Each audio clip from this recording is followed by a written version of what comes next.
programs. I'd like to thank Hotel Europa for providing this amazing location for our conference. I'd like to thank GIZ, Association Arbitri, University of Zenica School of Law for helping to make this training possible all week and this conference. And finally, I'd like to thank the American Chamber of Commerce, their leadership and members for lending their time. It will mean a lot to our students to speak with representatives from the AmCham.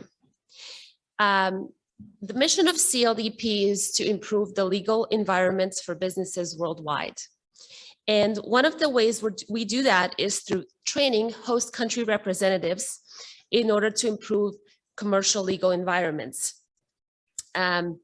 CLDP and Bosnia and Herzegovina have had a long-standing, successful bilateral relationship. And I'm so excited to see it built through expansion of the Vismut program and with a conference like this. We have a great program for you today. We have experts from all over the world who have come to talk to you about these cutting edge issues in international arbitration and sustainable development. And these issues are something that you're going to be facing throughout your career in international arbitration. And as I understand it, it's also part of your problem for the Vismut. So I think it's going to be a very useful day for you. Finally, we also have a session on how to jumpstart your career in international arbitration. And it's great that we have practitioners here that you can hear from and hopefully learn from. We will end with a reception, which that will be attended by some of the best Bosnian businesses. And I think it was going to be very useful for all of you students to speak with locally successful businesses and see what it takes to succeed in a place like this. Finally, at this time, I'd like to introduce our Deputy Chief of Mission from U.S. Embassy in Bosnia and Herzegovina, Ms. Deborah Mennuti. She has joined the mission in August 2021, but she is no stranger to the Balkans. In her illustrious career in foreign service, she's served all over, including in Belgrade, Moscow, and Istanbul, just to name a few places. So I'd like to turn it over to her at this time. Thank you so much.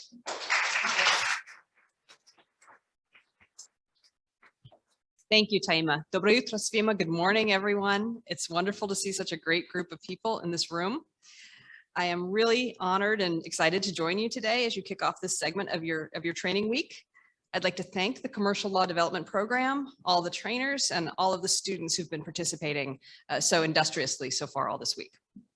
The presentations you're going to hear today, as Taima said, are going to grapple with cutting-edge issues on international investment law and balancing responsibilities between the host state and the investor. These are issues that will have implications for environmentally sustainable development that you're going to be encountering throughout your careers, which I'm sure are going to be very long and very successful. I'm impressed with the hard work you've put into your preparations, and I know there's a great deal of talent and potential in this room. The skills you're developing through this training will help you not only during this upcoming Vismut competition, but also during your careers. You guys are going to shape the future of your countries. This is a prospect which is exciting and also comes with a heck of a lot of responsibility. The members of the international community here today come from all over the world, and we are eager to support your efforts to cultivate strong rule of law, transparency, and economic growth in your countries. So through these programs, the U.S. Embassy hopes to help you maximize your potential and find your place as leaders in international arbitration in the region. Thank you so much for your hospitality and for your time today.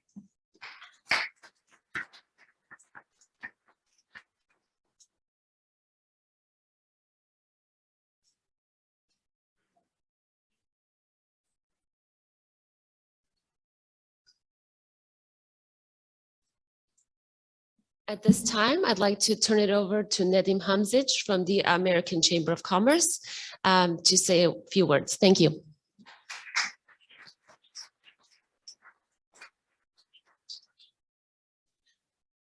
Dobro jutro. Good morning, everybody. My name is Nedim Hamzic. Secretary General of the American Chamber of Commerce in Bosnia and Herzegovina. It is my pleasure to be here today on behalf of the Chamber and hosting this event with CLDP and GIZ. So glad that we as the Chamber, even a few months ago, could financially help the remaining universities participate in such an important event for this country.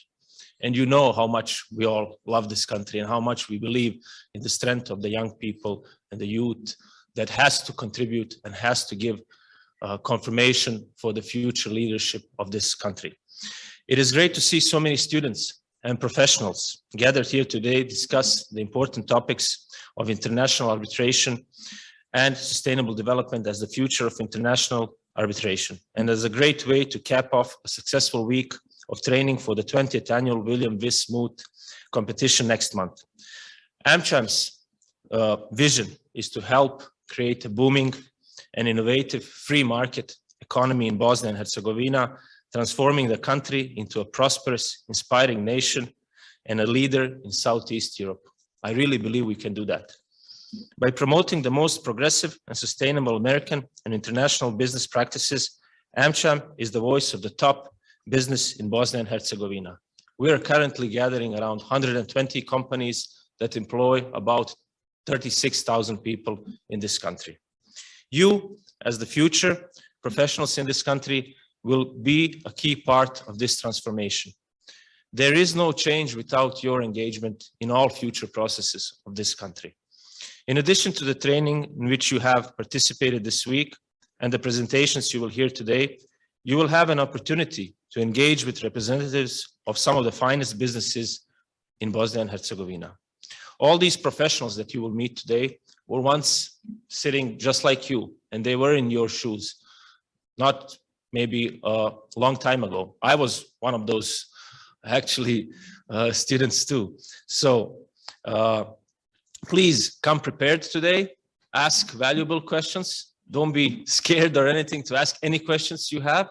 And this will be a great networking opportunity for you and practice for your future interviews for your first jobs.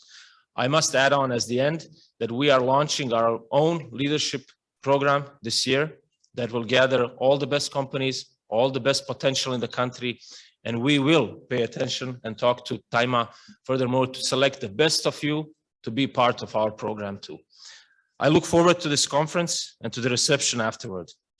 Trust me, American Chamber of Commerce in Bosnia will support you in your future endeavors. Thank you very much.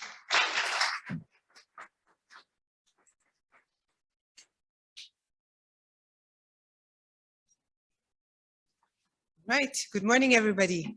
As Nadim said, I was myself once in your shoes some 10 years ago, so I can confirm that, you know, embarking on a Viss Moot program is definitely a way to jumpstart your career in this field. So on behalf of the association Arbitri, as one of the co-founders, I would like to offer a warm welcome to our guests, both students, coaches, and say a special thank you to the US Embassy and the Commercial Law Development Program for their continuous support to this program, as well as our new partners, American Chamber of Commerce here in Bosnia and Herzegovina. I would also like to say on behalf of Association Arbitri, huge thank you to GIZ for their continuous support and to one of our partners in this event as well, the law faculty of the University of Zenica. So I can say that I had the pleasure to work with an amazing team of people over the last 6 months or so, and I look forward to today's conference. I know you're all eager to for us to get to the first panel of today's agenda, which is the law applicable to the arbitration agreement, given that that has been giving you so much trouble over the last 6 months. So without further ado, I would like to invite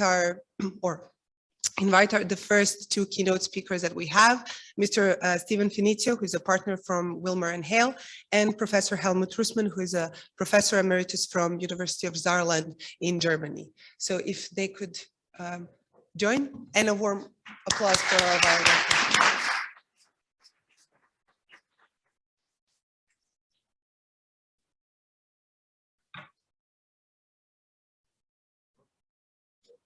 Given how complex, while they settle in, given how complex this issue is this year, we thought it is more than appropriate to have two keynote speakers on this, perhaps giving more of a common law versus a civil law approach to these issues. So I don't want to take too much time from their panel and their valuable time, and I'd just like to introduce so you know who are your keynote speakers for today.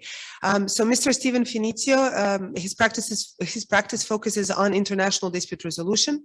He also serves as an arbitrator and has particular experience with energy, financial services, shareholder, joint venture, M&A agreements, and manufacturing issues. He has advised clients regarding disputes under the rules of most of the recognized international arbitration institutions and governed by the laws of jurisdictions in Europe, Asia, Africa, and the US, as well as under bilateral and regional investments treaties.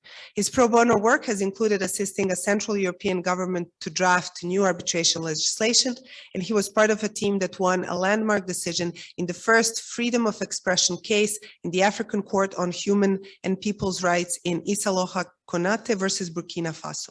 He's a member of the LCIA Court and the GIAC Advisory Council. He's also a professor of practice at SOAS University of London, where he teaches international commercial arbitration. So a warm welcome for our first guest.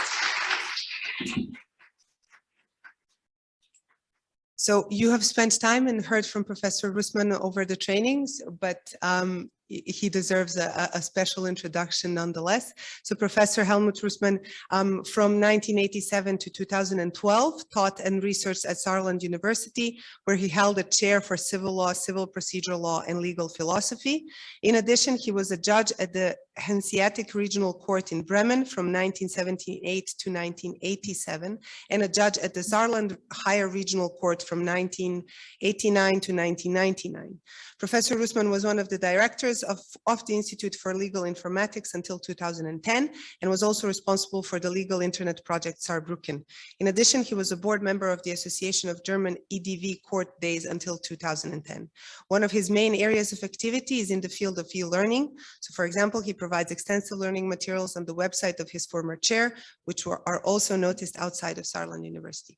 And just to add a fun fact, Professor Rusman, has been participating in the Wismut for 20 years. So he's committed to sharing the learning experience with you. And I can say that he's one of the best professors that I've had a chance to work with, for which, of course, I'm grateful, as I'm sure you are.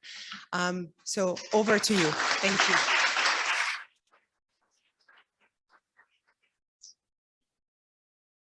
I've got lots of technology, but a bad voice. So if you can't hear me, shout at me. And I'm going to figure out whether which of the two technologies to use, because in this age of technology, one always fails. I want to explore some of the many choice of law issues that can arise in international arbitration. And I'm going to focus in particular on approaches to choice of law with regard to the substantive validity of an arbitration agreement. Although time permitting, I'm going to talk a little bit about some of the other distinct issues in connection with arbitration agreements that can arise under conflicts of law issues, which from the start is going to tell you, I'm not going to tell you the answers to the questions about formal validity that arise under this year's Wismut problems. I do want to talk about how the approach that most courts and tribunals take today can often produce inconsistent and arbitrary results. And I want to spend some time talking about some of the newer approaches, the validation principle in particular, and whether or not those are principled approaches to resolving some of the inconsistent outcomes we see through the approaches we've historically taken. Now let's set the scene a little bit. International arbitration, as you well know now, can involve a number of choice of law issues. We ask questions about what the law, in general, choice of law issues. We ask about what the law governing the underlying contract or the main contract is. We ask choice of law questions then about the law governing the separate arbitration agreement. We ask choice of law question, and I'll come back to that. We have a number of sub questions. Then we ask about the arbitration agreement, and then we also ask questions about the law governing choice of law questions about the law governing the arbitral proceedings themselves. And frankly, if you want to make it even uglier, we ask choice of law questions about the choice of law questions in some cases, right? So you all know that, and you also know that each of those questions, those many questions, can be governed by different laws. And you also know that each of those questions can have vital importance to how a case proceeds. So I've already plunged in, but I ordinarily would try to start with something amusing or something profound. And instead, I'm going to start with an apology. And the first apology, which I didn't mean to make, is to tell you that we've smuggled another American into the room. I practice in London, but we've added another American lawyer, although I don't think, as much as I'd like to think that the difference between common law and civil law approaches may illuminate the questions we're talking about, I don't think that they do. So my apology in some ways is to you from international arbitration, because the issues you're wrestling with and the issues we're talking about can truly make your head spin. And in that regard, there is some good news and there is some bad news. And the good news is that these issues actually don't come up that often. The bad news is that when they come up, they're both vitally important, as I said, and so hard to resolve. Now, the good news, the next bit of good news is that there are potentially ways to avoid some of these issues. And the bad news is, again, as you know, that parties generally don't take those steps and institutions don't take those steps to tell you how to resolve these issues in a principled and consistent way. And when we get to the end of my talk, we can come back to whether or not we're ending on a good news note or a bad news note.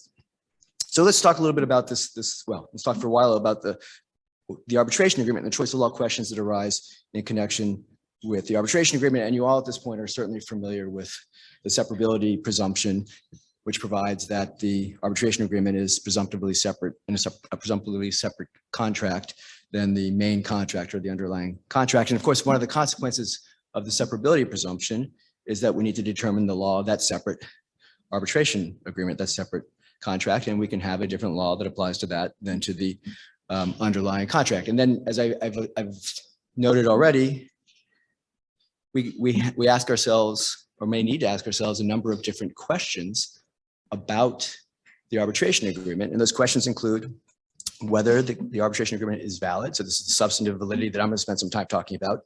Is there a valid or existing arbitration agreement? And then we ask questions about things like capacity. Did the parties have the capacity to enter into a valid arbitration agreement? We ask questions about the formal validity, and that's this year's problem focuses more on that. Did they do it in the way they had to do it in terms of what the law requires? Then we also ask questions about how do we interpret this agreement? We have this agreement, so what laws do we apply to figure out what the agreement means beyond its existence and validity?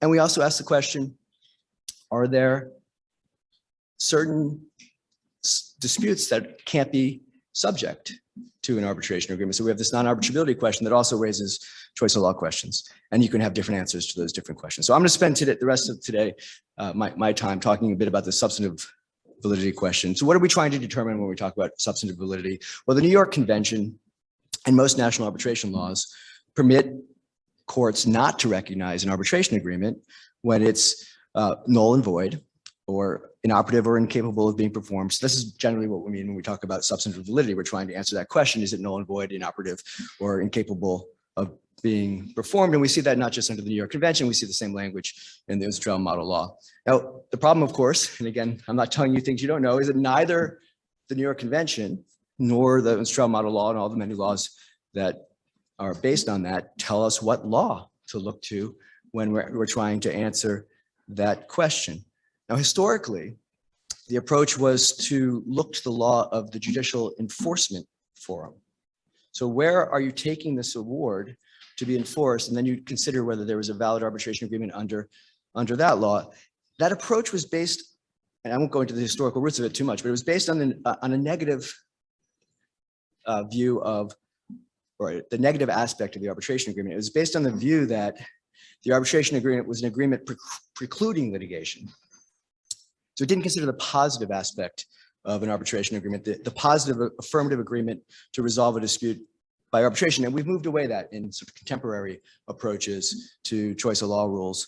And we've shifted towards primarily what sometimes is referred to as jurisdiction selecting approaches. That is, we're trying to identify a jurisdiction whose law applies, not considering the enforcement state's view. And then and you will be familiar with this, we tended to look under this approach to a couple of options, the main options being the law of the arbitral seat or the law governing the underlying contract.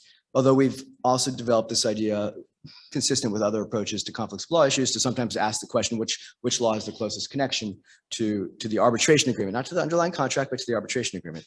And then there are some places that try to take a cumulative approach. And I think you will have seen some of that where they look at all the potentially applicable laws and try to come up with some sort of principle that identifies which is the right law.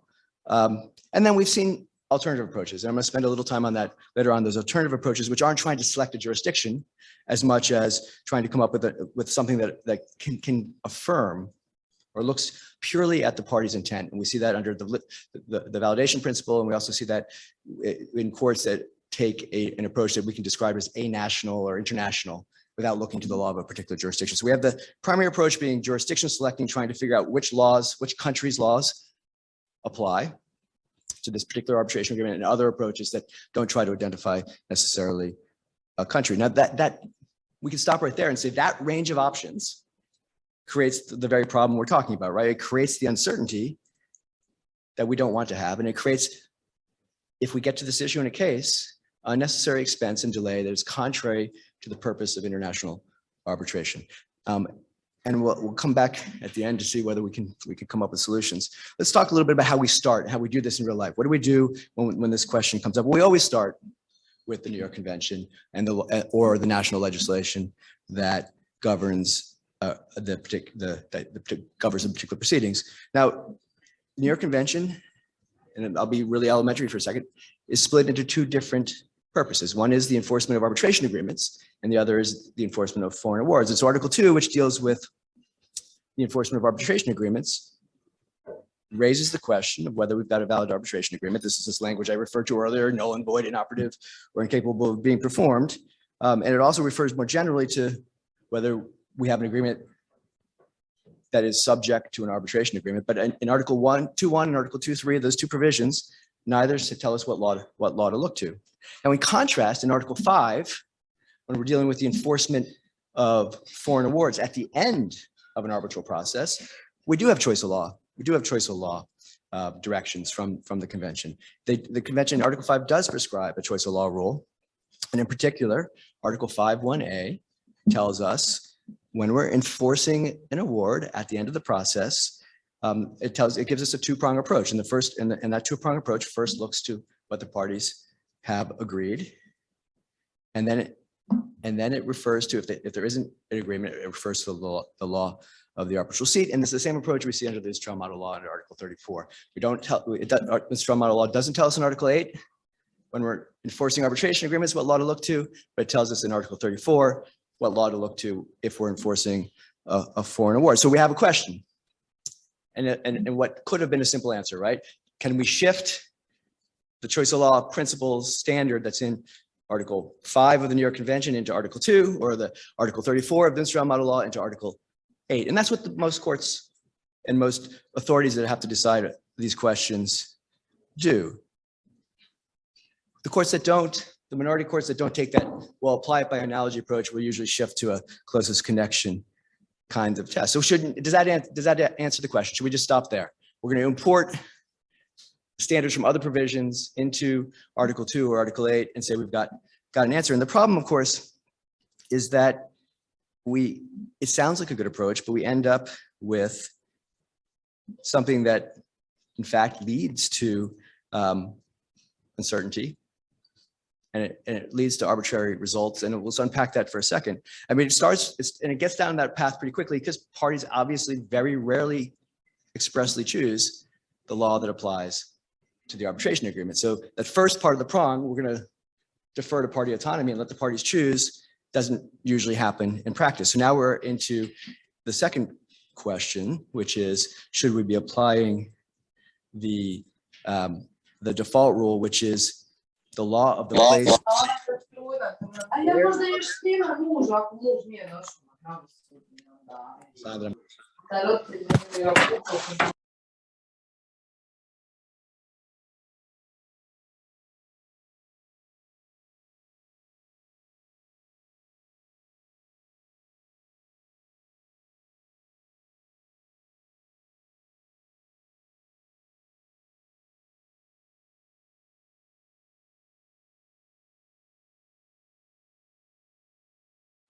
we usually know earlier in the proceedings, if we're having a question about whether to enforce the arbitration agreement, we know where the award will likely be made, right? Because we have an arbitral seat, except we don't always have an arbitral seat, right? We have cases where we don't have an arbitral seat. So the default rule doesn't actually answer the question in all cases. And so we end up with applying language that expressly doesn't apply by importing by analogy from Article 5 into Article 2 or Article 34 into Article 8, which is automatically uncomfortable. Why did the drafters not put that language there if that's what they wanted?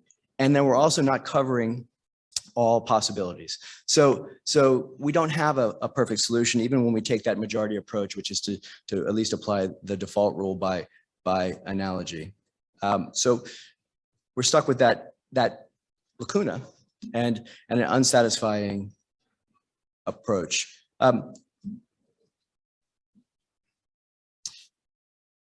What we find in reality is what parties generally have done is to have a governing law of the substance of the underlying contract of the main contract. And then we have courts wrestling with, is that an express choice of law that covers the arbitration agreements law? Is it an implied choice of the law that covers the law of the arbitration agreement? And we end up then with, again, three approaches. And this is where we start to see the inconsistency. Some authorities will say, well, yes, the general choice of law, when you say Swiss law covers the contract, you also mean it covers the arbitration agreement. Others will say it's not an express choice because of their separable contracts, but we'll say it's an applied choice. And both of those don't need us to get to that third approach under the New York Convention, which is to say we're going to look at the law of the place where the arbitration award was made. But then there are courts that say, no, when you say Swiss law will cover the contract, you are not choosing the law. So we end up with courts applying this question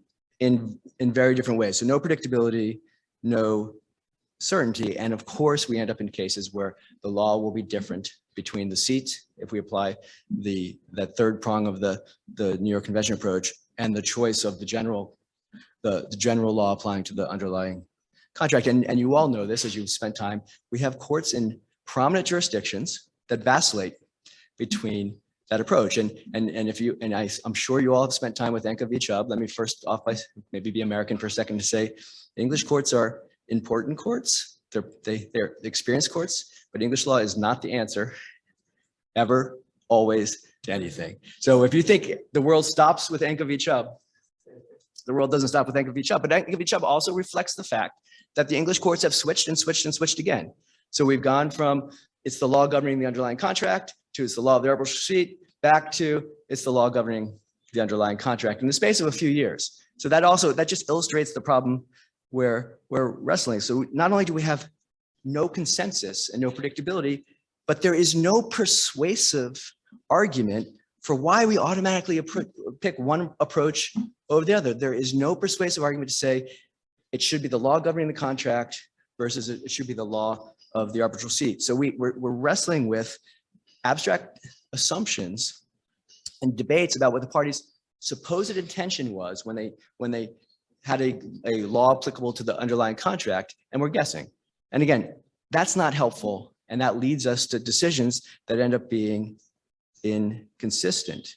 So this is the problem. This is the head spinning that they're in, and that's where we end up if we continue simply to apply these by analogy New York Convention approach. And we are not, in particular cases, usually very satisfied that the choice is one that the parties actually would have intended, or that actually reflects, if this is what we care about, the closest connection to the arbitration agreement in the case. And as I said, if the parties haven't even picked an arbitral seat, which is true enough times to make it an issue, we don't even have that fallback to solve our problem. So this is what drives us to other approaches that we see courts and authorities now taking. And that, I think I will spend a few minutes on the validation principle, because I know this is something that you all have wrestled with, and also this a-national or international approach. So the idea behind taking the approach that applies the validation principle is that it gives intent to the party's actual intent. That's the assumption, right? And we see this in some national law approaches. We see this under Swiss law, for example. And the rationale is we're being consistent with the party's intention. Their intention was that they would have an enforceable, valid, and effective arbitration agreement. So we should be looking to apply that approach. And of course, we then get this vacillation again, right? We see what in Enka v. Chubb, the court's saying that commercial parties are unlikely to have intended their agreement to be invalid. So you see the Enka v. Chubb court start to move towards a recognition of the validation principle, but they assume that the starting point is the law governing the substantive contract. Is the validation principle principled? Is there a reason why we think this is a better answer? The starting point is quite attractive, right?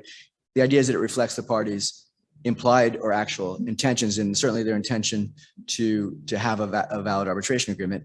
And it does arguably, and my partner Gary Bourne loves to argue this point, I'm not going to debate with Gary too much, but it does arguably implement the purpose of Article 2 of the New York Convention, which is to require states to enforce arbitration agreements when parties have intended to arbitrate.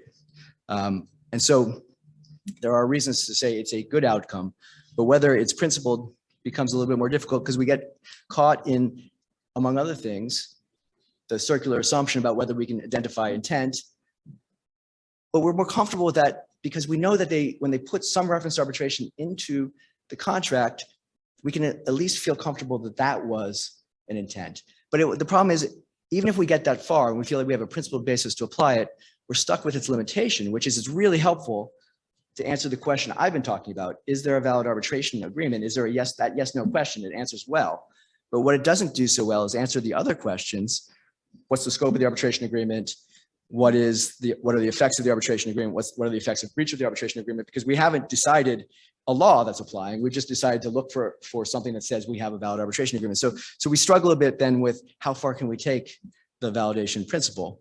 And then the second sort of not jurisdiction selecting approach is this national or international law principle, which again says we're not going to bother trying to figure out any of these questions. We're going to look for an intent to agree to arbitrate. And if we find that intent, we're going to find a valid arbitration agreement. But that also struggles with some of the limitations. Even if you've identified a valid arbitration agreement, the international approach doesn't necessarily answer the question of whether or not the other questions that can arise with regard to an arbitration agreement. Although it's trying to get us through both of those are trying to reduce some of the uncertainties and some of the lack of predictability by answering the biggest question: do we have a valid arbitration agreement? So I'm going to quickly, and then I'll stop, and I've probably gone too long already, but I want to quickly take that to the other questions and including the question you all have been wrestling with, which is, do those approaches answer the questions, for example, around formal validity, right? And formal validity gets even more complicated because the New York Convention does answer the question of formal validity to a degree. It certainly answers the question to a degree of what the maximum requirements are for writing, whether we have a written arbitration agreement. So the New York Convention has thrown us a curveball a little bit by giving us at least a standard for formal validity, but we still then get plunged into choice of law questions if we're asking other formal validity questions or asking whether a lower standard can apply to whether we've got a valid arbitration agreement. We have maybe a simpler approach when we're asking what law governs the interpretation of the contract. The approach that most courts have taken is to say, once we figure out the law that applies to the substantive validity, we'll also look to that law to interpret the arbitration agreement, which is one of the reasons why, despite their elegance and their appeal, the validation principle or the national approach gives us problems because we don't necessarily then have a law to turn to answer how do we interpret other aspects of that agreement, the arbitration agreement. Then we have the question about what law applies to capacity questions, and there we have again some answer in the New York Convention, but it pushes us ultimately again to national courts. And then let me end on this, and then I'm going to truly end, and hopefully we'll come back to whether we have a solution. We have the law applicable to non-arbitrability, and I think it's important to stop on that when we're wrestling with all this, because the New York Convention again gives us a different answer to what law applies when we're asking is the dispute that's arisen arbitrable or not? Because what the New York Convention and most national arbitration laws say is that even if we have a valid arbitration agreement, we may not allow it to be enforced depending on the subject matter of the party's dispute. And in that case, Article 5 and Article 34 look to the law of the enforcing state, right? And so we've shifted from the law where the award was made to the law of the enforcing state. And there's an obvious reason for that. The obvious reason is this is part of this notion of protecting sovereignty and the safety valve element of the New York Convention. That is not to force states to enforce foreign arbitral awards that may be contrary to a basic limitation within their own sovereign jurisdiction, what issues may not be subject to arbitration. So we understand the distinction there, but it again leaves us with a different choice of law. So where does this leave us? Where does this split? Where does this inconsistency? Where does this vacillating world of English courts changing their minds every few years leave us? It leaves us, well, with simple jurisdiction selecting solutions that are hard to justify on principle or as a matter of law and lead to inconsistent decisions. It leads to some growing ideas that we can take a different approach that are in some ways are easier, that are going to assume if we see an effort to have an arbitration, and we're going to assume an intent, and we're going to look for something that enforces that intent, but struggles when we need to go past that yes/no question. So we come back to the simple, seldom used, but maybe the approach we need to use more often, which is to have parties say when they draft arbitration agreements and when they draft contracts, what law applies to the arbitration agreement. And then perhaps a hope that treaties and national law can be revised to, if they're going to apply a bright line rule, to be clearer about it and not to leave it as murky, and maybe less concerned about the why and more about here's the answer, and we're going to give you a statutory answer. And I'll leave then with that, with a question, and you can decide whether this is good news or bad news.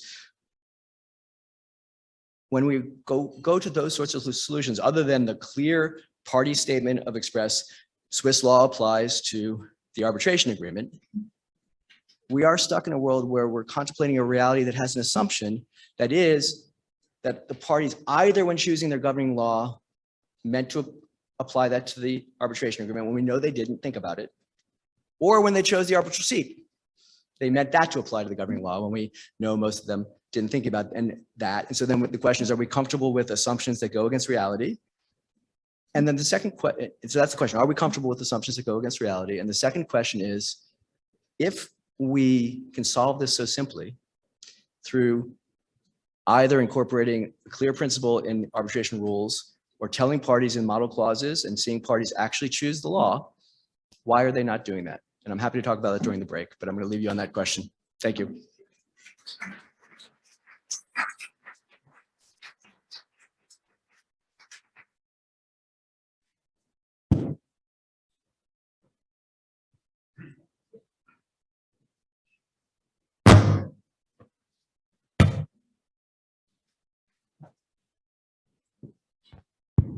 Well, good morning, everybody.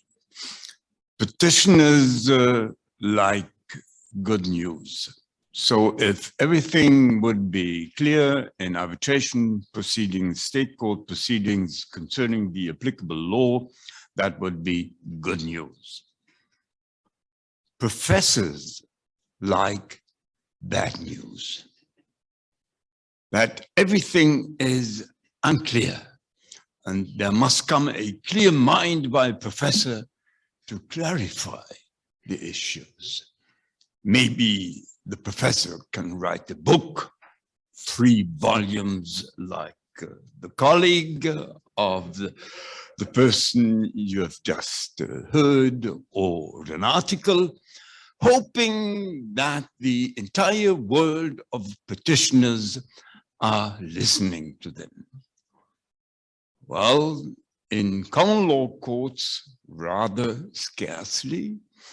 And in civil law courts, they might listen to professors from time to time. If you look at the ground maze case, applying the CSD to the conclusion of arbitration agreements, the German Supreme Court used a lot of professors to sustain their argument that the CSD applies. Well, I'm a strange person. Why? I have been in all those positions in my life. I have been arbitrating in domestic and international arbitrations. I have been a judge for 20 years, dealing also with arbitration agreements from a different perspective. And I have been a professor telling my students, look at those quotes, look at those awards.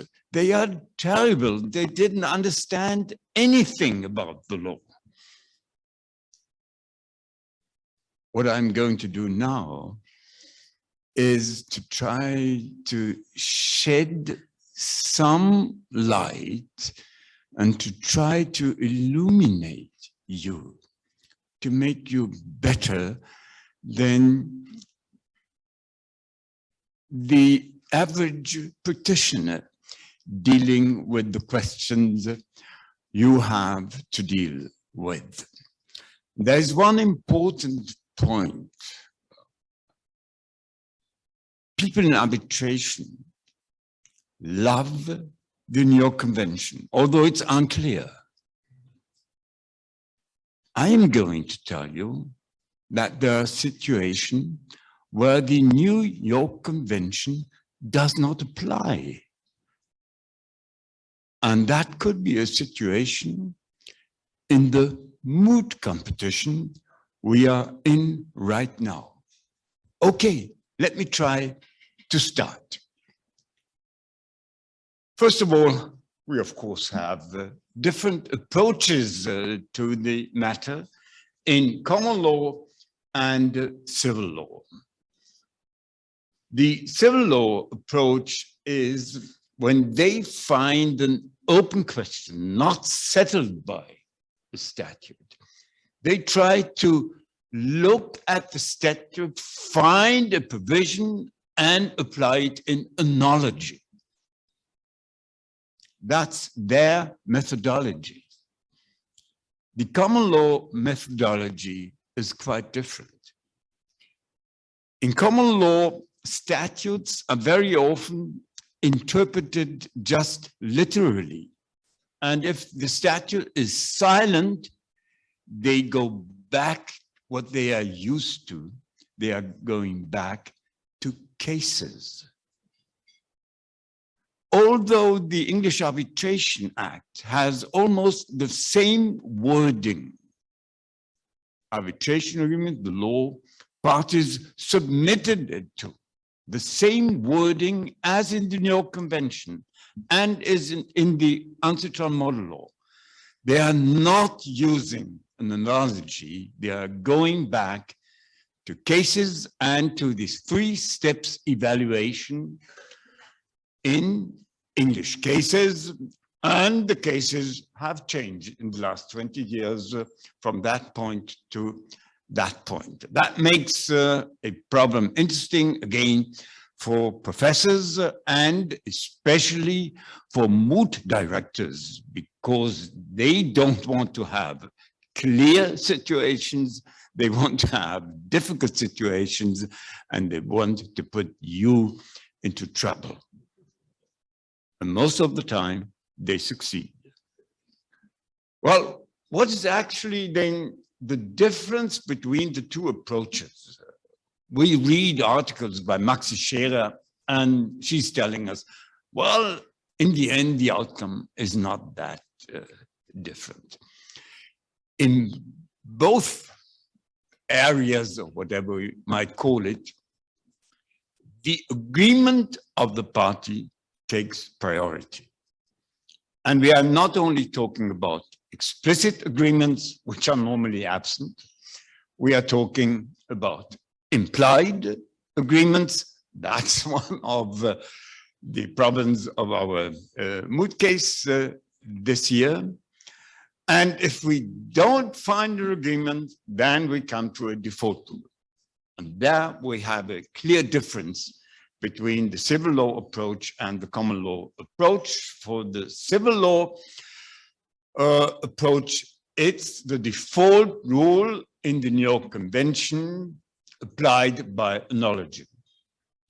That's certainty what you were looking for. If you work in the common law tradition, as you like to work, then you come to the closest connection test. And the closest connection test is open to different results. Look at the Zenica case. The majority opinion of the Zenica case was for the law of the seat. The minority opinion dissenting in that case said, no, it's not the seat, it's the law governing the main contract. The civil law approach wouldn't have that problem because there's only one default rule, law of the seat. Hopefully there is a seat. That might be an open question, but in normal cases, there is a seat in the arbitration agreement. I won't say in all of the cases, but in normal cases. Well, that's the two different approaches. That's not what I'm going to talk about today. I'm talking about the procedural situation a judge or an arbitrator is in when confronted with the question which law applies to the arbitration agreement before me. And that leads to very, very different approaches. By mentioning, of course, the possible case situations. The first one would be a state court requested by defendant to refer a case to arbitration. We know that from the New York Convention, but it's also in the arbitration laws. And when the arbitration is seated in the same country as the court, no case for the New York Convention. It's just a case for the arbitration law. Coming to a state court in a different state, that's going to be a case for the New York Convention. An arbitral tribunal deciding on its jurisdiction, I have to tell you, never starts with the New York Convention. The New York Convention is addressed to state courts and not to arbitral tribunals. Well, you might say, but we have read about the New York Convention, even reading awards of arbitral tribunals. Yes, you did that, and they were not mistaken. But they are looking at the New York Convention when the arbitration law is silent to a certain issue. Then they are trying to find ideas somewhere which might be accepted in the world of the arbitration. And one source for it is the New York Convention. A state court deciding on a request to set aside an arbitral award. There's only one state court with the competence to do that, and that's the state court in the seat of arbitration. And that state court applies the arbitration law of that state and not the New York Convention. Maybe where there are gaps in the arbitration law, but not as a starting point for deliberation. Well, and that's the New York Convention case. That's the only one explicitly regulated in the New York Convention, a state court in a different state that decides on the recognition and enforcement of an already rendered award. Well, let me now show why this is the case. Look at Article 1.1 New York Convention. The convention shall apply to the recognition and enforcement of arbitral awards made in the territory of a state other than the state where the recognition and enforcement of such awards are sought.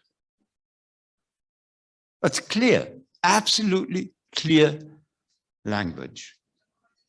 The New York Convention only deals with foreign awards. All right. The Article 1 is too narrow. There were not excellent drafters of the New York Convention in the 50s of last century. But they are not going to change anything of the drafting because it's the most successful convention, and the change would need ratification by 180 states. That's going to take decades, and therefore the New York Convention will never change. Also, when we all agree that partly it was badly drafted. Okay, they only mention here recognition and enforcement. And Article 2 is talking not about recognition and enforcement of awards. It's talking about enforcing of arbitration agreements,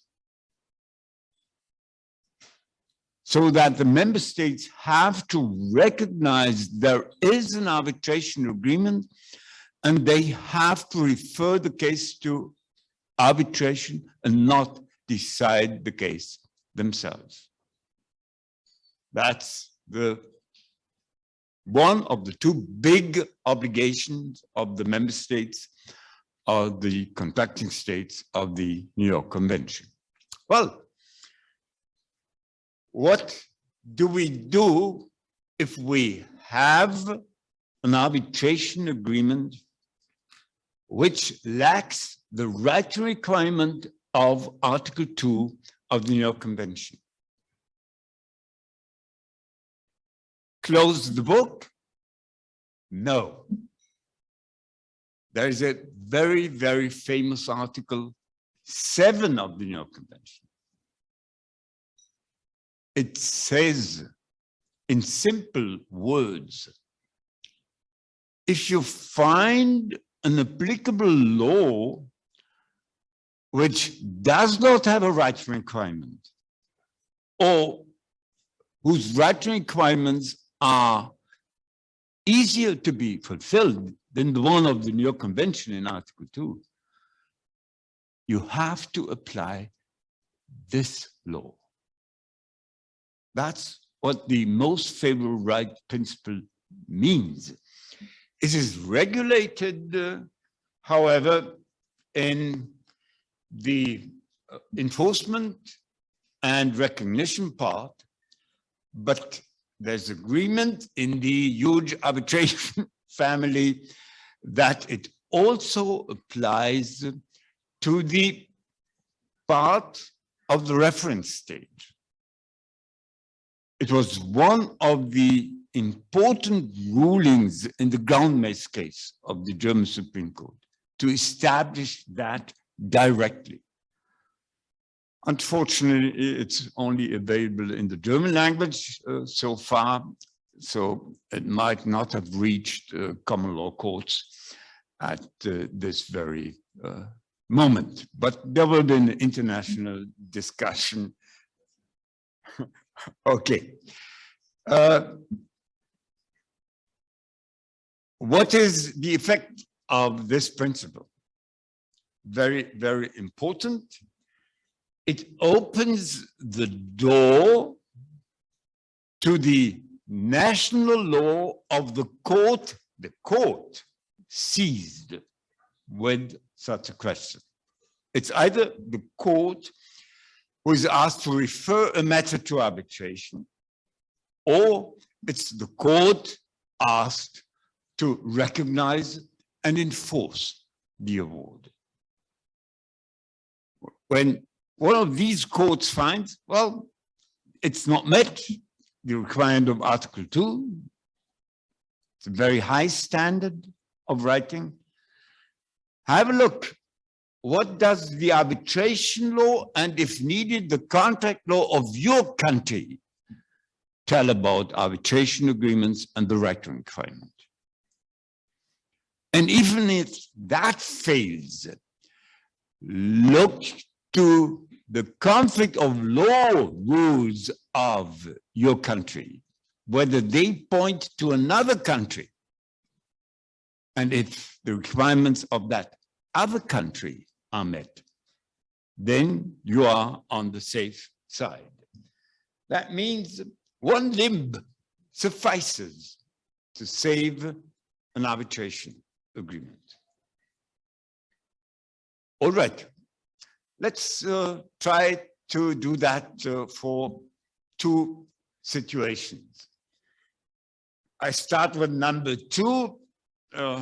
That's strange for mathematicians, but I'm following two options of the ancestral model law. Option 2 of the ancestral model law of Article 7 tells us there's no right requirement. Only a few states were so daring to decide for option 2 of the ancestral model law. If there is no right requirement, the entire moot problem with the reference to a document outside the contract disappears.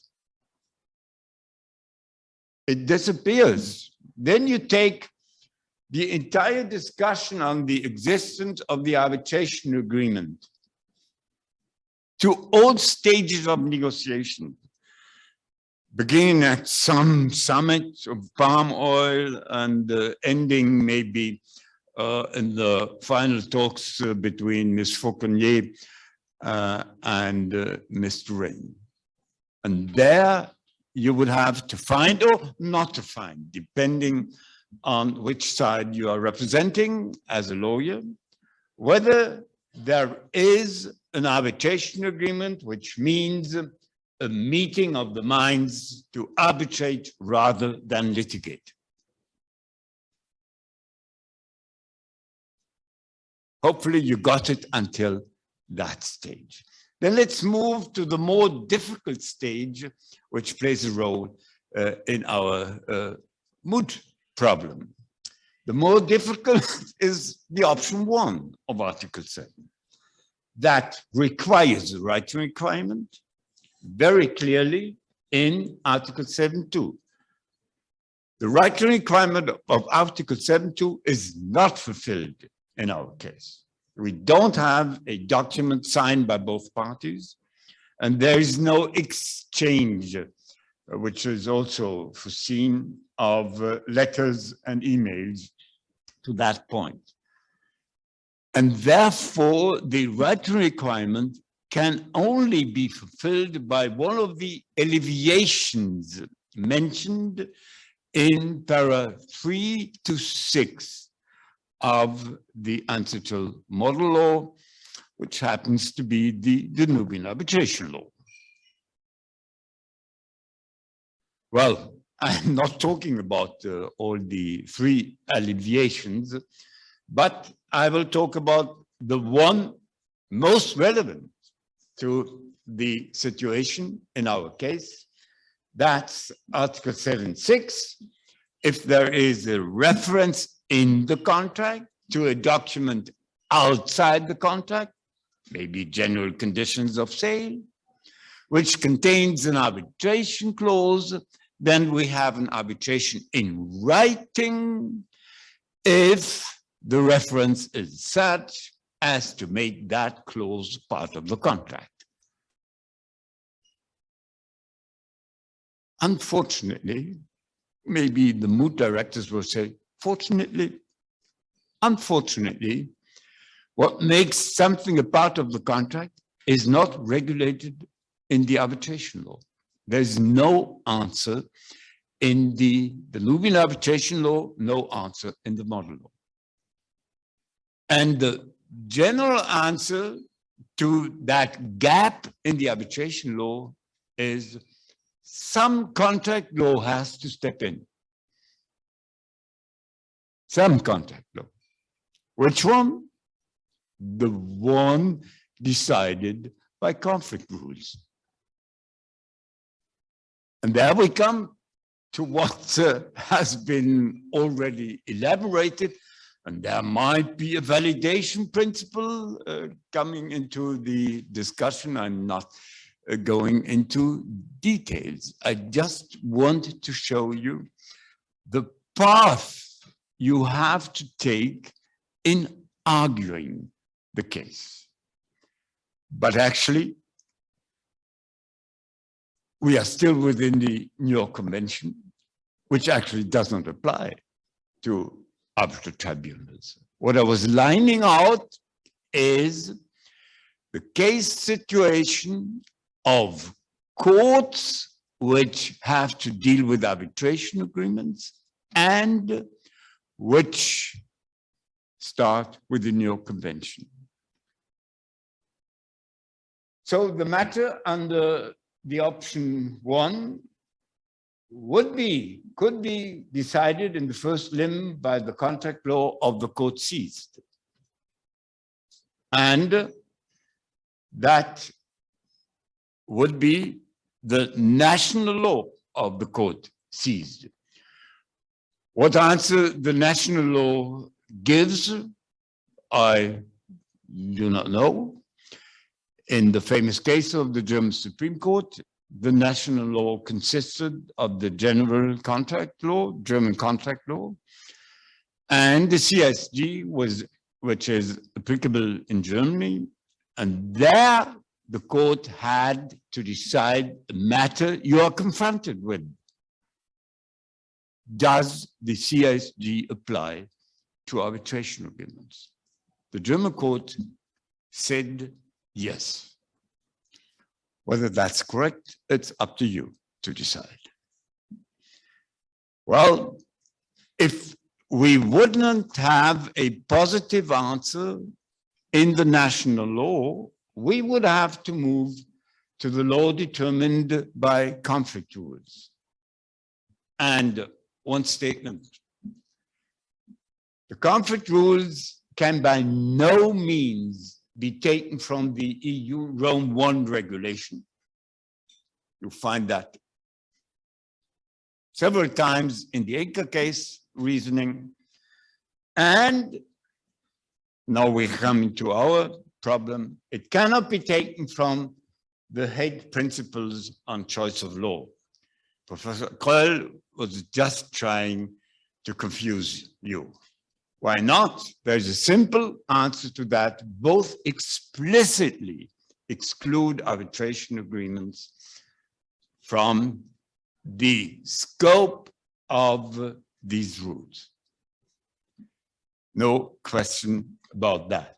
So, what conflict rules will the court apply? There's a simple answer to that. Civil law courts will apply the New York Convention in analogy. Common law courts will probably follow the waves of Sul-America, AmCham, and whatever has been decided by the London courts, where Sul-America was not decided by the Supreme Court. So if you really refer to English courts, you should go with the highest court of England and not with Sul-America. Just a hint to that point. All right. Just a few minutes on case situations outside the New York Convention. That's the state court requested to refer a case to arbitration in the state of the seat. That's the arbitration tribunal. And that's the state court asked to set aside an award made in this state. The result is absolutely clear. In all these cases, the New York Convention is not the starting point for deliberations. The starting point is the arbitration law of that state, in our case, it's the Danubian arbitration law. Why? Once again, look at Article 1 of the New York Convention. It clearly defines where it applies and where not. And it applies only in courts in states outside the state of the seat. It's really that simple. I will rush through it because we have heard about that quite a lot. Of course, the tribunal has the power to decide on its jurisdiction, but they only have the first word. The last word always lies with the courts. And especially in the model law, there is one special review within 30 days after a tribunal has accepted jurisdiction. The parties may go to the state court. Is that really true? Are you going to uphold that or not? Conflict rules for the contract law applicable to the arbitration agreement are found in the model law in the recognition and enforcement stage as well in Article 34 and 36, and they are exact the wording of the New York Convention. So it's again, the law parties have objected to the arbitration agreement to, or if there is no agreement of the parties, explicit or implicit, a clear default rule, the law of the seat of arbitration. What is most important for us is, of course, Article 7. Article 7 sets out the requirement for an arbitration agreement. And before somebody starts to talk about the applicable law, applicable contract law to an arbitration agreement, the tribunal must hear, but what are the requirements under the law applicable here? And you as students might now raise a question. I know that you do it because this question has been raised by my students. They said, look, professor, we have the AmCham case, 100 pages on the applicable law to the arbitration agreement. And we do not read anything about the English arbitration law.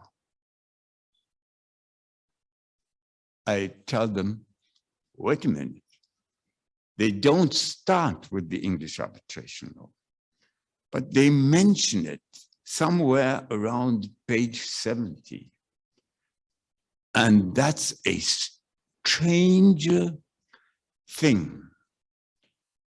Whereas in all arbitration laws, which I'm familiar with, the requirements for the arbitration agreement are mandatory and cannot be changed by parties. The AmCham case held not for the English Arbitration Act. In the English Arbitration Act, only those provisions are mandatory which are expressly labeled as mandatory. And the provision in the English Arbitration Act on arbitration agreement is not labeled that way. Therefore, it was correct, since there is no mandatory provision in the English arbitration law to the arbitration agreement, to start right away with the law applicable to the arbitration agreement. But only that's the reason. It took me a long time to tell that my students until they finally believed it. Hopefully, these 20 seconds I just had suffice in your case to believe me why the AmCham case was different. One mentioning more to the Enka case. The Enka case does not fit into any of the case situations we had on the slides before.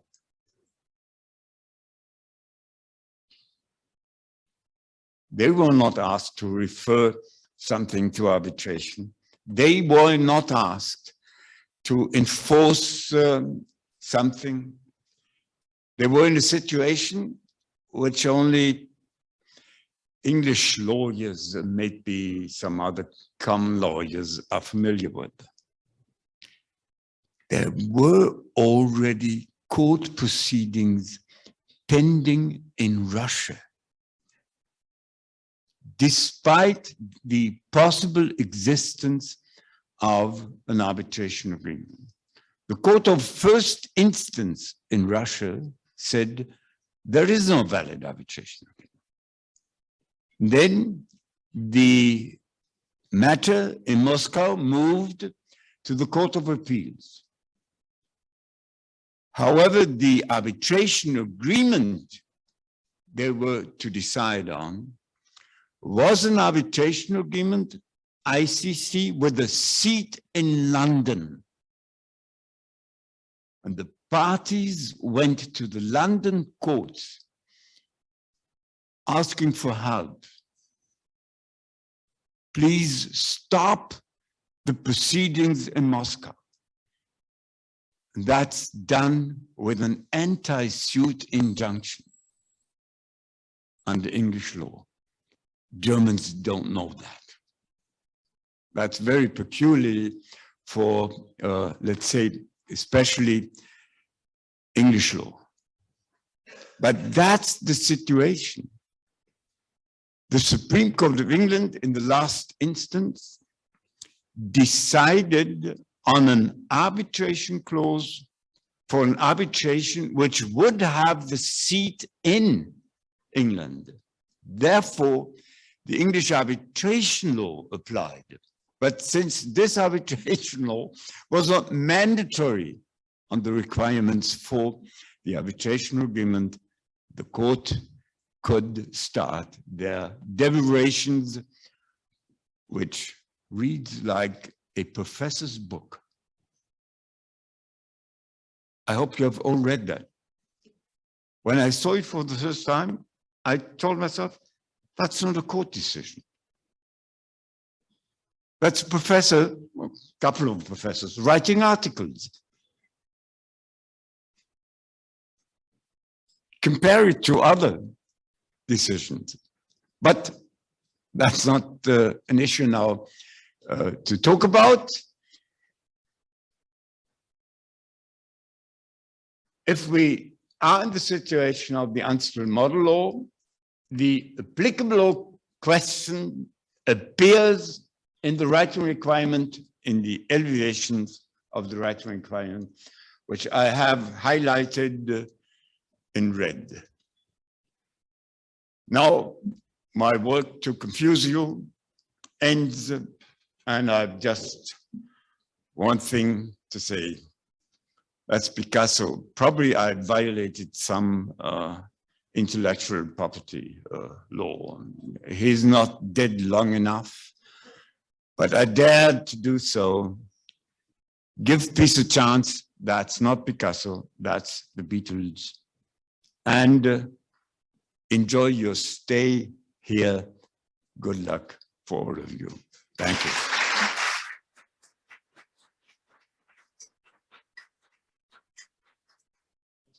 One minute. Yeah, I want to make 1 minute. I was inspired, and I don't know if we've probably gone way past the time, and you can tell we've gone.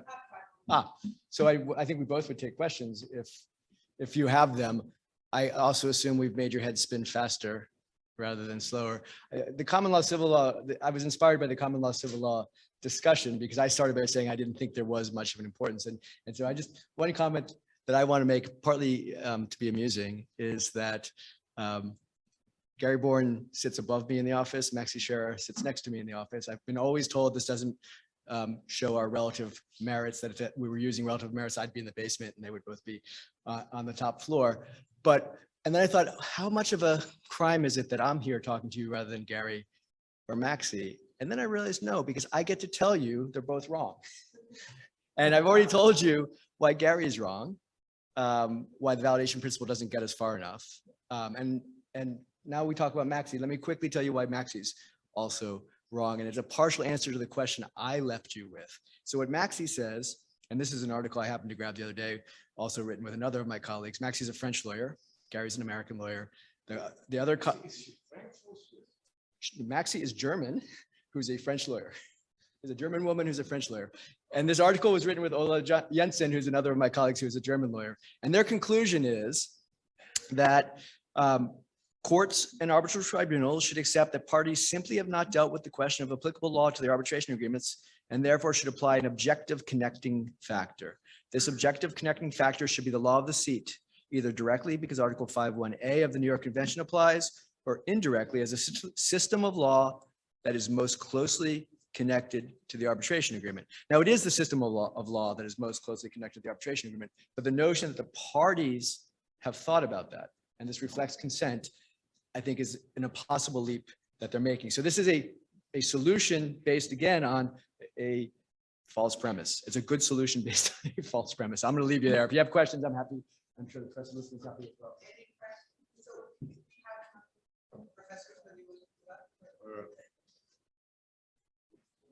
One very short additional remark. I didn't mention it, but my colleague mentioned it.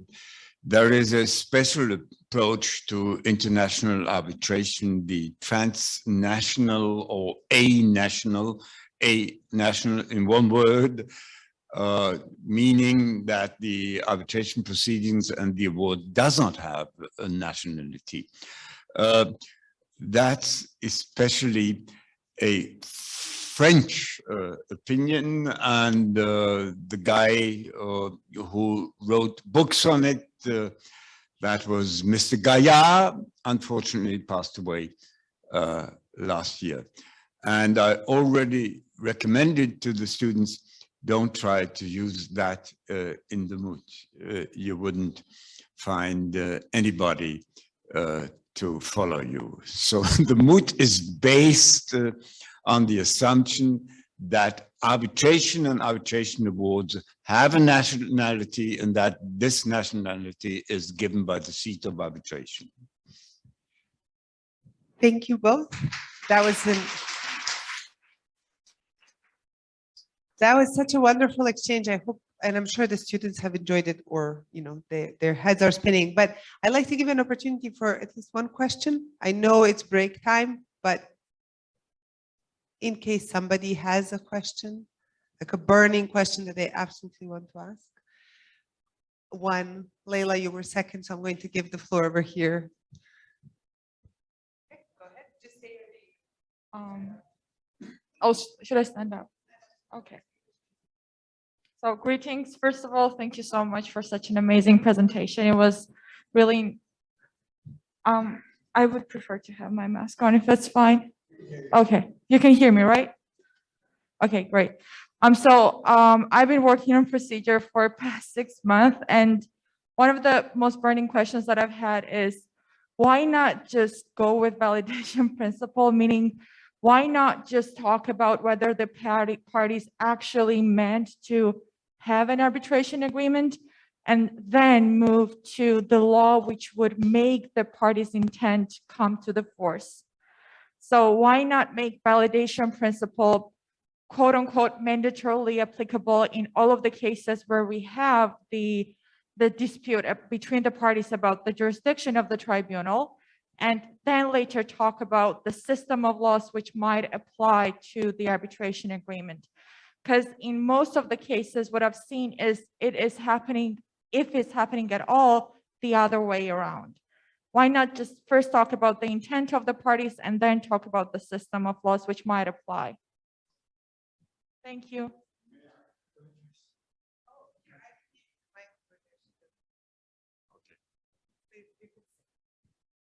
I like to walk a little bit. That's a very, very interesting point. But exactly the solution I pointed to gives you a chance to do that.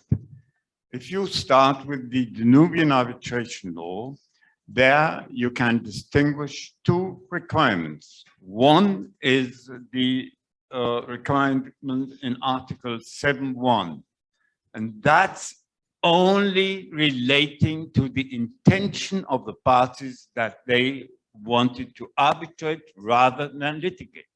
Everything you want to argue is in that part.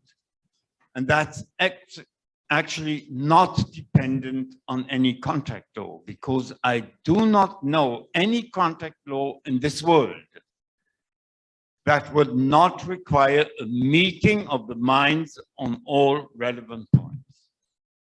And the applicable law issue would then be left only, and that's in my view correct, only to the writing requirement, as a requirement within Article 7.6. In my view, that's the absolute necessary approach to the question, and it would serve your ideas perfectly. The only thing is, at the moment, my experience in this mood, in pre-moods, is that most of the tribunals would not follow you, because they read this short version of instructions to arbitrators, and this instruction is not clear enough on that point. And I think that the it is an elegant solution that doesn't go far enough, and I think this is what we're both saying. And there are places that do apply as a matter of law the validation principle, Swiss law, and there are other laws in some other European countries that you can argue also are validation principle based. The issue ultimately becomes, what question is it answering? And this is my problem with Gary's approach, because he's forceful for arguing for this to be the approach that we should take, and he tries to ground it in the New York Convention, but it doesn't answer the next question. We have a valid arbitration agreement. What does it mean? What are its terms? We still then have to get into someone's law to answer that question, and the validation principle doesn't get us there. So that's, I think, one of the drawbacks with it. I mean, is that it doesn't take us all the way to answer the questions, all the questions that we need to answer. All right, perfect. What, Zlatan, do you have a question? 5 seconds. Okay, if it's 5 seconds, because we do have to break for coffee. Although I do agree that meeting of minds is everywhere in the world, what standard we need to fulfill for meeting of minds is different. So under the CISG, Article 8 has a very clear structure of what it means, whereas under Bosnian law, it would be different. We have a stricter approach, so still you would have to prove it. 5 seconds. I thought it was a 5 seconds question that would require a 15 minutes answer, but I think it was the other way around. Okay. Is it the 5 seconds answer? Fortunately, we are not dealing with the Bosnian contract law, and all the possibly applicable contract laws in our case have a rule similar to Article 8 of the CISG. So the individual principles of the other states around do have exactly the same principles for interpretation, and therefore we do not have an issue, at least not in the mood. I take it back that all contract laws of the world, but the contract laws considered to be in the mood, they are clear. These conferences live out of great discussion, so I think our first panel was a great success, and I'd like to thank both of our keynote speakers for their valuable time and inputs. I hope you were taking at least mental notes, if not actual notes, and we can take a 15-minute break and then come back for our next panel.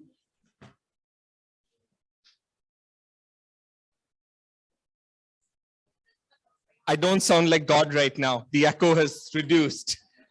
Look to your left. Please look.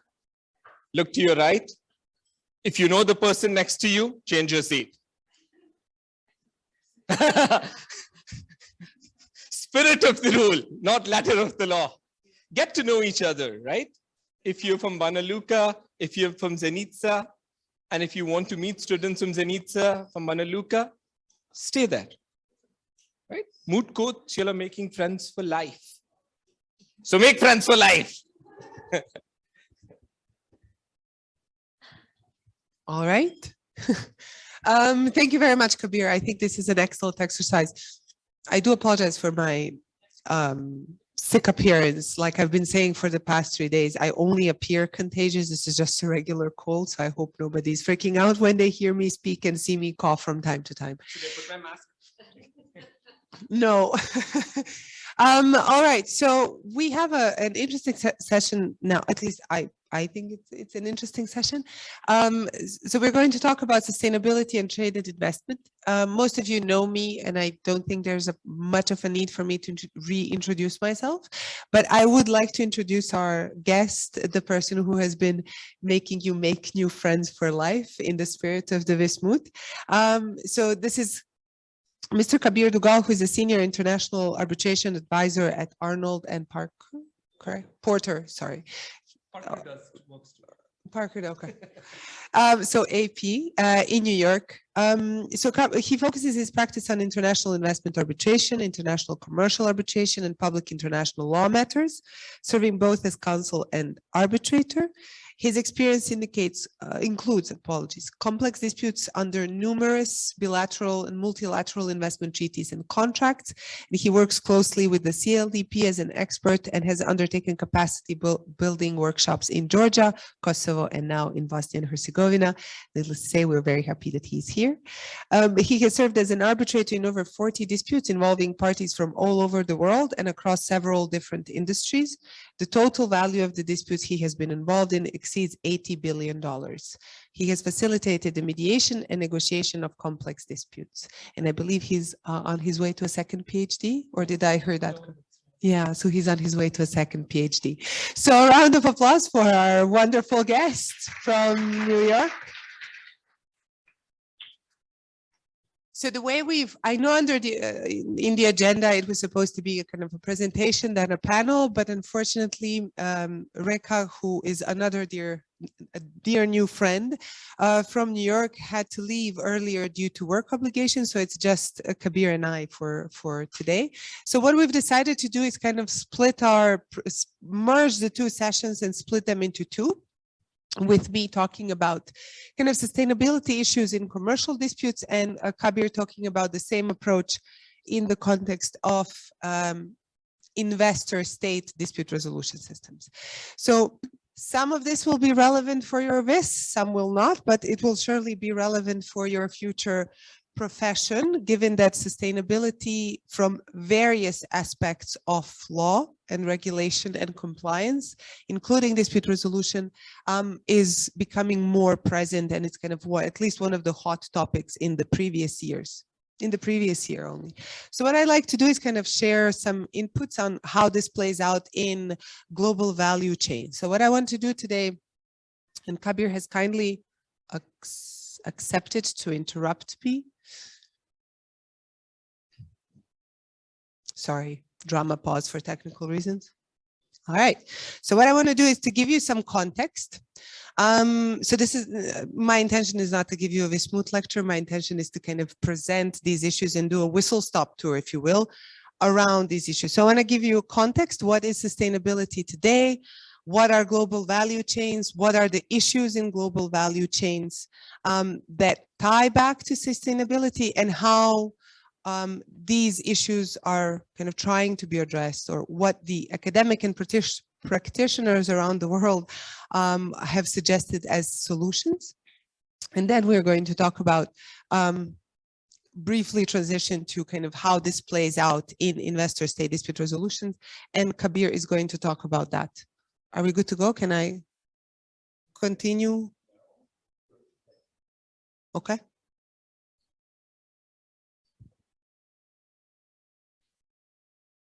apparently I cannot talk about, yeah.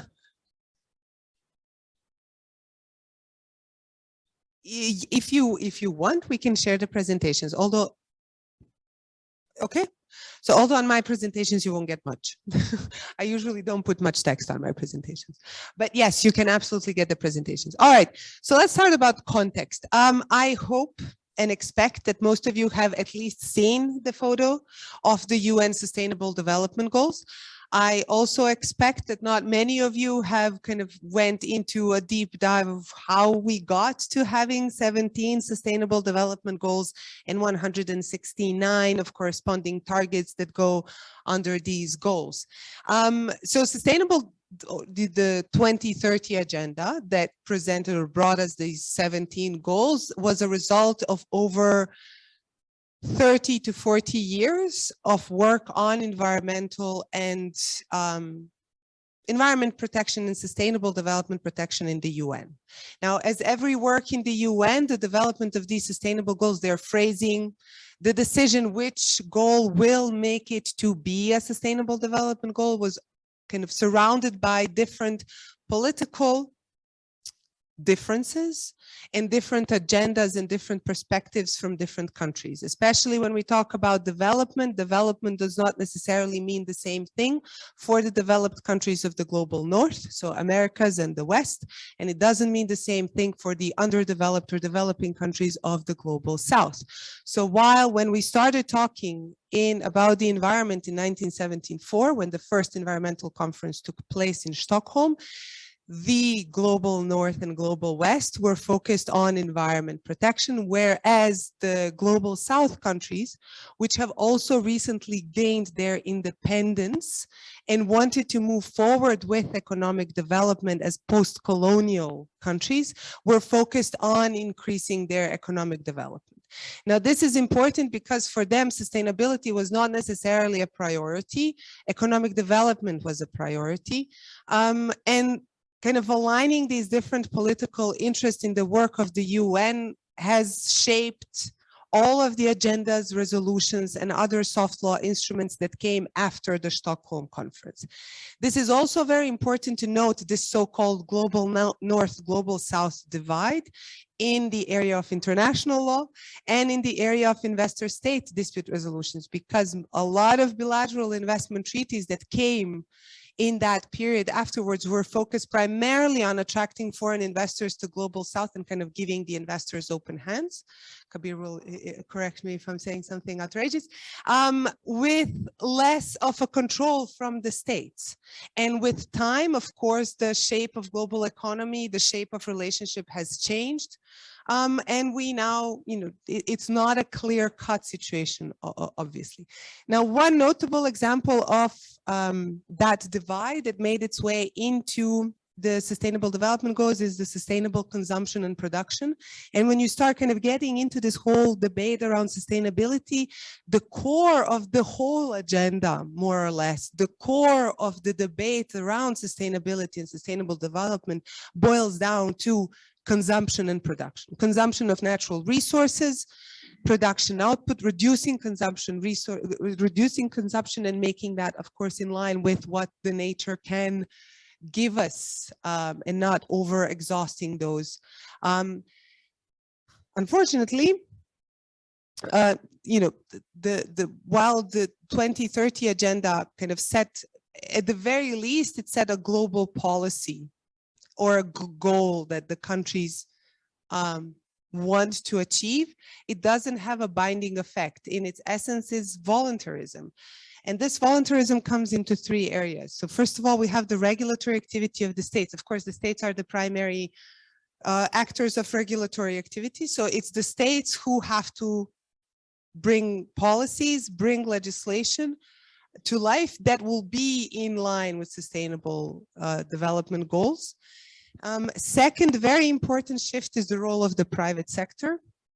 So unlike before, here in the 2030 agenda, there's a special emphasis on the role of the private sector in the sense of kind of taking advantage of the flexibility and innovation of doing business.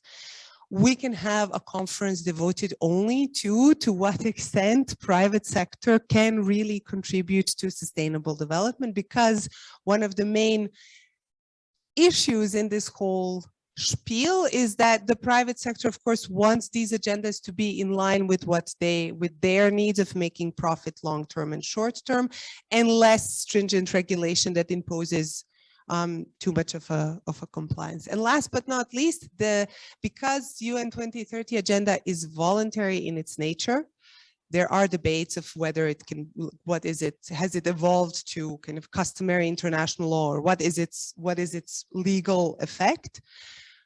But because it's a soft law instrument at the very least, it kind of has this reliance on the existing international law framework. So when you read the 2030 agenda, you see that there's a reliance on, for example, the International Labour Organization instruments, or instruments that deal with human rights, or instruments that deal with environmental protection, either in the main text of the agenda or in the individual. So this is important because the idea is that through these three elements, those goals will kind of have at least some, or get to some level of enforceability. Now, what's the problem? The problem is that today, 80% of the international trade, according to some statistics, happens in the global value chains. Global value chains is a phenomenon of modern production, came because of the political and technological development. At some point, it became so easy to communicate with parties abroad, and it became so easy to ship goods from one part of the world to another. And that kind of rapidly expanded. And today, like I said, according to some statistics of the World Bank, 80% of the trade happens through these global value chains. Global value chains is a production phenomenon, has been quite present in kind of economics and business management, not so much in law, and only with a kind of a paper that international research group published in, I believe it was a UK-based paper in 2016, did they kind of bring light to all of these different holes that exist in this system from a legal perspective that haven't been researched. So there are different types of global value chains. There are different problems that arise, but I'm sure you have all heard of kind of palm oil industry and all the negative environmental externalities that come from palm oil industry. You have heard of fashion industry, you have heard of abuses in food supply chains, and so forth. So if you have heard about those are the problems that come down to global value chains management and compliance and so forth. So why do we have a problem? If you kind of look at most of these systems, usually you have a company that's a so-called chain leader that is in a country of a global north or a global west. This is important to remember. They cascade their production process downstream. So they have their suppliers. They can be tier 1 suppliers, tier 2, tier 3, depending how broken down the supply chain is. Eventually, you get down to these suppliers being mostly in the global south, developed countries. Now, the structures are set either through corporate law or through contract law in a way that these chain leaders maximize their profit with almost no liability for any human rights violations, any negative impacts on the environment, the so-called adverse social and environmental impacts. And some features that allow for that is that the chain leader is the company that makes all the decisions of what will happen downstream, but they only have contractual relationships with their immediate suppliers. So for example, with tier 1 suppliers. They include kind of references to codes of conduct, transnational instruments and so forth, but they do it in a way that leaves it open and allows, apologies.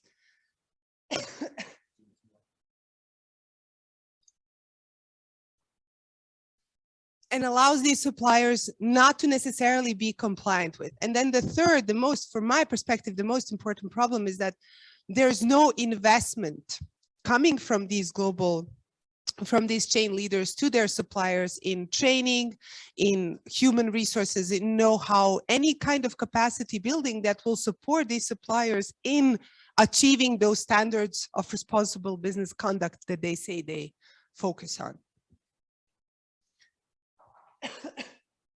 late Professor Dr. John Ruggie, who had a mandate to develop this UN guiding principles for business and human rights, phrased this problem as the governance gap, meaning that while you have stringent regulation in the countries of these of the chain leaders, they have an opportunity to take advantage of less strict regulation in the global south. That's a governance gap that comes down from the overall passivity or politically driven decisions not to regulate this business activity. We'll see how this plays out today through this emerging national due diligence legislation that we mentioned earlier. Apologies. But the thing that I'd like you to kind of focus on and go a step further is to think about, why do we have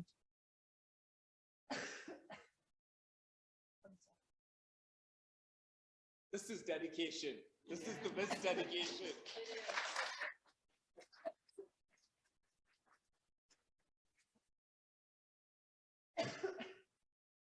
John Ruggie, this professor, actually just passed away last year.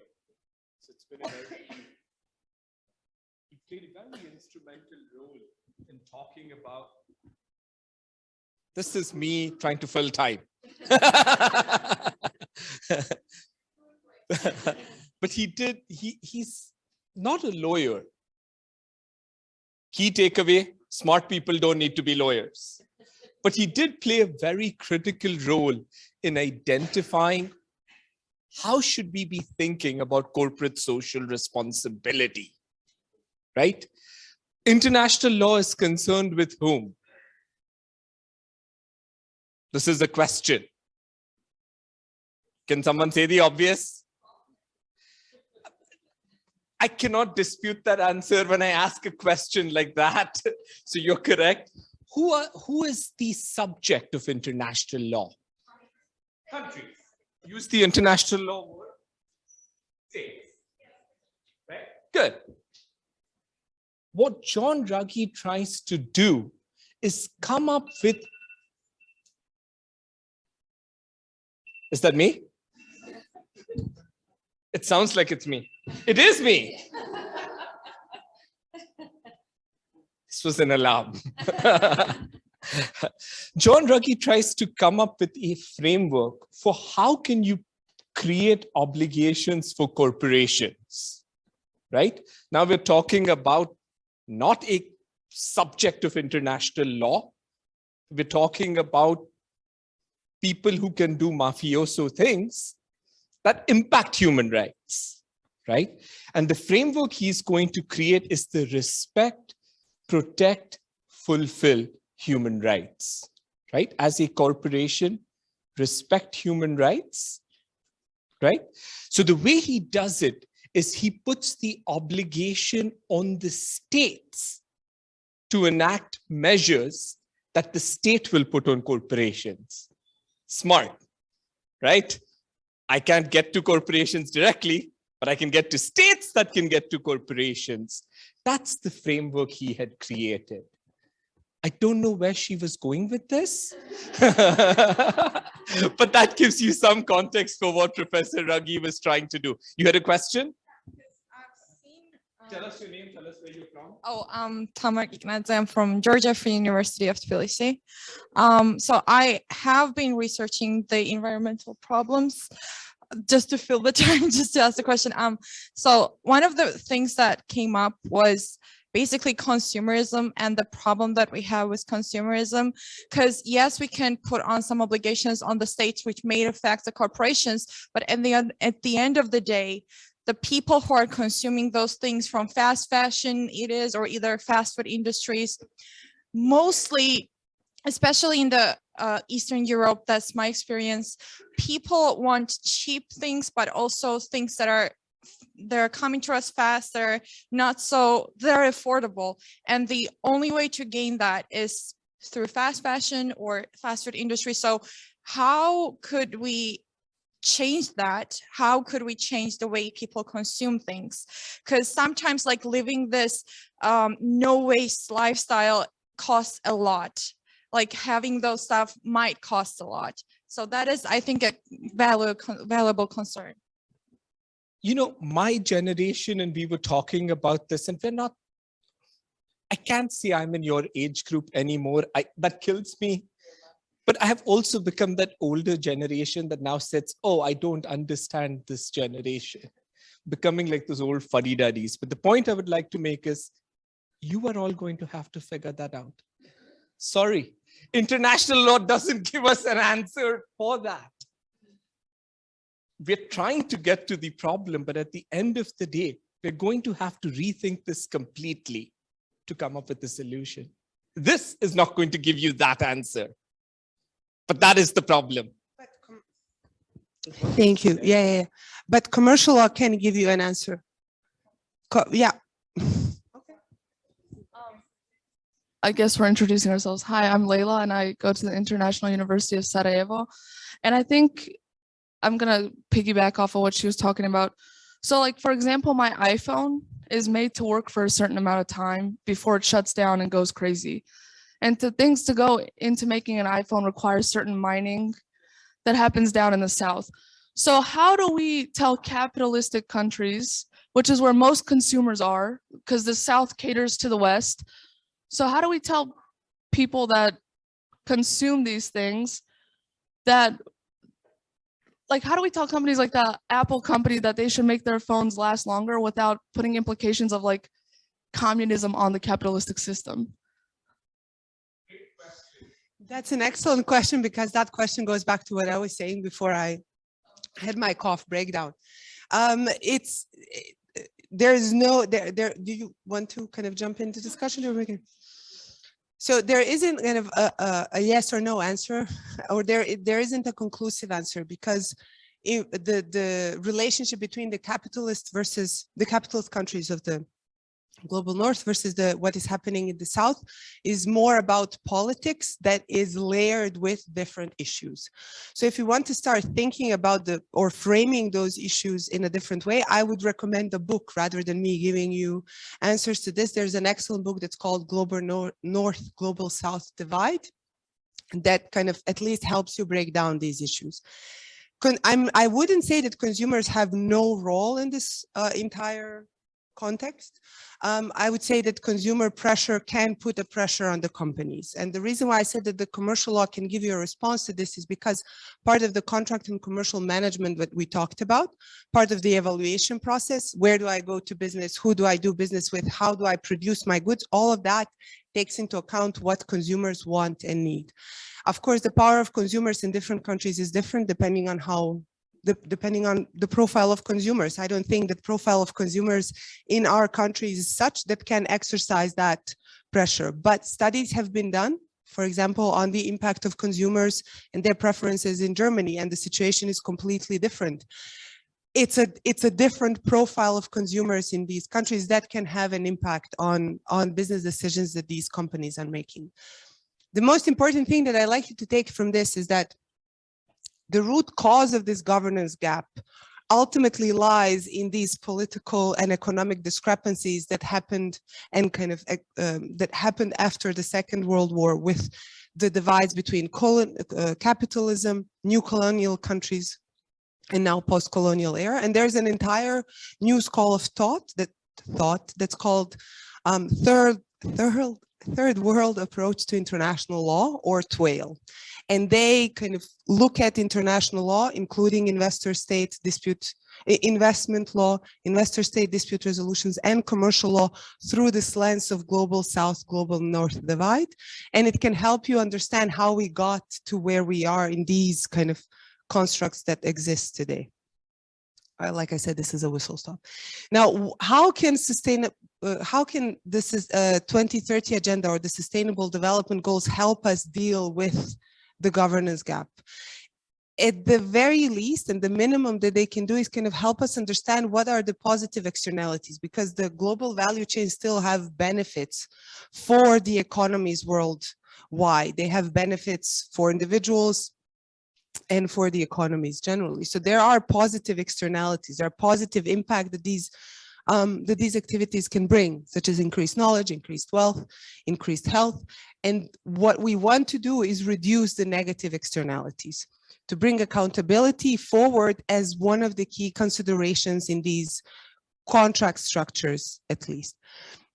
So the main question that contract law lawyers and international commercial law academics and practitioners have been dealing with is how do we, through different instruments, reduce negative externalities. So I'm going to walk you through again some of the mainstream approaches. Surprisingly, the first stop would be the role of contract. So when you, in the absence of this regulatory activity, in the absence of national states kind of embracing regulation that can give this accountability to global chains, global value chains, there has been kind of a theory that embraces kind of emerging contract law as a governance tool. So if you go back to what we were talking about, what is the purpose of contract? Most of you gave an answer. It's a tool that, you know, rights and obligations, it gives us legal accountability, it gives us certainty and so forth. But in this context, it comes down to a governance tool. It becomes a tool that manages the behavior of the parties and expectations of the parties in those supply chains. And for some, this has been kind of a major shift. For example, if you look at the American Bar Association model contract clauses for human rights, their drafters continuously emphasize what a profound shift this is in thinking about what contract is, because in capitalist countries, usually the contract is a tool that kind of just maximizes gain. It just gets you to a point that you have a win-win situation. But now suddenly you bring human rights, environmental protection, and other elements into that construct. So from that perspective, it kind of expands what the contract is supposed to do. The question, of course, is how do we, if we agree that that is the step, the most effective and efficient way of going about this, how do we go then about this? And what has been kind of present and has been causing a lot of kind of activities are these model contract clauses. So one example that I just mentioned are model clauses for human rights, ABA model clauses for human rights. These are targeted primarily at the US-based companies, at least according to the ABA working group that dealt with this. There was a version 1 before these, but the version 1 was kind of subject to criticism because it didn't account for the role of these chain leaders in global north, or US companies precisely, their contribution to the human rights and environmental impacts, adverse environmental impacts down the global chain.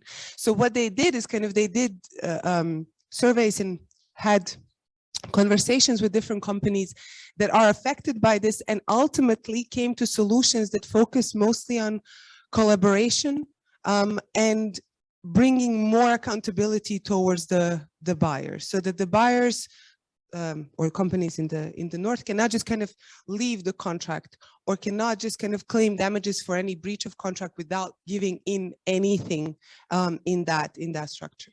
And another, my favorite would be the so-called Chancery Lane Project clauses, or TCLP clauses. Now, TCLP is quite a fascinating initiative because they gather practitioners around the world, usually contract law lawyers, so people who have been working in procurement offices, so people in big companies like Apple, Unilever, Microsoft, whoever, their procurement departments, their contract law lawyers, as well as counsels, working in law firms, contract law lawyers. And then they draft together clauses that are focused on net zero, so achieving net zero through contracts. Each clause, and this is a fun fact that I just recently learned, each clause has a name by, it has a name, in, so for example, John's clause or Anne's clause and so forth, and that's the name of the child of the drafter. And by doing that, they're signaling that their work in drafting these clauses is focused on the future generations. That aside, the clauses themselves are quite fascinating because they embrace them, they really, in an innovative way, are using contracts to achieve net zero in global value chains. So long before we've seen, for example, a requirement for cascading, so-called contractual cascading, I'll explain in a minute what that is, CLDP had a clause on contractual cascading. They had a clause on, for example, supply chain score sheet cards, kind of setting mutual obligations of net zero emissions for the entire chain and so forth. Innovative ways of using remedies to kind of, if there is a breach of contract or if there are damages or any payment to be made, that has to go, for example, to NGOs that work for environment protection and things like that. So they publish these clauses in climate contract playbook, and they're not limited only to global supply chains. They have these clauses for finance and banking, for construction, for manufacturing. So it's quite a broad reach that they're doing, and they're constantly developing. This is the most flexible initiative that I've seen on the market that allows kind of a regular production of model clauses that address different types of issues in these chains. And I want to just give you a few examples of how, of a kind of a successful use of contracts in this context. So Accord, I don't know if anybody has anybody heard of the Accord on Fire and Building Safety in Bangladesh? Yeah, of the students. No? Yeah, they were very, yes. So Bangladesh isn't, well, was notoriously known for kind of suffering from these adverse social impacts, especially in labor conditions. So there were several instances in the 90s and 2000s when there were accidents of that were a result of fire and lack of fire and building safety. And the most, the biggest one was in Plaza, resulted in 1,000 employees dying and over 3,000 employees being injured. So what they did after that is that the government of Bangladesh, with their worker unions and their companies, as well as the companies that have, like in the fashion industry primarily, that have presence there, they designed the Accord on Fire and Building Safety, an agreement on standards that should now apply in this industry that require these companies to give investments into fire building safety as a primary step, and then as well later on know-how, training, and so forth. And it was so successful, this is kind of in a nutshell, it was so successful that it was renewed in 2018, and right now there are talks about the Accord being expanded beyond Bangladesh and having a regional impact. Another example that I want to give you comes from University of Aberdeen. University of Aberdeen develops a tool that's called Cool Farm Alliance, and Unilever used the Cool Farm Alliance to reduce greenhouse gas emissions in their supply chain this was as a pilot, down for 25%. Right now, the Cool Farm Alliance for reducing net zero, for reducing greenhouse gas emissions in food and agricultural supplies is used in over 100 countries. 12,000 companies, according to them, are using it.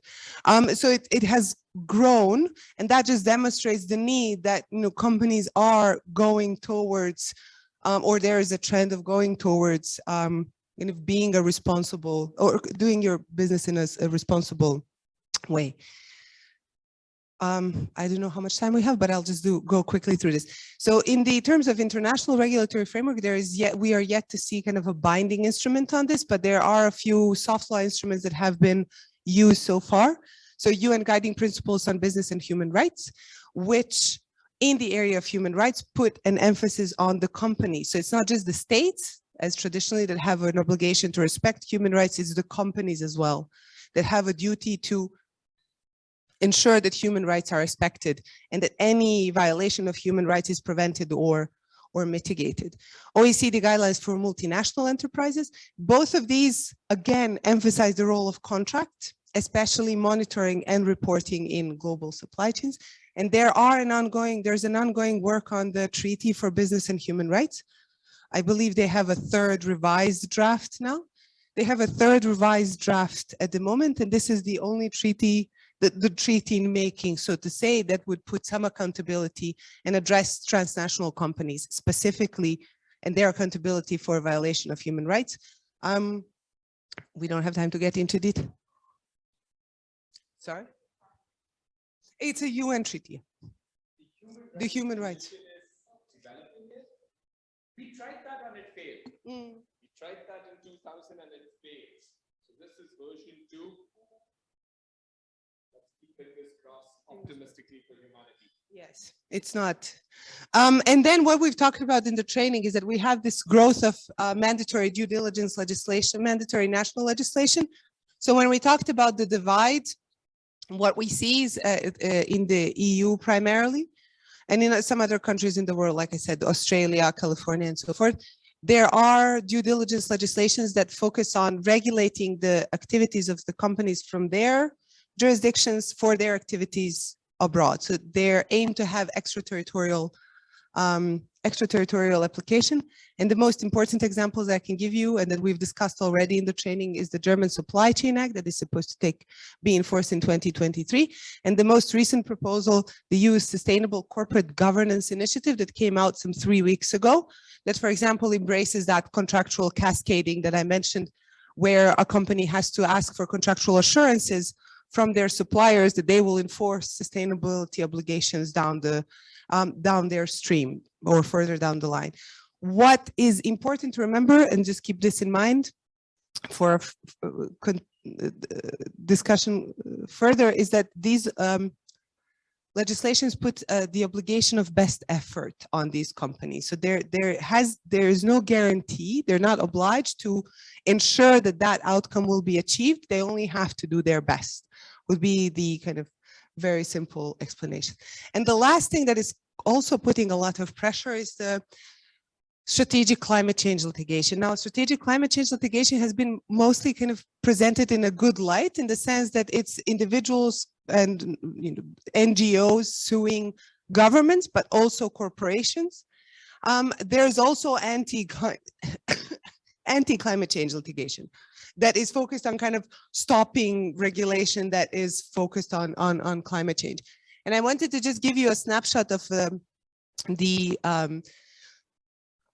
database that kind of compiles all of the ongoing cases of strategic climate change litigation. And I believe this one is maintained by Columbia Law School. So there's a lot of kind of effort coming from here. So you can see what these companies are being sued for. Their obligations to reduce greenhouse gas emissions, misleading advertising. So this goes back to the discussion on consumers, because the companies are being sued for advertising their products in a way that misleads consumers. So you as a consumer, you believe that you're buying something that was produced in a sustainable way, where in fact you're not. And with the national due diligence legislation and mandatory human rights due diligence legislation, some suspect that this the number of these cases is only going to go up, because that will help consumers understand what kind of rights they have and that they can really bring these companies to court. And then we have disclosures and environmental assessment and permitting. What I want to give you as an example as we wrap this discussion up is that this was called a landmark case in this area, where the Hague District Court, and just note that this is the first instance court, so this case is on appeal. We don't know, it's still yet to be seen what the second instance court in Hague will do. But the Hague District Court, from my side, at least in my opinion, did quite a remarkable thing. So first of all, they relied extensively. Let me take a step back. Royal Dutch Shell was sued by a group of individuals and non-governmental organizations for basically not enforcing or not implementing their obligation to reduce greenhouse gas emissions in their supply chain. And according to the plaintiffs, this was a violation of a duty of care in the Dutch Civil Code. And the court then faced a problem, because how do I interpret a duty of care in this context if I've never had this case before? So and this is where in my opinion, the fascinating part comes in. First of all, the court extensively relied on scientific evidence surrounding climate change globally, regionally, and in the Netherlands. Then second, to answer this question of interpreting the content of duty of care, the Hague District Court said, I'm interpreted the duty of care by relying on and invoking the UN guiding principles on business and human rights and the OECD guidelines. And they effectively said, look, responsible business conduct is a global obligation of every company everywhere in the world, irrespective of their location or their industry. And that business conduct means that they have to have that they have to abide, they have to conduct their business in a way that ensures achieving sustainable development. And then they took it a step further, and for Shell specifically, they said, because of the position of Shell in their global supply chain, Shell has a duty of result to ensure that all of their suppliers, all of their business relationships have to achieve the reduction of greenhouse gas emissions. And towards their consumers, they have an obligation of significant best result, which might kind of lead to interpretation of, is there a difference between an obligation of significant best result and an obligation of best result? If you haven't heard of these terms, you can look them up in the UNIDROIT principles, because the UNIDROIT principles give you the content of these standards. So you can understand that what does it mean to have an obligation of result versus what does it mean to have an obligation of best effort. Contrasting that decision with the legislation, the Hague Court took it quite further than what the legislation currently gives us. So it, it put it, kind of escalated it on the level of obligation of result. We'll see how this goes, and it's interesting to think about, and I'm sure nobody's going to think about this because you're in the Wismut problem, but it would be interesting to see how the reasoning, the methodology of reasoning in this case, how will it impact the interpretation of these obligations under, for example, CISG or in other national laws that have similar standards. And before I hand it over to Kabir, just to kind of say that statistics show, though, that although we have a high number or increased number of this climate change litigation, the success rate of plaintiffs is very low. So according to a recent EU study, out of 35 cases, only 2 were successful for plaintiffs, one of which was the one that I just mentioned. And, there are different reasons why that's the case. The only thing that we can take out of this is that the pressure of this climate change litigation is being, on the companies. So there's an increased interest in trying to figure out how to translate all of this into commercial values and then have that in contract as an enforceable obligation. And with that, I'd like to hand it over to Kabir, and thank you all for your patience while I had like my episode of coughing.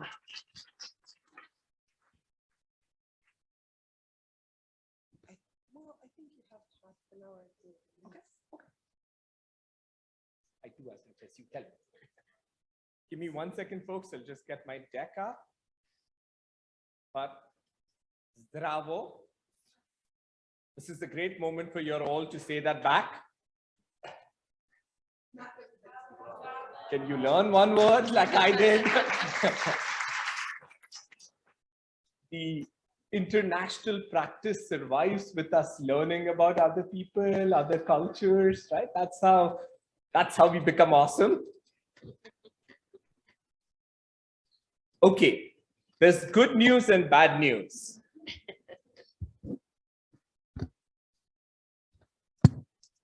Good news.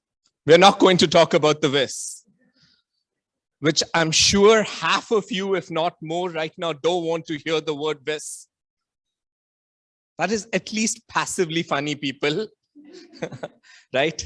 I keep meeting everyone telling me, enough with the WIS, enough with the WIS. Bad news, we're talking about serious issues. We don't have good answers. This is mostly going to be your generation's problems. So on behalf of our generation, haha. Okay, we're going to be talking about human rights in investment arbitration. That's what we're going to be talking about. This sort of flows from where Navina ended her presentation, okay? That is also passively funny. Okay, you should know this, so I'm going to insult your intelligence. You all are at the WIS right now. If we don't know what is investment arbitration, we have a problem, but let's just insult your intelligence a little bit, right? 150 years ago, if you were a foreign investor in another country, you could do three things. You could go to the courts of that country, right? So if you have a dispute, I have an investment in Peru, I have a dispute with Peru, I can go to the Peruvian courts. I'm a foreigner. Foreigners don't tend to be liked, especially when they make money and when they do mafioso things. They often go hand in hand. So courts are generally not seen as a good idea. The second thing you could do is you can seek diplomatic protection, right? I have a problem with Georgia. All the Georgians, raise your hands. Have a problem with Georgia. I can go to the US government and tell the US government to fight for Georgia. You know what the problem is? The US government doesn't care. Right? Who am I? Yeah, with no contacts. If I was Exxon, if I was Conoco, the government cared. This idea kind of sucks. The third thing we could do, and this particularly has some significance if you are dealing with the state or state entity, do what the WIS tells you to do. Sign an agreement, put an arbitration clause, sue them commercially. The applicable law is the law of Ruritania. You know what Ruritania can do? If it's a dispute with Ruritania, you know what they can do? Can somebody say change the law? Right? This became a problem. The three traditional ways that you may have to protect foreign investment were not seen as being great, right? There are limitations for each of them. And that led to the creation of investment arbitration, okay? Let both the states get together and sign a treaty, right? And this treaty tells us, we the states guarantee the investors of the other state rights and rights. Sorry, I take that back. No obligations, rights. If you think the rights are violated, sue us. And you sue us where? In front of a tribunal. And that tribunal will tell you whether you, the respondent state, state capital S, country, have violated international law. Right? Sounds like a good idea? Can you at least say the idea sounds okay? You saw the limitations of the other three here. Okay, this is a solution. In principle, this doesn't sound like a bad idea, right? It could work okay. How has that worked out in practice? Depending on where you stand, your answer will be very different. Now, why is this important? Let's spend a few minutes talking about that. We have 3,800 cases. There's 3,800 treaties. That's a lot of treaties. We have crossed 1,000 cases. For fun, I added all the other international law disputes. I'm not taking here human rights committees. It's more ITLOS, ICJ, WTO, right? The adjudicative disputes. You combine all of them, ISDS is more than that. All of them combined. International law is being developed through ISDS. Okay? 120 countries have been respondents, right? We're like 194 right now, right? 120 of them have been respondents. We have covered a good part of the world. Okay? If there is an award against a state, you know who pays for that award? An award against Georgia? Where the Georgians? You are paying for it. Georgia is the Georgian people. Bosnia is the Bosnian people. And these awards are, chump change. UCOS, our empathy right now for Russia seems a little on a question mark, but it's $50 billion, not counting in interest.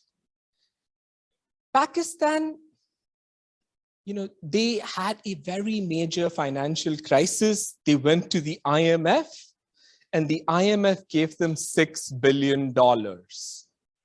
Okay, country was almost going to not meet its obligations.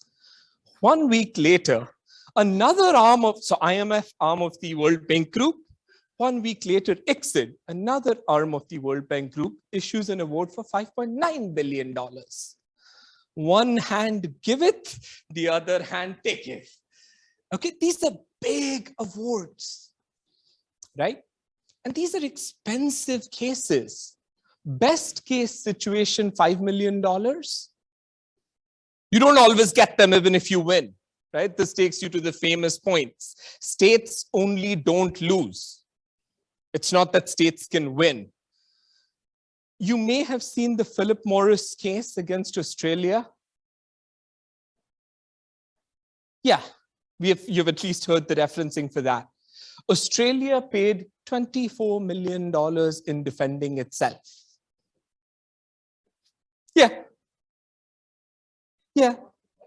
Yeah, but they used the government.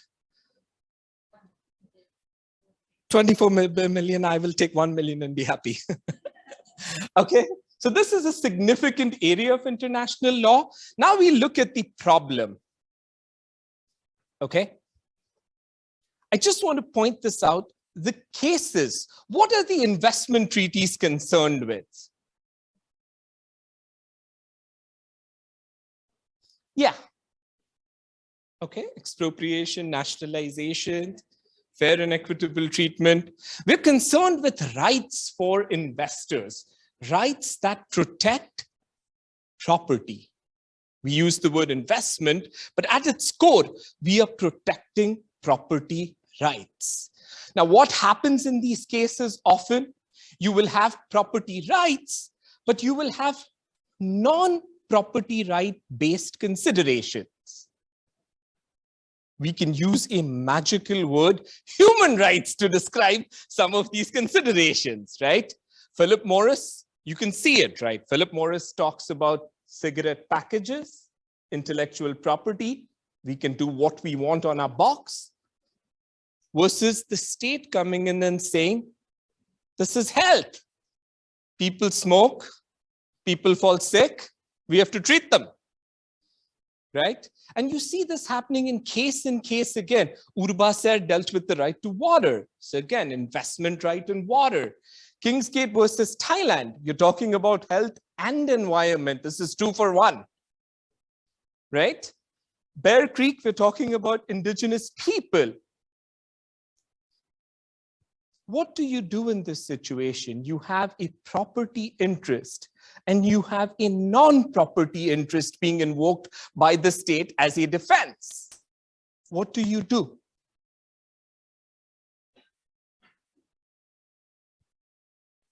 Anybody?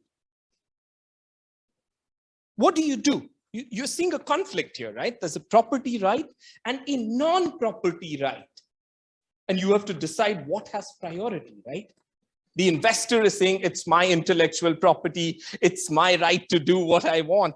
The state is saying, I'm doing this to regulate affairs for the health, for the environment, for the well-being of people, for the indigenous communities.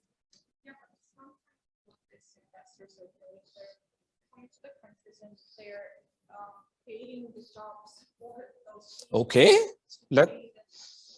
let's stay tuned. You have to take a balancing approach. Take a reasonable approach. Let's stay tuned. We'll take the last point here and then move on.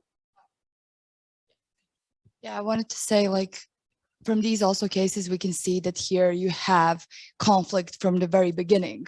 So you have investors coming in states with already something that can possibly endanger certain aspects such as human rights, such as public health, such as right to water. So and damage something that the states have to protect. So it's also up to states to know what investors you're actually bringing in. States, get your shit together. Yeah. Forgive my French. Okay, let's move on just in the interest of time. Now, what tends to happen here is concerns that a state may not adopt measures that may otherwise be good because they are concerned they may get sued. This is what you describe as the regulatory chill. Now, if you are a state, and clearly this room doesn't have a lot of empathy for states, there was no answer here that came out, let's protect the states' rights. But a state will tell you, we have to meet all our obligations, right? You have to meet your treaty obligations. You have to meet your human rights obligations, right? And if these are in conflict, we are in a problem. Now, what do tribunals do? Tribunals are going to tell you our authority comes primarily from the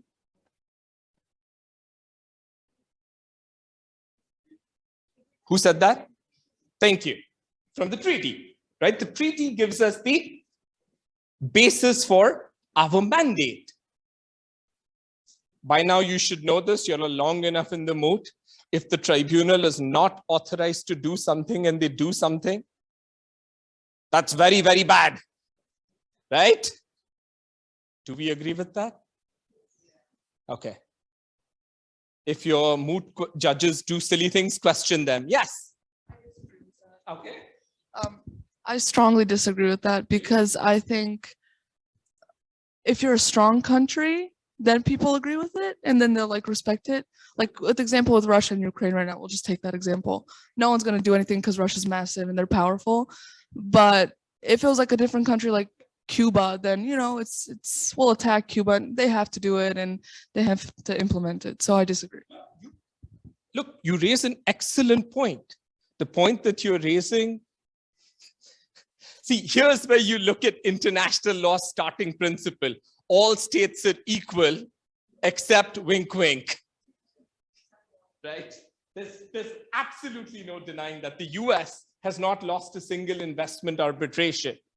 Now, we'd like to believe that the US is awesome, but we'd also like to believe that the US is the US. Can't disagree with that. We will talk about the principle here, but you're correct. The rules will apply often on who the respondent is.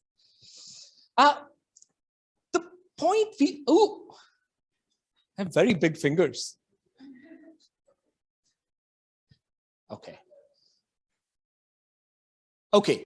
The point we want to make here is tribunals, because of their express mandate, are going to focus on the treaty and not focus on broader principles unless the broader principles are not expressly included in the treaty, and they often are not. Okay, so what are we going to do? We are going to prioritize investment rights over other rights. If you like human rights, if you like the environment, a small part of your soul should die. Okay? Now, this has resulted in a backlash. People don't like investment arbitration. Some of it boils down to what you're talking about. The system doesn't look fair. All the arbitrators, you'll have heard the phrase, male Palin's tail. It's passively funny, but very sad. Your arbitrators tend to be white. They tend to be men, and they tend to be men of a certain age. Right? Shouldn't international law be representative? Right? Legitimacy here. So we're talking about reforming ISDS. Now let's look at human rights for a moment and just keep this in the back of your mind. We're told that human rights, fellow Slavic scholar from the former Czechoslovakia, he tells us we're going to use this for a particular purpose. In your mind, when you're thinking of human rights, think of three buckets.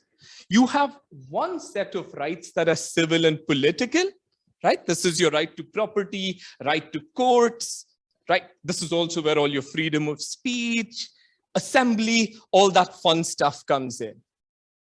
Then we have a second set of human rights, often not taken seriously. Socioeconomic rights. People have a right to work. People have a right to health. People have a right not to be expected to work 7 days a week, 24 hours. All that, yeah. Thank you for joining the legal profession. Okay, all that becomes a second set of right. And then we have a third set of rights that actually don't concern an individual particularly. It concerns us as humans in totality, right? Give me some examples here and don't look at the screen. Environment, right? Give me another example. I'm sorry, cultural heritage. Like? Yeah, mosques, churches, right? Where are you from? Azerbaijan. So you care about them as an Azerbaijani, but we all care about them as society, right? These are valuable for all of us, right? Now, look at these three buckets and tell me, where would investment rights fit in? Which bucket? Civil and political, right? I'm sorry? Almost. All of them. Yeah. This is where our rights fit in. Where do the problems come up? The state tries to invoke defenses under which buckets? Collective or socioeconomic, right? You see either of them. This is where you see the problem. Investment treaties are concerned with this. They deal with these if they do so very poorly. States have to meet all three. So states' obligations would be under the treaty, just here. But a state's obligations in human rights will be all three.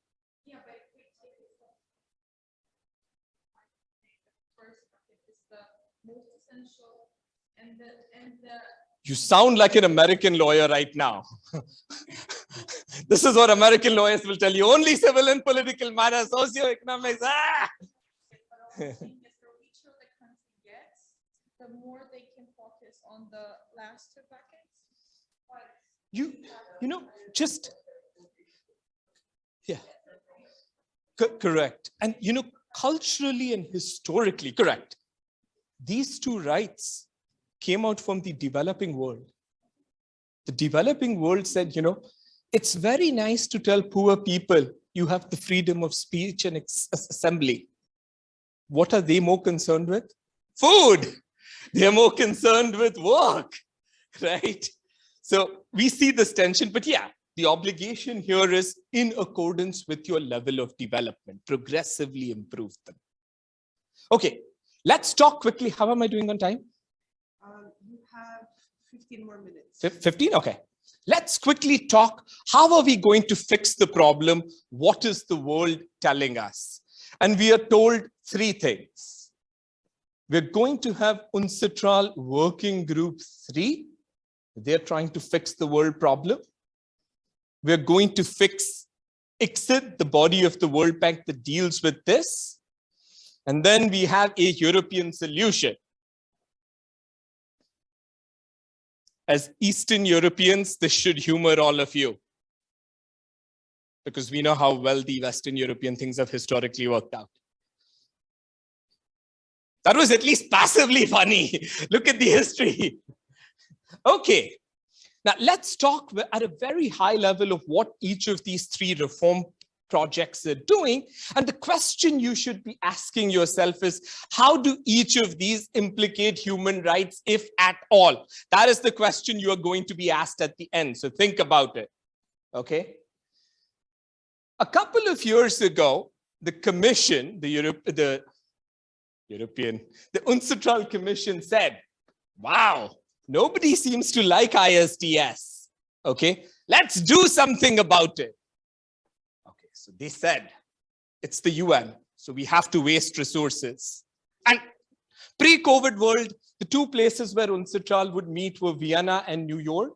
It alternated, because why not select the two most expensive cities in the planet, right? Okay, so their mandate, let's identify the problem. After we identify the problem, let's try to see what we can do about the problem, and then let's see how we can fix it. You can ask a first-year law student to do this, but this is the UN. Okay? Now here's the fun fact. Okay? Member states give a mandate to the working group, and they tell us, focus on procedure, don't focus on substance. Okay? Do you know how long this process is going to take? Well, you ruined my thunder by giving a much more higher number. This process is going to take 10 years. This process is going to take 10 years to reform ISDS, but we're going to fix procedure. So what are we going to do? We're going to fix how long awards will take. We're going to fix how much arbitrators can be paid. We're going to fix how arbitrators conduct themselves. We're going to fix third-party funding. We're going to create an advisory body. What are we not going to do?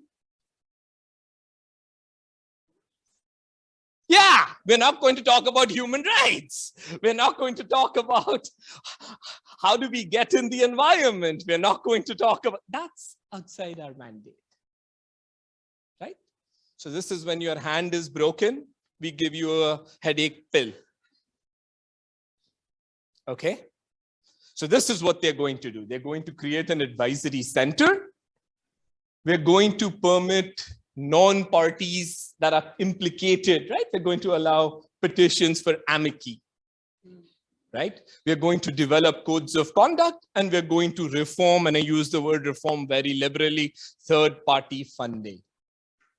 Okay? 10 years, all of us are collectively paying for this, so we can all pat our backs on the shoulder.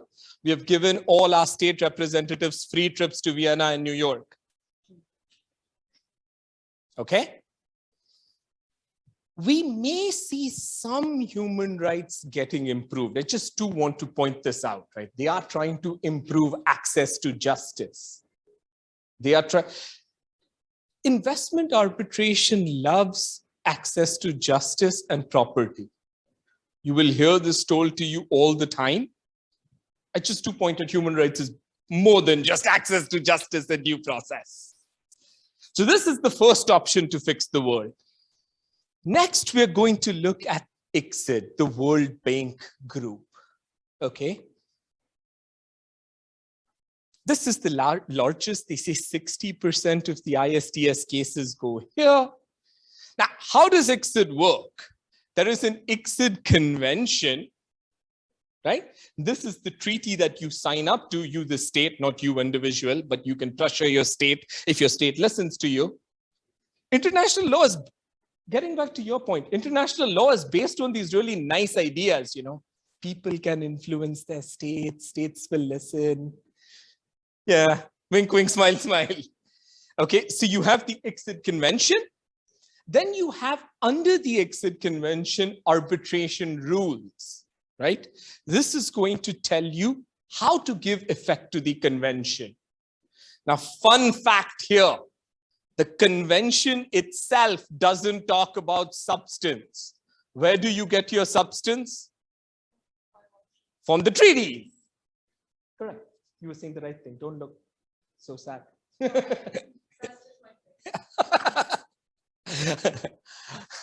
Do you get the point here? The convention itself is not talking about substance. It's giving you a broad framework. The rules are getting into the weeds. Stamp the paper 3 times, sign it with blue ink, and jump on it 3 times. All those rules that our civil procedure codes give us. Now, if you have to amend the ICSID convention, the convention tells you all member states need to agree. ICSID is not the New York Convention, but ICSID's up there. They're 156, I believe, is the latest contracting states. You need to get 156 states to agree. Is that going to happen? Yeah, okay, thank you. Yeah, it's not happening in my lifetime. It's not happening in your lifetime. So what has the ICSID Secretariat decided to do? We are going to amend the rules. So remember, we're talking about a procedural framework. The main procedural instrument cannot be amended. So what are we going to do? We're going to fix the stamping, the ink, the jumping on the paper 3 times. That's what we're going to fix. That requires a 2/3 majority. Do you think 2/3 majority is easy? No. So what is the final product going to be? Compromises, very baseline. Right? This is human nature. Right? If we have 10 people in the room and we have to agree on something, let's agree on simple points. Human rights. Are you seeing environment getting implicated here directly? No. Okay, and then we look at the European vision of the world. No more arbitration. We are going to create a WTO-like court structure because it has worked out so well in the WTO context. Anybody study WTO law? Yeah, it was fun. You laughed. So I knew you knew the context. I'm sorry? Okay, so what's going to happen under the WTO has had a stalemate thanks to the United States for like 3 years. Nothing's happening there, but we will not talk about that. Shh. Okay, they tell us language is awful. The language is awful here. They tell us we're going to create a tribunal of a first instance. It's going to be 5. So this is the Canadian treaty with Europe. So that's the example. 5 Canadians, 5 Europeans, and 5 from the rest of the world. All of you? This is the Canadian treaty. So we're looking at the American equivalent with Europe, which has died. Had the same formula, but remove Canadians, put Americans in. Third countries could be Americans, could be anybody. Anybody. All of us. Okay? You're going to serve for 6 years. Now, even though there are 15 people, the cases, the disputes are going to be heard in 3s. So there'll be 1 person elected as each chair. The chair is going to pick up 3 people, and they think of it as arbitration from 15 people. That's what it is. If you are a judge, you cannot do anything. You cannot teach. Professor Rogers, apologies. And for that, we are going to give you 2,000 euros a month. Hashtag first world problem, hashtag who's going to serve on this court. Okay, and it's a court because there's an appellate body. The appellate body is going to comprise of 6 people, 2, 2, and 2. They move on the presumption that cases are not appealed. Anyone who has done appellate work will tell you, if you can appeal, you will appeal. Okay, but anyway, we will talk about delay and avoiding all that. 6 years again. Here we will sit in 3s again. Here you are paid 7,000. If you have a choice, sit here. I just want to make a fun fact, which is depressing. This is a new project, and this project does not talk about diversity. So all our love for the Europeans telling us, hey, women's rights, they don't talk about women. We're going to see 6 men. That's how the world tends to be. Now, the Rome Statute that created the criminal court that came out a few years ago has a sentence that tells us, when you are appointing judges, think of women. That's what we tell them. Think of women. And you know what the implication of those thinking was? The entire ICC staff was actually, all of them were women. We didn't do that here. Okay, now I give a shout out. We have Professor Rogers here. She has an awesome initiative you will probably hear about. But that is an initiative, the arbitrator intelligence look at it, because that is an initiative that is trying to make greater knowledge to allow people who don't get access. Right? There are two well-known women arbitrators. You take them out in the investment context, and you can count on your single hand the number of women that play a prominent role. It's depressing. Okay. The UN human rights body does not like what they, okay, just what are they fixing? They're fixing dispute resolution. They're not really fixing anything beyond that. Yes.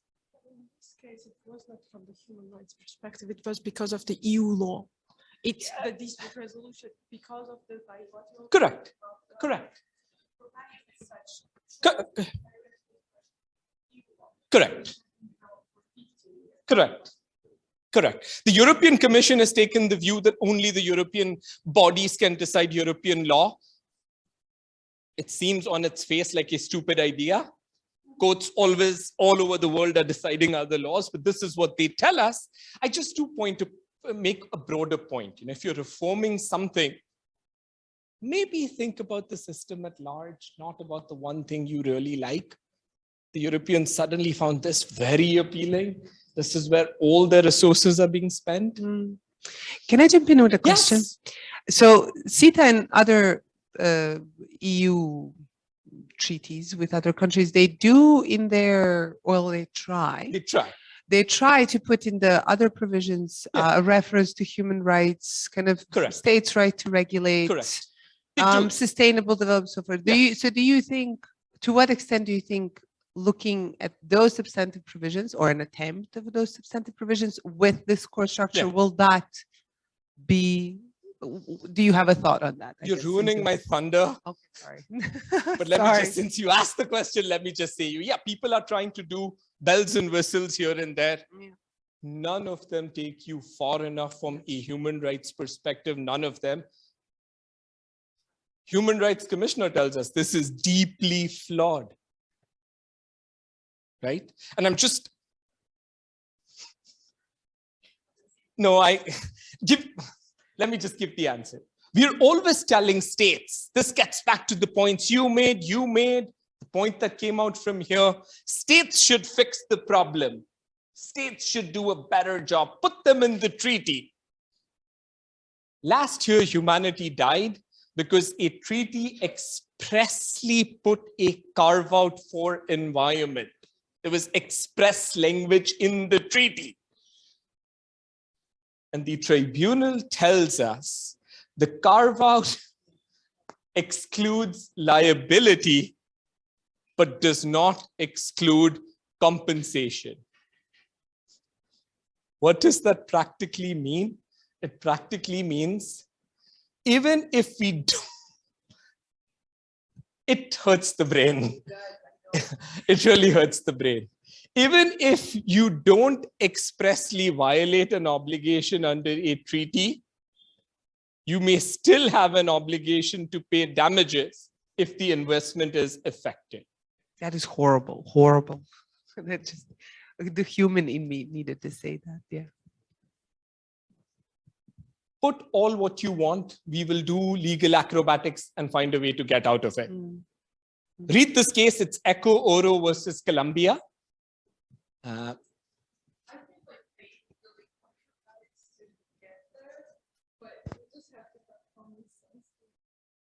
The decision is garbage? Yeah, well, you would think so. You would think so, but yes, we take your question. It was 5 minutes, and I also have one more question. Just a comment, because I know that the EU has this trade agreement with China regarding investment, and they put this WTO obligations and also sustainable development. And I know that in fact the EU freezes some of the investments coming from China. And what are your thoughts about it? Maybe that's just one way, because like what are the solutions to? We will talk about that. Just on China, look, clearly we are putting in things because, everybody's nervous. Nothing is taking you far enough. If you really want to address human rights, you're going to have to rethink the system radically. On solutions, give me a few minutes. I'll talk about some things we can do. But we're going to have to rethink the system radically. Now, we'll very quickly get in and out. Brazil, entire Europe can fit inside Brazil, size-wise. Okay, that is actually Europe inside Brazil. When you get the deck, look at it, it's funny. Brazil never signed investment treaties. And Brazil actually was Exhibit A. You don't need investment treaties. Brazil, richest Latin American country for foreign investment. Brazil is a continent country. I mean, I just do want to point out, we have a meta question of how far what happens in Brazil applies globally. Brazilian investors are going to Africa, and suddenly the Brazilian government thinks, hey, we need to do something. It's interesting to see how realities can change based on where you are in development. They don't give us investor-state arbitration. Brazil tells us if there is a dispute, we are going to have state-to-state arbitration. Brazil versus Bosnia. Okay, this is the Brazilian approach. States are going to do, what are they going to do? Where we started, diplomatic protection. You go to your state, tell your state to fight it out. This is what Brazil tells us. India. There's some provisions put here. You all were all talking about putting in provisions, right? It is based on voluntary principles. Just to give you examples of how lovely these obligations are. You put a reservation of rights. Nothing in this treaty applies to labor, environment, health. You read this provision and you're like, wow, awesome, well done. You read the arbitration clause. The arbitration clause tells us Article 16 doesn't extend to the dispute. So what you're saying is states have sovereignty, but then they don't have sovereignty with arbitration. But like, what happens, like there's an award that has to like come out of all this investment and a state doesn't want to pay it because they have sovereignty, they don't have to. Just great question. Just 2 points, We are told in public international law, the act of signing a treaty, giving up your sovereignty is a sovereign act. Yeah. Well, how do you enforce it? Yeah.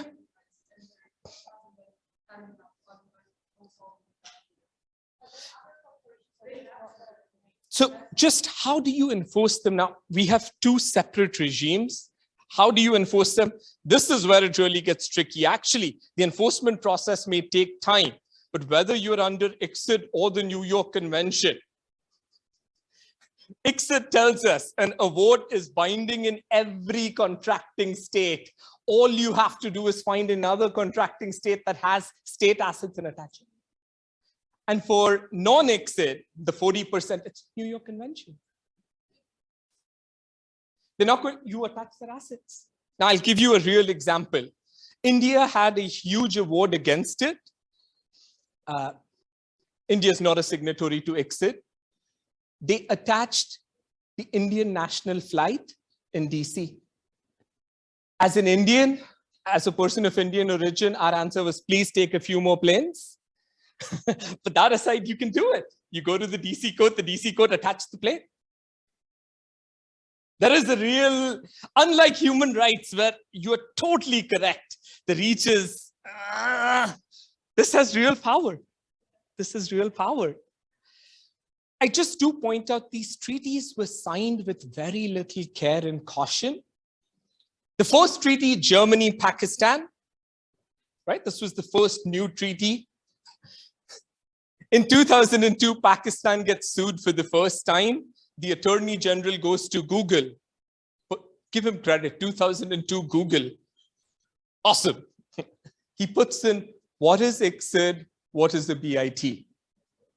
These treaties were photo opportunities. We have a delegation coming in. Let's take a nice photo. These small treaties look good. But these treaties have real, and this gets to your point, they have real teeth. Okay. India, they went through a reform process.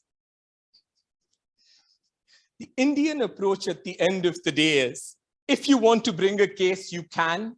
You have to wait for 5 years. And for 5 years, you have to go to Indian courts. Anybody familiar with India will tell you 5 years, very reasonable. Any other person will tell you 5 years, what are you smoking? Okay, but that's the Indian approach, 5 years in Indian courts. Okay, again, you can look at all the voluntary obligations put on human rights. Okay, now just ISDS implicates all generations. We have reforms, apparently also low resources. That was funny. My humor is getting lost in you. We don't really touch upon second and third generation human rights. When we do it in a very cursory manner. Okay. We still would encourage, despite the soul-crushing Echo Oro decision, we still encourage states to try and do a better job when it comes to drafting treaties. Because if we draft treaties better, then the problem is with the tribunal. Right now, the problem is shared.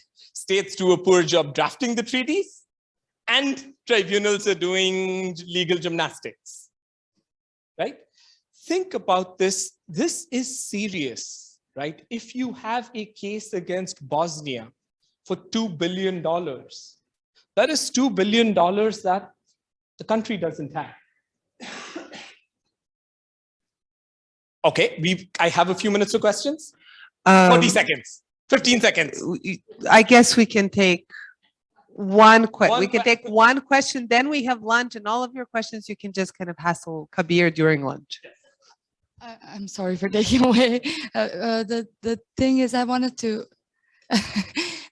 to connect to your first presentation, because if we're talking about SDGs, if we are talking about all these goals that the states are also pursuing and having also deadlines for these goals, it's in their interest to have treaties and to have things that will actually enforce that the goals are met, and that you protect yourself as states, that you don't put yourself in a position where you say, oh, now we have a problem, we're not ensuring that this can actually be achieved. So I think the states are the masters at the end of the day. So it's up to them mostly. So do you would? Will people here indulge me 1 minute for some? Yeah, absolutely. Remedies? Go ahead. Cut this off, but let me quickly do some further concrete remedies. One is we skipped past commercial arbitration. Yeah.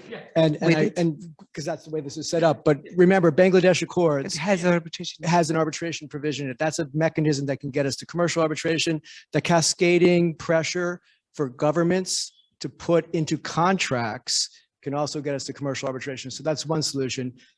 A couple other mixed solutions. One is ISDS is a one-way street generally. One other way, as we reform treaties, is to increase counterclaim rights and increase the scope of counterclaims. And the third, more aspirational, less likely, is to allow states to be claimants. And then you say, why? Why would anybody want? Because states say we got our courts, we can do it here.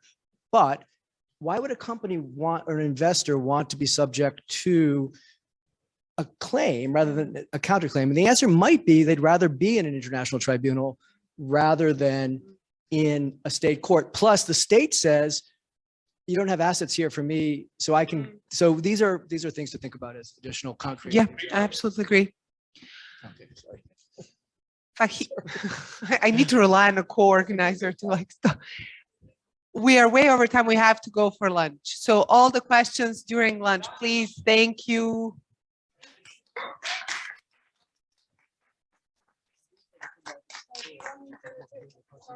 Sorry, do you want me to return the microphone to them? Energy level in the first two panels.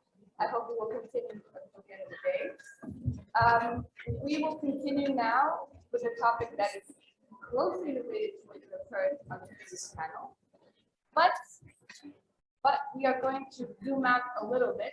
I don't think it's on.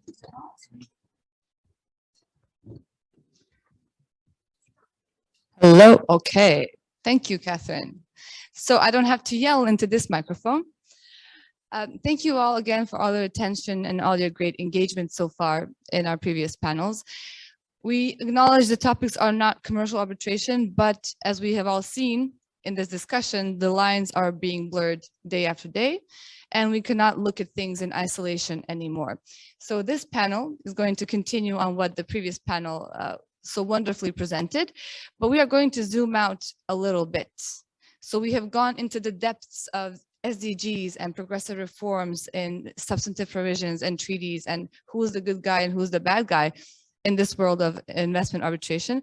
But we need to step back and take a look at how we got here and then just what kind of a paradigm shift we are experiencing in this very moment. Because if you start researching investment arbitration today, you will probably struggle to find where to start and where to end, because you are in the midst of procedural reforms, as Kabir has outlined, also substantive reforms. So what is it and how did we get here? So I will try to first paint a little picture before I introduce our wonderful speakers today who will address it a little more materially.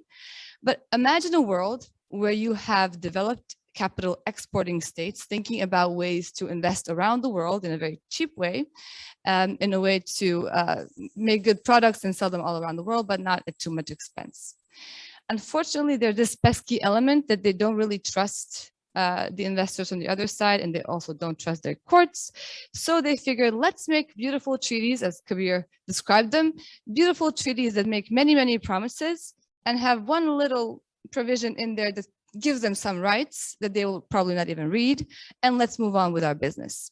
And that did go on for a while, but all of a sudden, the disputes and claims did not only come from one side, they started coming also from the other side. So developing states investors started suing developed states, or developed states investors started suing developed states as well.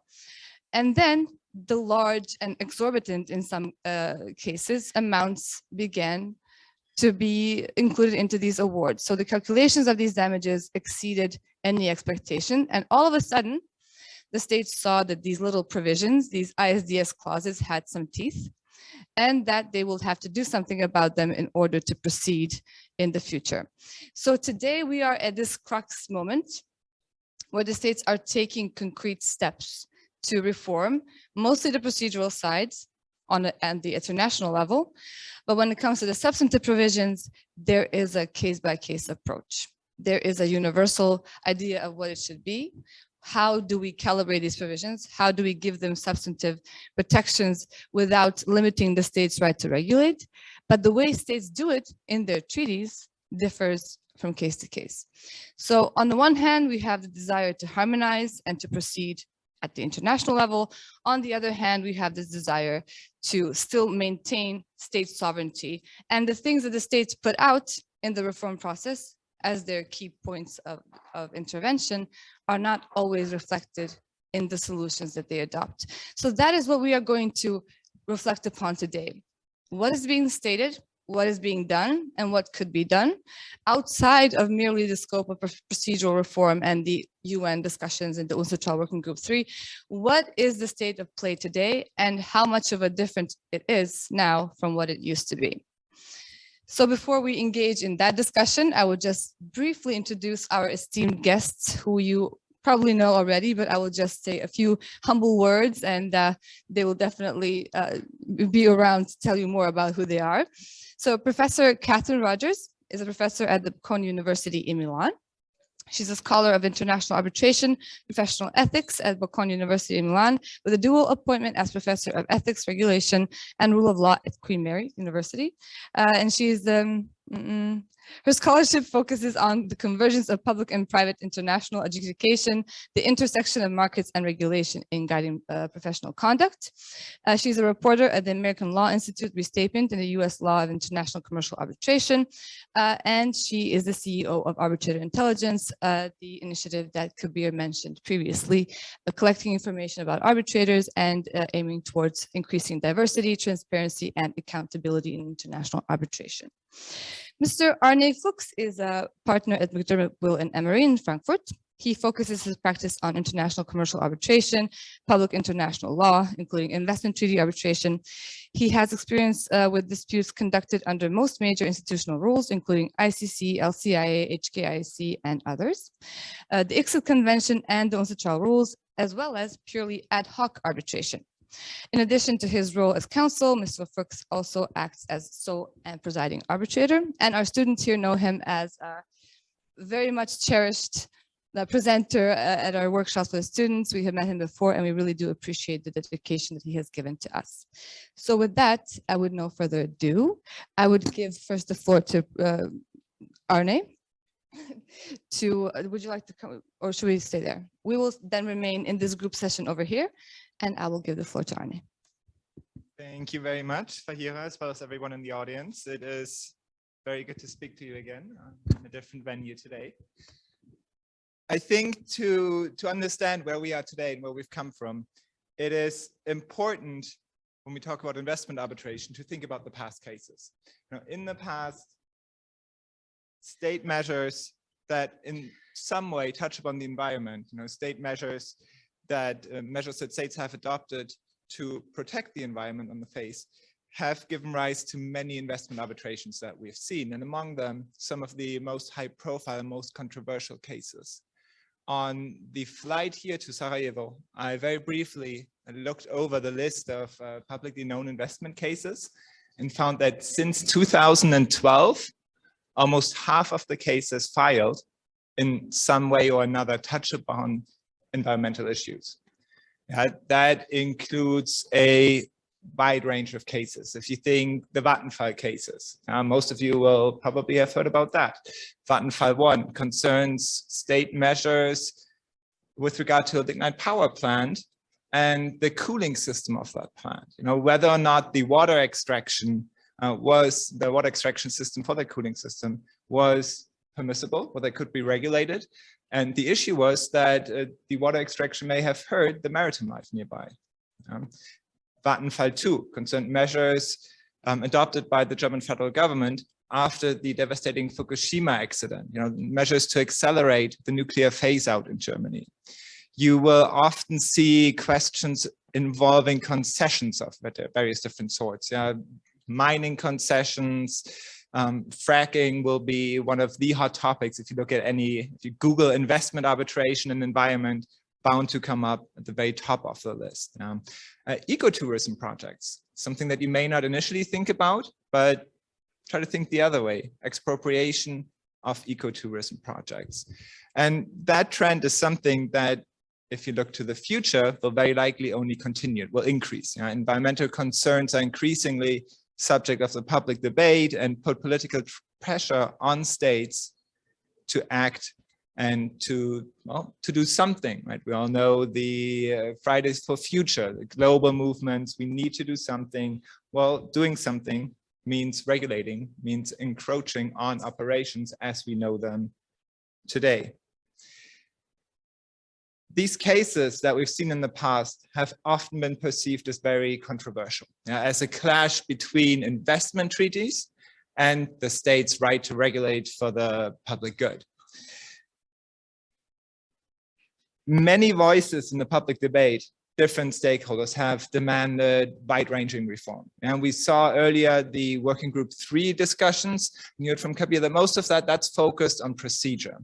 What we have seen with regard to substance is often a broad carve out from the existing substantive treaty provisions.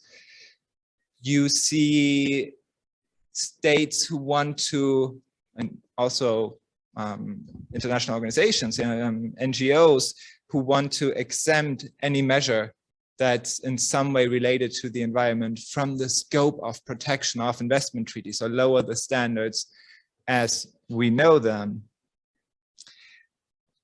That is not being discussed in Working Group 3 because many states implement it already. So we're not talking about that 10-year process where there's a paradigm shift.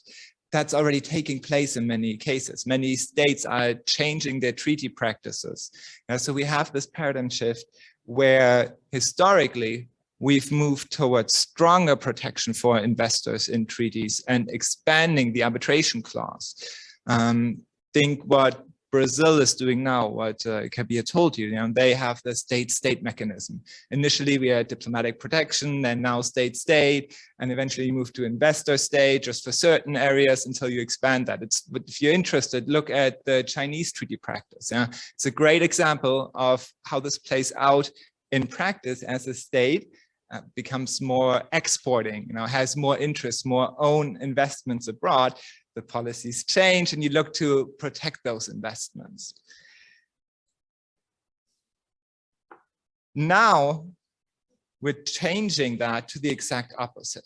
We're now focused in the past decade more on preventing judicial review. Judicial review is somehow perceived as a bad thing.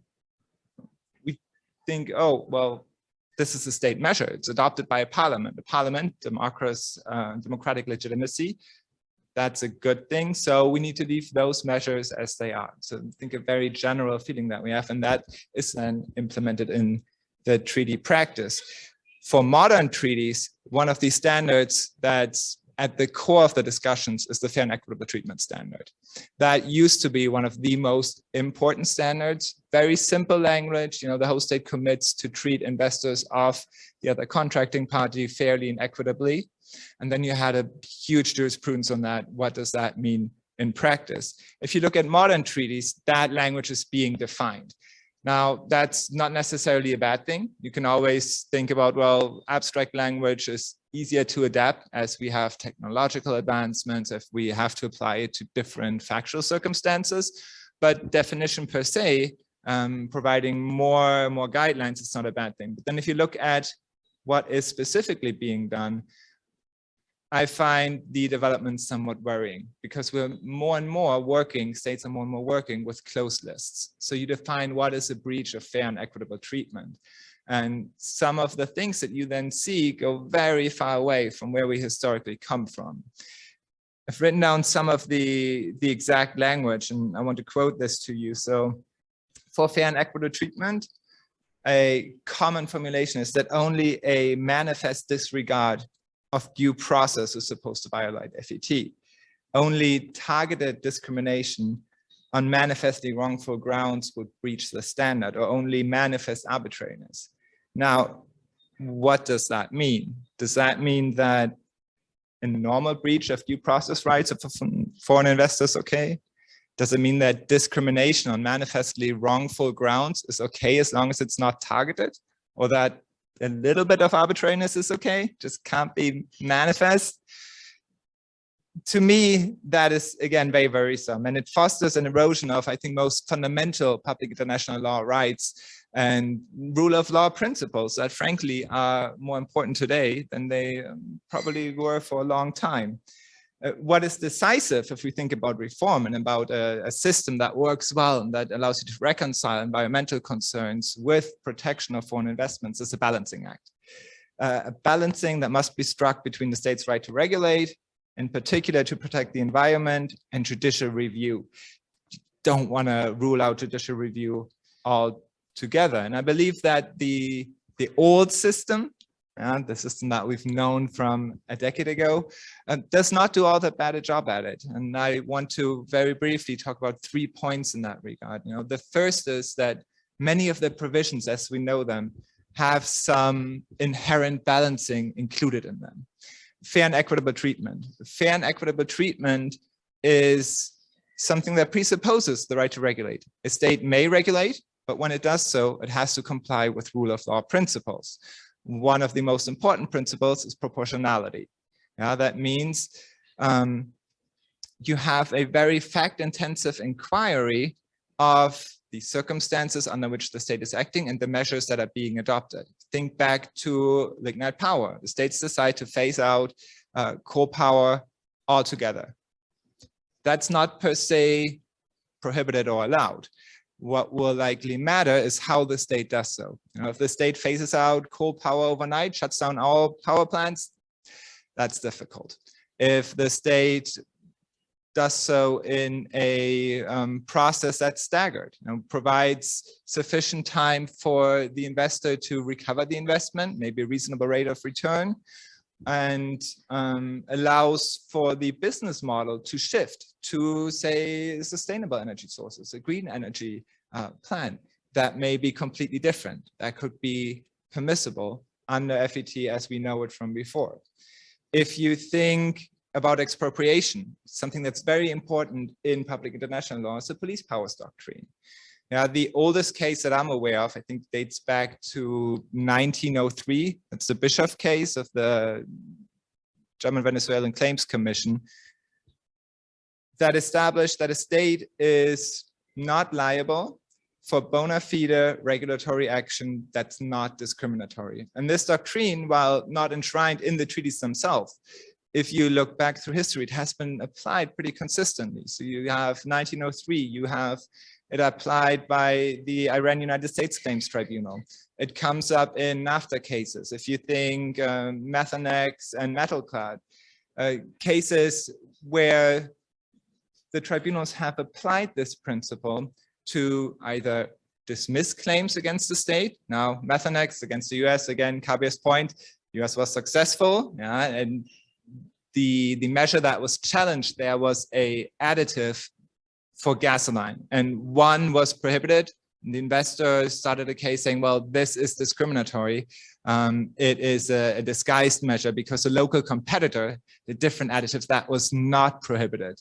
And what did the tribunal do? Well, they did a fact-intensive inquiry. They looked at what was at issue and actually delved into the chemical properties of the different additives and found that there is differences which justified this action. So they dismissed all claims. Again, reference to the police powers doctrine. A second important point, if you think about balancing environmental concerns and investment treaties, is to take a slightly different approach about how you look at it. Can you use investment treaties to enforce states' international environmental law obligations, treaties? And there's one case that I want to point out in particular. It's Alan Ballard against Barbados.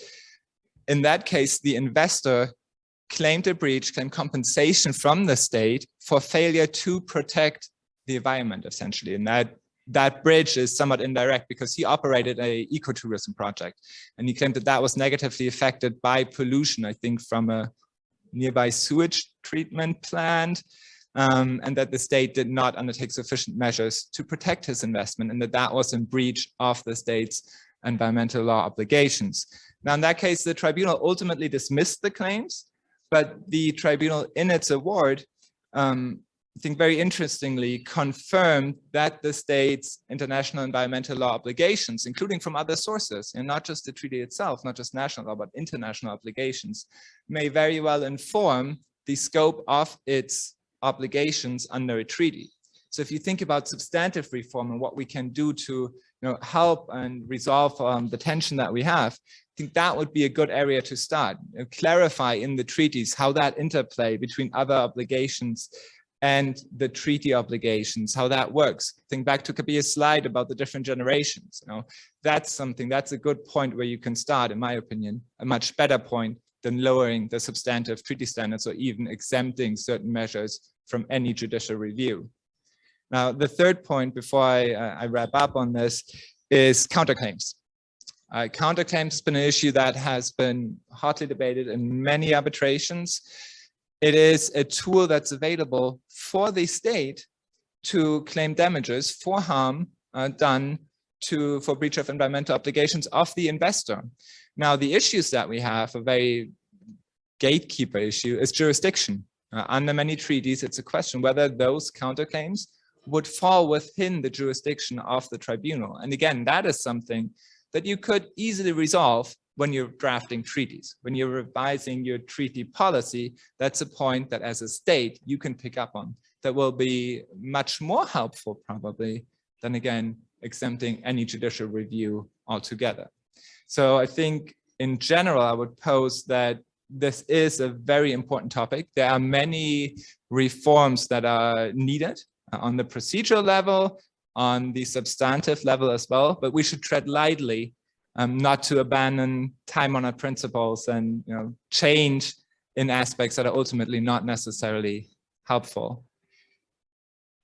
with that, over to Catherine.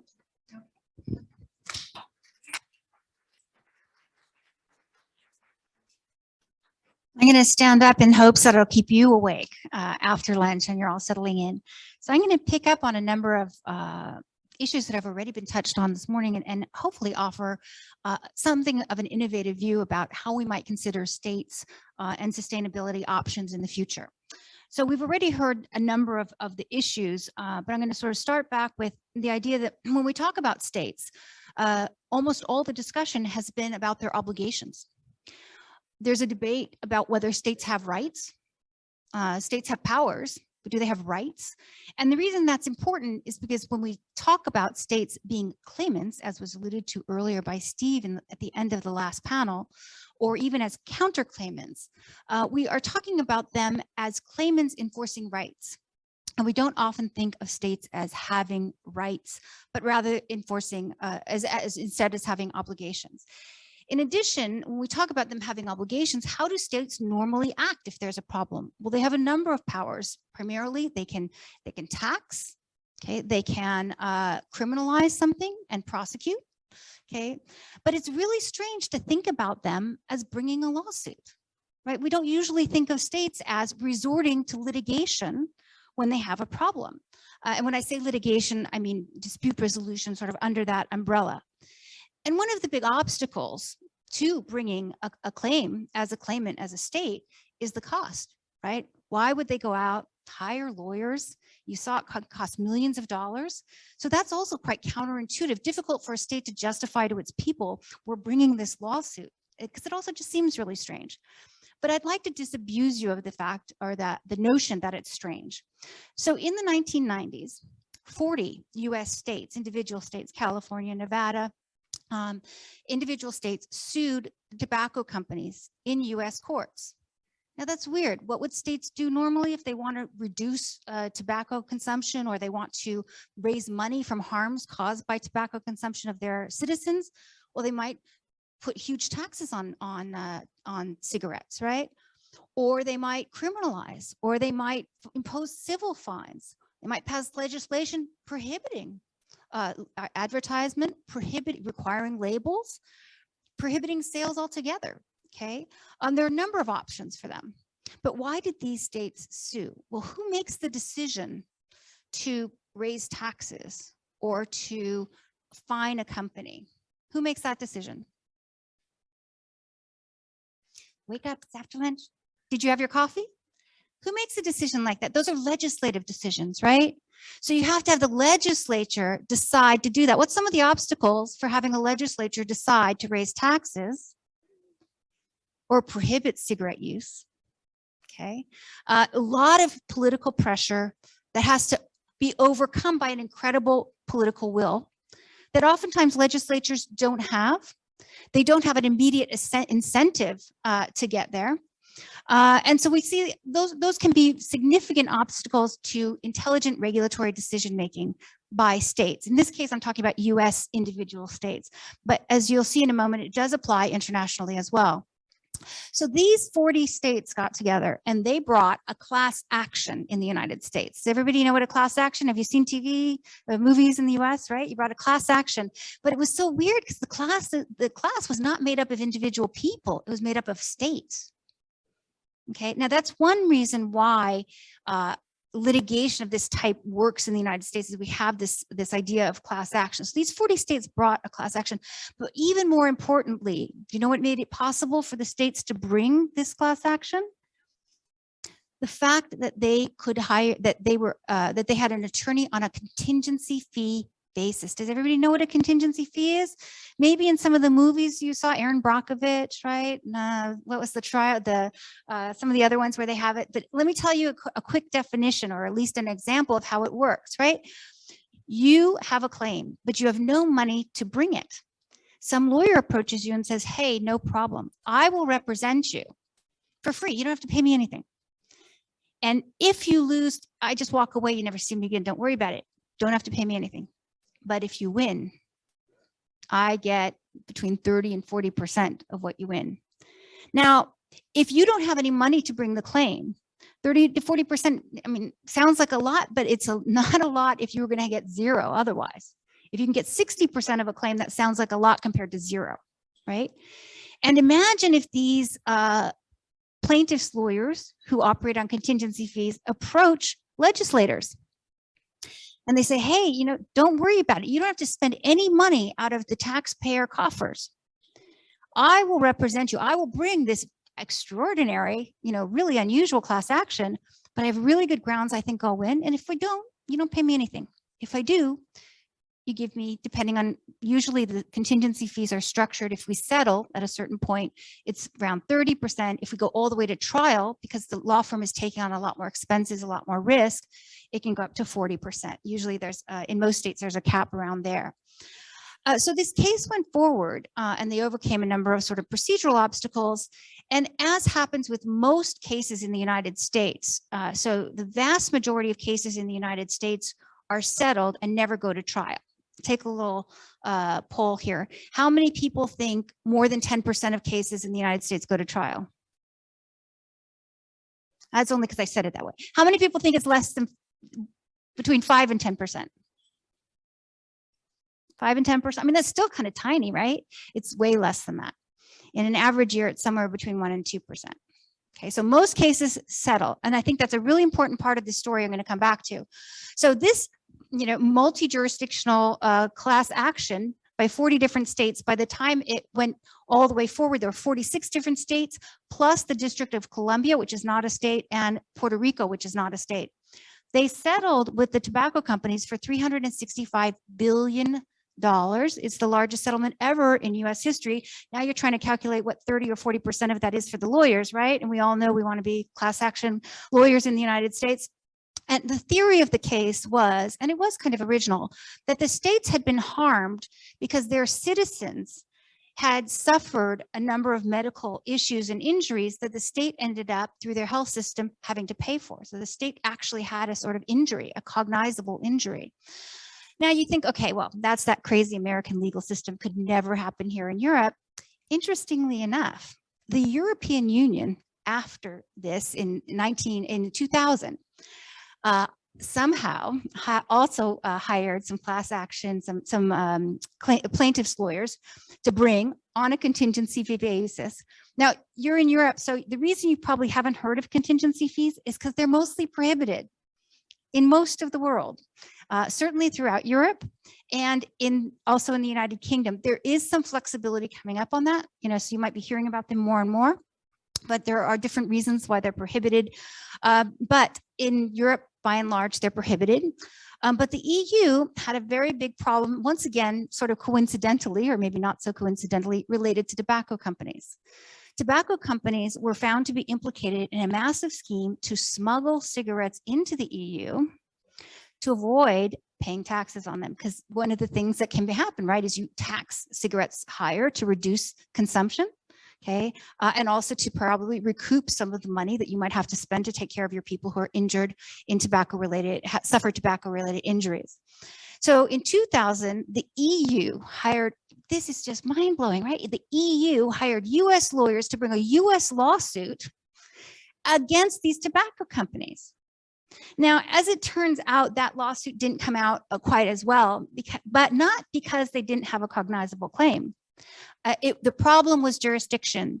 It was determined that the European Union, and particularly the Commission, did not, among its governmental competences, have the power to hire lawyers and go bring a lawsuit in the United States. And the reason why EU wanted to do that is because they had tried on through various different regulations to stop the smuggling. Okay, and to the extent that the cigarette companies had violated those regulations, the EU also does not have competence to criminally punish. Meanwhile, none of the individual states could really have a sort of truly, transnational approach to going after these tobacco companies. And they also had both limited competence in terms of operating European-wide. And for the same reasons we talked about legislatures having some limits, they didn't have a huge incentive to go after them. right? This lawsuit seemed like a really interesting opportunity. Now, the court did dismiss the case, but what's fascinating is that there was once again a settlement for $19 billion and a separate settlement, I believe, for another $10 billion. Now, I'm going to digress for just a moment here because we all have this idea settlement is good. Settlement is you know, it's kind of the optimal way. It's good that most cases in the United States settle and don't go to trial. But there is a sort of dark side to settlement. So to the extent there's been a huge push in investment arbitration to increase and improve transparency, I promise you settlement is much less transparent than any type of adjudicatory proceedings. Okay, even if only the award comes out, you kind of see the reasoning, the arguments that were made, the amounts that were claimed. There was some significant backlash against what was considered a tiny amount that was settled for with these cigarette companies, with these tobacco companies, for engaging in what was effectively criminal behavior. But the reason, I think, one of the reasons that cases settle, both sides look at their options. They look at their likelihood of success. And they say, okay, here's what I can accept when I can't get everything I want, or I'm unlikely to get everything I want. So settlement is always a compromise. And there's an argument, there's a very famous US Law Review article by a Yale law professor named Owen Fiss, and it's called Against Settlement. And his argument is, you know, settlement's not always good. Why? Because it's not based on the law. It's based on the parties' relative needs and opportunities rather than an adjudicated legal outcome. But I think settlement in this context, even with all its deficiencies and its limitations, including transparency, can be incredibly effective. Why were the states here able to obtain what are considerably sized settlements? And I want to say the alternative to these big settlements was zero. Right? I mean, were the legislatures really going to act against tobacco companies in a way that brought in anything close to this kind of compensatory relief? No. So the settlements, even if you consider them inadequate, and even the huge settlement in the United States, many people said actually only covered a partial amount. More recently, for example, the opioid epidemic, the attorney generals of all these different states in the United States sued companies for the opioid epidemic. Again, they engaged in conduct that could have many different outcomes, but to get immediate relief so they could take care of their citizens that had been injured in the epidemic, a lawsuit actually made a lot of sense. People also criticized that settlement as being significantly less than what they could have gotten, or and more problematically, what the companies profited from in perpetrating what I think are some pretty serious problems. Now, I want to bring this back to investment arbitration. We talk about states as being respondents, perhaps counterclaimants, but being a claimant is a really different thing. It is proactively taking on your case. And I think one of the big changes it would facilitate in investment arbitration, if they're brought as counterclaims, or, and I'll talk in a minute about different ways that they could be brought as claims, is I do think it opens up more space and creates more pressure for settlement in ways that if the responding party's only defending, right, there's a lot less incentive for settlement. So I want to go back to a case that was talked about earlier, and this morning was just wonderful because it raised all these really interesting questions. I'm really building on some of the great comments from this morning. But the Shell versus Netherlands case, what's interesting about climate change litigation, the very big problem is jurisdictional and who is the claimant. Okay, and basically it's been NGOs. Now some countries in the world have created as an alternative to, for example, class actions by citizens, they've created sort of jurisdiction based on NGO representation. Okay, but the ultimate representative of the citizens, you might say, is the state, right? And perhaps the state should be able to be the claimant. They look like a pretty obvious claimant. Why haven't they brought these before? So for example, Shell versus Netherlands, who might, that's in a court. Could that have been, for example, states that have been actually injured or had their citizens injured, right, by Shell? Would that be an idea? And when we bring states in as claimants, again, I think it creates this opportunity to create more space for settlement. And you might be thinking, okay, but yeah, I mean, it's really hard to tell the state, especially in a litigation like this, pay Steve Finizio's firm $24 million, okay? And your taxpayers aren't going to be very happy that you're paying a private law firm for a lawsuit. That's where something that has been a very big boogeyman in ISDS reform maybe becomes a sort of unlikely hero, third-party funding. Okay, so you saw the case of Philip Morris against Uruguay, where Uruguay is a responding party. Okay, there was actually some concern that Uruguay might settle for nothing because they were worried about a big award against them. But then came a third-party funder, which was in this instance a nonprofit third-party funder called the Foundation for Tobacco-Free Kids. It was an initiative by Bill Gates and Bloomberg Foundations, and they paid Uruguay's legal fees.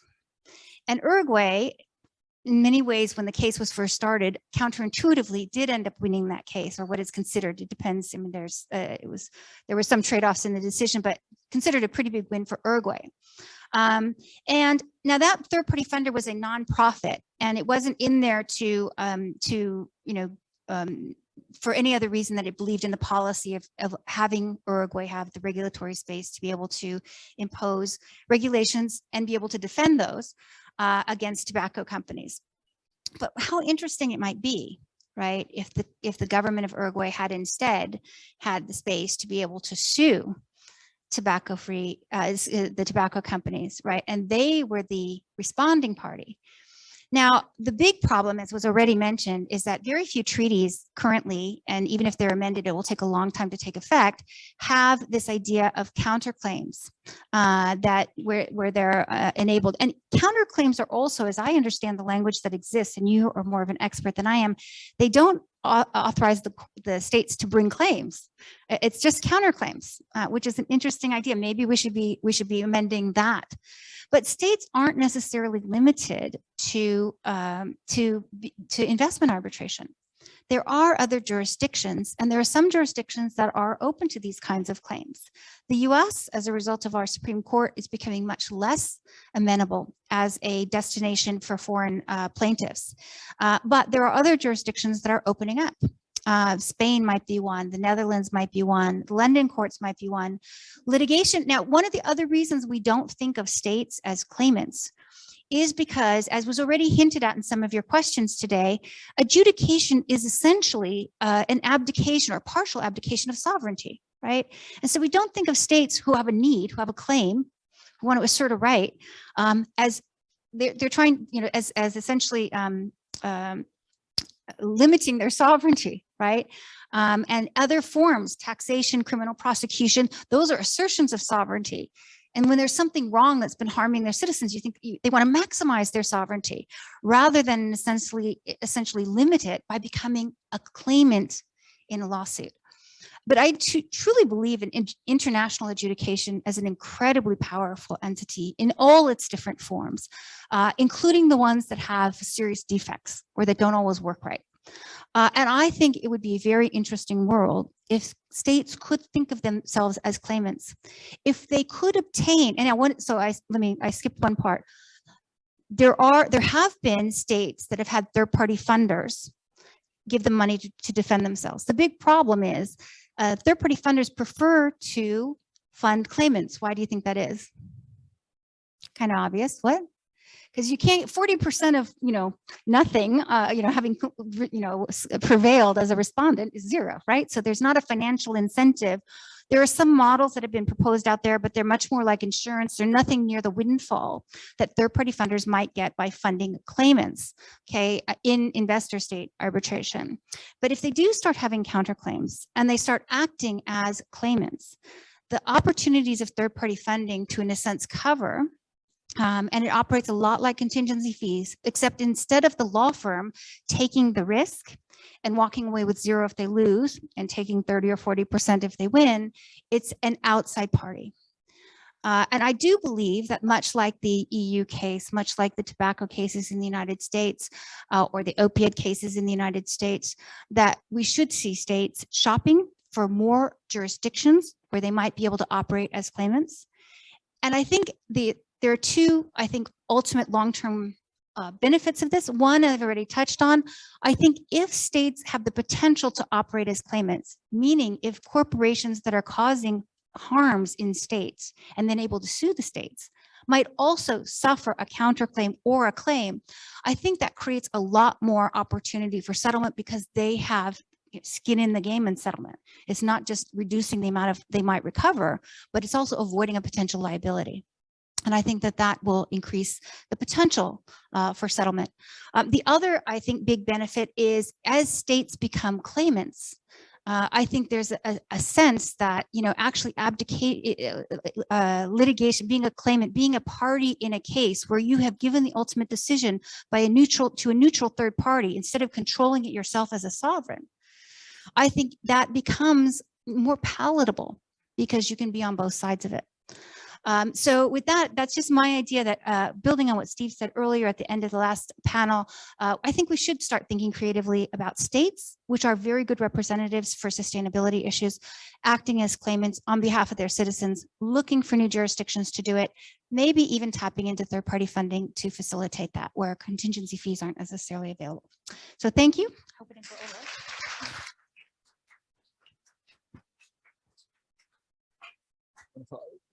One of the things, if I may follow up directly to what you said, that stuck out to me, and it's sort of the red thread throughout your presentation, I think that connects what we both were saying, is psychology. You started out with psychology, and I think you cannot stress enough the importance of decision-making psychology for states in these settings. Who is the state in a dispute? Anyone? No? There's no flag in the room. Who's in the room in an oral hearing to represent the state? Who's calling the shots?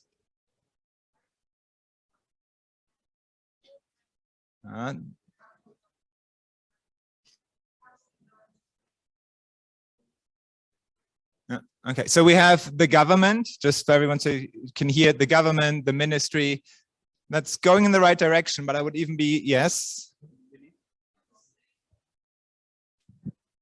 The people of the state? The people of the like state. Like they're the citizens? respondent in the sense, like the citizens of the state, because they're funding that arbitration. Right, that's who's ultimately paying the bill through the taxes. We had that point earlier. No, I'm gonna go further down on that. The ministries. It's not just the ministries, it's not the departments, it's the individual civil servants who have the jobs. That's something that you always need to think about. Why is that important? Because that's a person like you and I who has a job, who's worried about a career. In our settings, think about different state settings, but that may be even more risky. That's the person who's calling the shots and who's making the decision. Now, if you think through the lifespan of an arbitration, that impacts everything. One of the reasons why cooling off periods are often so futile is exactly that. You need a civil servant to say, yes, let's pay, actively pay 50 million euros, because I know 50 million euros is getting us off cheap. We may otherwise have to pay 500 million euros. Yeah, but there's some person who has to take responsibility for that.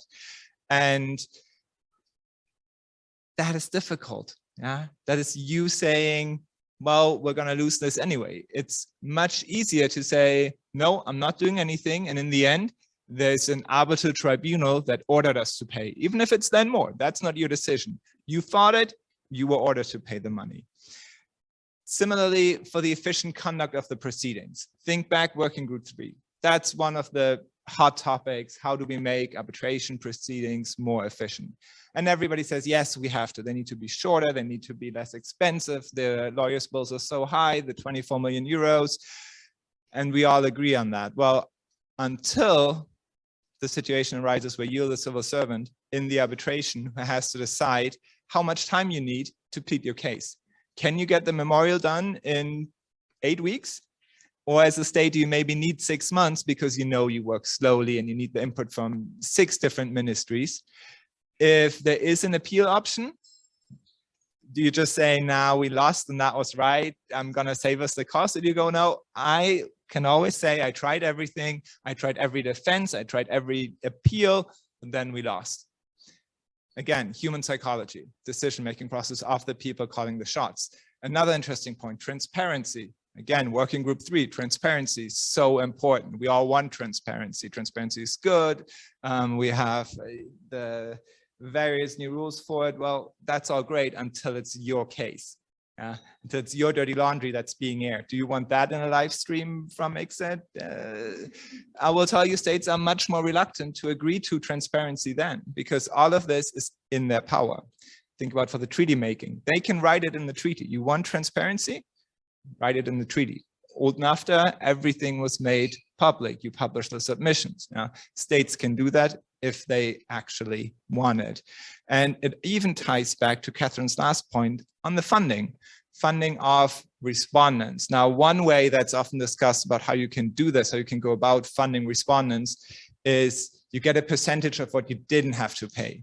Say the claim against you is for $1 billion US, and you end up paying $10 million US or $100 million US. That's arguably a pretty good win. And you can say the difference now for the funding party gets a percentage of that difference. Now, where does this get tricky? The civil servant who agreed to this arrangement in the end will also be under scrutiny, because that law firm will receive a lot of money, although the state didn't get anything. You can believe that that civil servant will be under a lot of scrutiny, whether there was any corruption involved, whether that was a legitimate decision-making process, whether that was a good decision, or whether they shouldn't have just paid 10 million to a law firm, or even 1 million to a law firm if you find one, rather than the 300 million that now all of a sudden the state actively has to pay because it defeated those claims. So big point that ties to a lot of the issues that we're talking about, psychology of decision-making. Can't stress that enough. So just to briefly tie into this discussion and going back a little bit to what you were saying in the beginning about the standards of protection. So if we have this paradigm shift in the attitudes and psychology, so now we have states looking into different things, both procedurally, but also substantively. They want to know more about the psychology of the investors and how they're approaching things. One major factor in the fair and equitable treatment standard is the legitimate expectation standard. Some treat it independently, some treat it as a part of the FET, but generally it is what the tribunals have to grapple with. What was the legitimate expectation of the investor at the time of investment that was now disrupted by some measure, legitimate or not, in the public interest or not, but it is objectively a disruption. Knowing now that the whole world is basically changing towards sustainability, you are increasingly having policies in the public interest that are sustainable. And even what used to be considered progressive before, renewable energy sources from yesterday, are now the sources of claim against pain because they're not keeping up with the times. So more than treaty design, what kind of shift needs to happen in the tribunal's minds when interpreting legitimate expectations now in this whirlwind moment that we are living in? Either one of you who would like to address it first. So legitimate expectations, I think, is a very good point, because it's one of the elements that's essentially being eliminated from the FET standards in the modern treaties. That's one of the core elements of FET historically. If you look at the enumerated list, that very rarely features.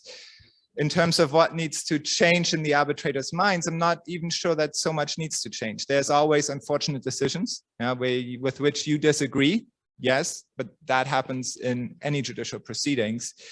The standard as such, I think, gives you, again, all the tools that you need to reach a good outcome. What is legitimate expectations? In the public debate, it is often perceived as something that allows multinational corporations to claim billions because their profit expectations were not met. And that's very catchy if you put it in a newspaper, but that's not what the legal standard is. Legitimate expectations at its core is something that we'll find in most constitutions, the protection of trust. And legitimate expectations is probably even a shorthand. More correct would be to say legitimate investment-backed expectations. So there are more requirements that have been developed in jurisprudence. You need to actually have an investment. You need to have an expectation, and that expectation needs to be legitimate and then be frustrated by the host state. And that inquiry, whether that's the case, that's up for the individual people constituting the tribunal to decide. And whether or not an expectation was legitimate, that's informed by everything that you mentioned. So you look at the time the investment was made, at the time that the investment was maintained in some circumstances, and you decide, well, shouldn't the investor have expected this? And if we think about technological development, that can also be a component. An investor investing billions of euros in something in a different state also needs to think about, well, how will technology evolve? What are likely general societal developments that may come up? And that's something that the tribunal can then find, well, this should have been taken into account. This is nothing out of the ordinary that now shifts the responsibility and the liability onto the state. And with the very general legitimate investment-backed expectations, that's already in there. What could you do in terms of drafting? Again, you could clarify that. What is being done? It's excluded altogether. So again, one of the difficult situations, I think. Thank you very much. You want to give some input? No, go ahead with questions. I have a comment that's not so much related to this. That's why I wanted to see if Catherine would like to answer to your question first, and then I'll give my comment. I'm going to shift a little bit legitimate expectations from the substantive standard to the procedural, since that's where I was speaking about, like, would this come out of, the blue, right? All of a sudden states are suing their investors in different jurisdictions, including commercial arbitration, for example, if there's a concession agreement or whatnot. And I think it's relevant that I'm American and that I'm from a common law system where expectations of what kind of the structures are always in play when you have clever creative lawyering. And I say this because one of, investment arbitration is certainly has a lot of defects, and it is rightly being sought to be reformed. But one of the reasons I think investment arbitration is so interesting is that it's very ground up, right? It's not an international institute. I mean, at some level it is because of the ICSID convention and the BITs, right? But the arbitral procedure itself was built from the ground up. It was lawyers, in a sense, creating and you know this more because of this, right? Creating, and there's a sort of very general treaty framework, but they created the procedures. They created the substance. All these standards about what are the different theories that might come into play about the law that applies to the arbitration agreement. It's because lawyers representing their clients came up with these ideas. And I think that that's incredibly important because, especially at this moment in time, I think there was a joke earlier, the WTO has been frozen for 2 years because of the Americans. It's in some ways not a huge surprise, right? That's a top-down organization created by governments. And especially with the circumstances now with the war in Ukraine. And if there's anyone here who has any family there, my sincere condolences for what's just a terrible situation. But we're living in a changed world where I think global state cooperation is not going to be the same after this war. And so resilient, creative lawyers that create new procedural opportunities, including for states, I think is going to be really an important part of the new future. And to the extent that have had to sit through all this investment arbitration stuff this afternoon, and you're like, yeah, but come on, commercial. It is this, and this is often overlooked or said to be a bad thing about investment arbitration. It literally is the skills that were developed in international commercial arbitration that created a lot of the procedures, including some of the flawed ones, that are now standard in investment arbitration. And I say that because there is there's been an assessment, and I'm forgetting his name, that investment arbitration and commercial arbitration are much, much more effective at fact-finding than the International Court of Justice. The International Court of Justice has been criticized in many contexts for not being very good at fact-finding. And instead, the fact-finding techniques developed by international lawyers, international law firms, primarily in international commercial arbitration, has now trickled back also to the ICJ. And so I think the power of individual lawyers, who you are all going to be, representing clients in these disputes, making creative arguments, both about procedure and substance, I think can change the world or save the world. So that was my legitimate expectations, sort of, contortion of that phrase. No, thank you very much. So, Professor Zlatan. Yes. I have should I stand up? Yeah, maybe. Yeah. The others know me. So it's a question. I've been representing the government in a couple of commercial arbitration cases, and I want to have a comment and then also a question of it. It's a combination of what Arne said and Professor Rogers. So there has always been an issue that the government has made a criticized deal in previous years, and I felt that it always came down to this personal, not necessarily a servant, but like a political party that, you know, somebody from a political party makes a deal which is now heavily criticized in the public, and the government makes the move to file a claim or a counterclaim in order to give it to somebody else to settle it, so that they don't get into this political discussion whether it was a position or I don't know what kind of other dealings that led to a deal that didn't turn out the way that it was allegedly supposed to.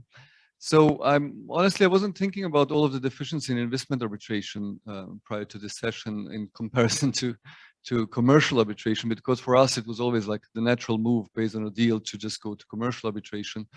But to which extent, and this is more like a strategic or maybe also a policy question, to which extent do you feel that, you know, commercial arbitration can be used as a tool for gap filling where investment arbitration doesn't offer the level of protection? Or is it actually your comment that you're thinking that investment arbitration should kind of come closer to the principles of commercial arbitration in order to get there? Did I understand that policy correctly?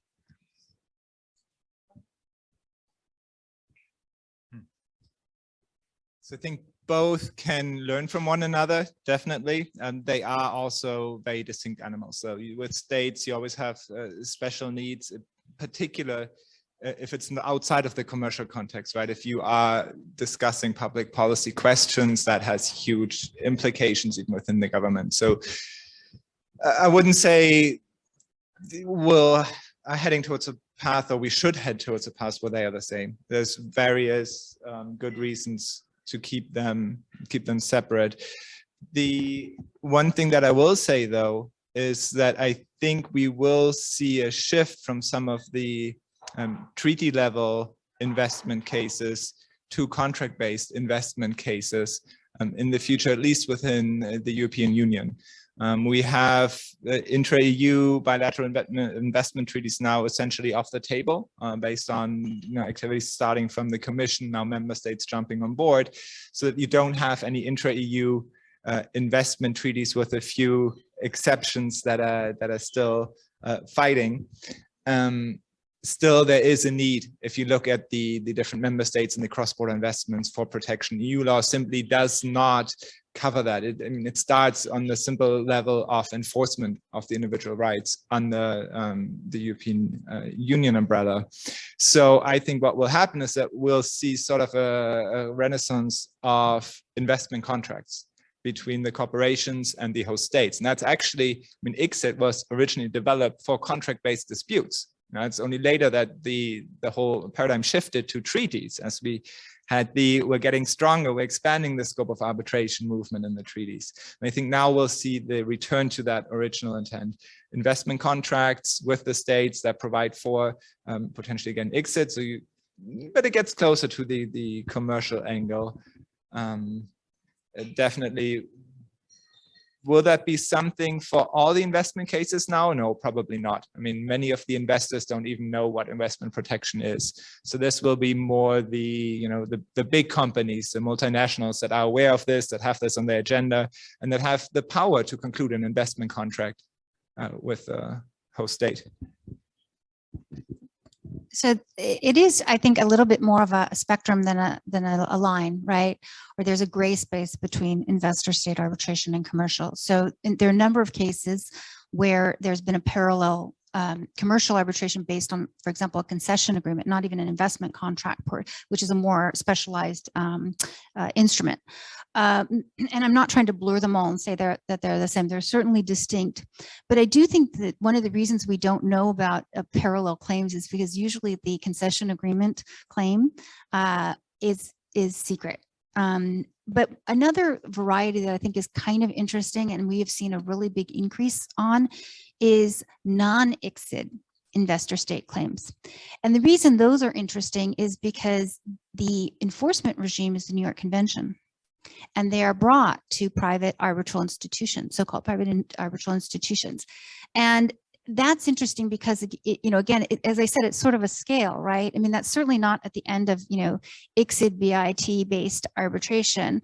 It's still investor state, but there is an agreement, a contractual, the arbitration clause is in a contract.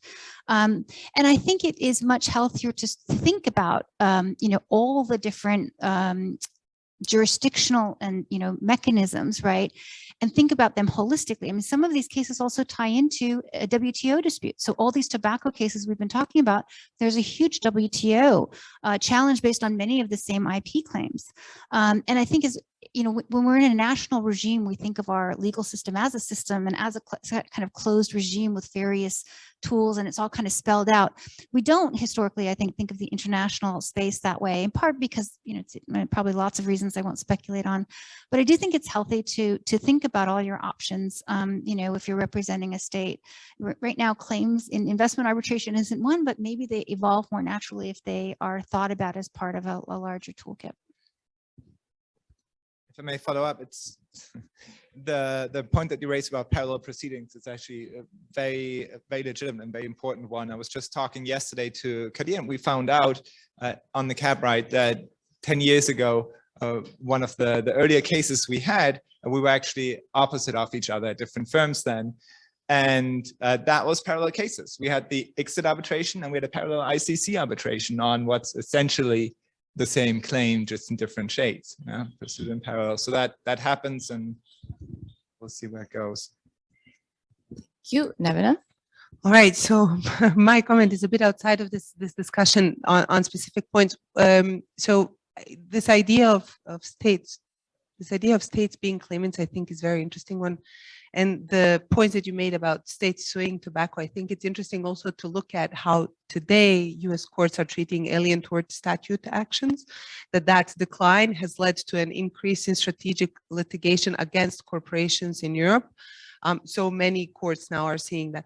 But what I think is in the context of ISDS is interesting to look at is a strategic climate change litigation against governments. So a decision that preceded Royal Dutch Shell was a decision actually against the Dutch government, where the court ordered the government to change its policy. And that decision went all the way up to the Supreme Court, which confirmed it. And then the Dutch parliament amended their policies and laws. And that was the basis of the decision in Royal Dutch versus Shell, but that's an exception. If you contrast it, for example, against legislation now in Belgium, the recent court granted jurisdiction, accepted jurisdiction, said that the state had to adopt policies and change policies, but they didn't go as far as the Dutch courts to impose that obligation on the government. The tie that I see are two. First of all, it seems that the public sees the need to protect its own public interest because the states are being passive. So instead of states being kind of proactive through legislation, there's a perception that they need to be forced to do that through legislation. And if they succeed, then the government suddenly has kind of an obligation to change the legislation that might impact the investor position. So I think that the connection between those two will be something interesting to observe in the future, if any connection there will exist. So what's your comment on that? Thank you. I want to add one idea, which is, you've got this kind of triangle of suits, right? What if the state could implead, which is the US procedural term, the corporations, right? Why are these separate lawsuits? I mean, to some extent, there's a sort of sequencing of determinations, but as we start thinking about dispute resolution at the international level more holistically and states as claimants, I think, because they're being sued because they're the available respondent, and there's a harder, jurisdictional basis against the corporation. Right, and I also think that the way public has access to litigation to protect their interest versus the way they're being treated in ISDS as a whole, with non-party participation and amicus curiae, that like those two things seems to be developing in parallel at different speeds. But again, what I see as the primary actor protecting the public interest, again, are these NGOs and people themselves, because on some level they seem to have lost trust in their governments to protect those interests. So on the grand scheme of the discussion, that's where I, as a citizen and as a lawyer, think. But also keep in mind, NGOs, aren't always on the side of good. I know. I hope no one's going to report me, but the NRA is an NGO, right? Yeah. No, of course. No. That's why I said there's an anti-climate change litigation happening. Do you want to open the floor for questions? Arne, do you have comments on this? All right. Any questions from the audience? Okay, All right, okay, so we'll. Judge Covington and then Mrs. over there. My question is, we were talking about third-party funded litigation, which I see a lot more these days than I did before. What is your position on what the best practice is with respect to an ethical obligation to make that disclosure, either to the court, to opposing counsel, or at what point in the litigation would you do that? Well, funny you should ask. So I was the co-chair of the ICA Queen Mary Task Force on Third-Party Funding and International Arbitration. And back then, we had some very public fights might be an exaggeration, debates, is a more polite word, with third-party funders who said, oh, we shouldn't have to be disclosed.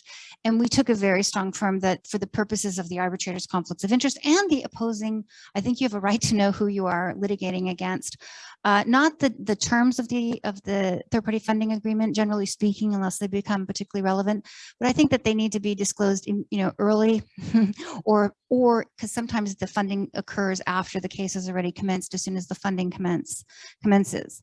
I think it's an imperative that third-party funding be disclosed. Interestingly enough, contingency fees in the United States, one of the reasons why they're different than third-party funding is lawyers are regulated. And there are specific rules and ethics rules regarding conflicts of interest and whatnot that apply to lawyers. And so when they're operating with contingency fees, they're bound by those rules. And there have been a number of legislative changes to respond to abuses by lawyers operating in contingency fees. If you don't know that parties are represented or are funded by a third party, you can't make necessary adjustments if things go wrong. So I absolutely think that the existence and the identity of third-party funders needs to be disclosed early. Couldn't agree more. And I actually had an investment arbitration. I'm representing the state where this issue was hotly debated, and we fought for disclosure. We had a feeling that the claimant was funded. On substance, the dispute also involved a strawman scheme. And so we were really pressing for it, and we had to fight for it. In the end, we got the disclosure that there was funding, and we then fought some more about the terms of the funding agreement. Because yes, I mean, it's the starting point that you need to know whether the claimant or the other side is funded, but then it came relevant by whom exactly and to what terms, what's agreed. So we had a big procedural debate about this. In the end, we actually succeeded in getting for the state the terms of the funding agreement, save for the funding caps, that was redacted, but we got the other information, and that went right on point to the substantive issues and jurisdictional issues at issue in that arbitration. So it was very relevant information for us, but it was a very difficult fight, and one with an uncertain outcome, I would say, under the rules as they exist today. So we would certainly welcome more regulation and more spelled out rules in that regard. Thank you. And one more question. Of course, you can send other questions to us or find our speakers after this if we exceed the 5 minutes. All right. It's a really quick one. It's like a student, like this one. Yeah. Okay. It's like a student trivia question. Thank you, Leila, for the student input. Go ahead. Me representing the students here. So what is like the first like state investment arbitration case? Like ever? Like in what like year? Like do we know like how old like that is? It's like a trivia like Google question. We will have to Google that and come back to the tribunal in a subsequent submission. But yes. I believe Arne mentioned that to his knowledge, it was in 1903. So I think it depends on what you qualify as an investment case, right? 1903 Claims Commission, and we can go further back in time for international tribunals. Question is, what do you qualify as an investment case, arbitration? You know, is it exit? Is it other fora? So hard to find a definitive answer for that, even without defining that. Yeah, and even if we look at the first BIT ever, it didn't have an ISDS clause, so it doesn't count for what we're talking about today. So the first can mean many things. Okay, one more question. Right, one more question. You're accepting one more question? Thank you. So granted, I do not have a lot of information about investment arbitration, but the way I used to see the importance of BITs and MITs was that they were a sort of protection for the companies to invest in the States, and more BITs and MITs the States had, more valuable the country was for the investors to invest in. So the way I see it, it's a protection against government's regulations and legislations that would affect the companies. So do you think that making the countries be able to sue based off of the BITs and MITs sort of defeats the purpose of MITs and BITs? I'm not challenging it. I'm really glad that I got this information, because I used to look at it from a really different perspective. But what is your insight on that? Thank you. It's a great question, a really smart question. I think the answer is probably more complicated than we have time for. I think there's a very big academic debate, empirical research on whether actually investment treaties do in fact raise FDI, number one. But I guess I take the broader, longer view, which is if you have states resorting to the rule of law and structured claims, that's a good thing for investor protection. And I don't think it's inconsistent with the overall purpose of investment treaties. Exactly. I think the two can be combined, right? You're not abandoning the rule of law principles that you're trying to secure through treaties. That still exists. That's the idea, at least, if the standards are there and the fora. And if you think about it from the perspective of the investor, that goes along the lines of what Catherine just said, would you rather be sued by the host state who expropriated you in national courts or in front of an international tribunal? So you may, as the investor, also have an interest in elevating that from the municipal level to the public international law level. Because keep in mind, the state, it doesn't need arbitration. It's what Catherine said earlier, right? It can enforce its laws, it can adopt new laws, it can tax you, it can prohibit activities. The state has the whole toolbox of measures available to it. So it could also be very interesting for an investor to take part of that away and say, well, if you want something from me, you have to raise that in this arbitration, in the international forum. Thank you very much. And just to tie back to our whole discussion, it seems, as Kabir and Nevin were saying, and now this panel is also saying, we are trying to fight this battle against ISDS, which is a mechanism, instead of the state exploring the options it has that are without question. Your right to regulate is without question. So why we are still struggling with the ISDS is another thing for another day. I almost feel bad that I took even a minute from this panel with whatever I was saying in the beginning. I wish we could go on for another hour. So thank you very much for your tremendous inputs. Please go ahead.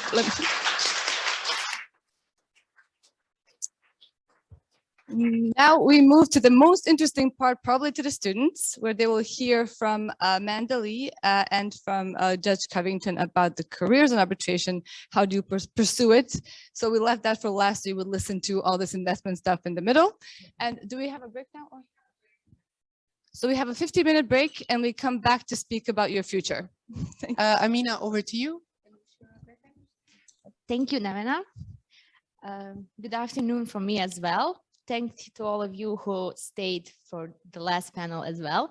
And I think this last panel is probably the most interesting for all of us Mennutis. And I say us because all of your moderators for today are also former Mennutis. So we are as well interested into this topic.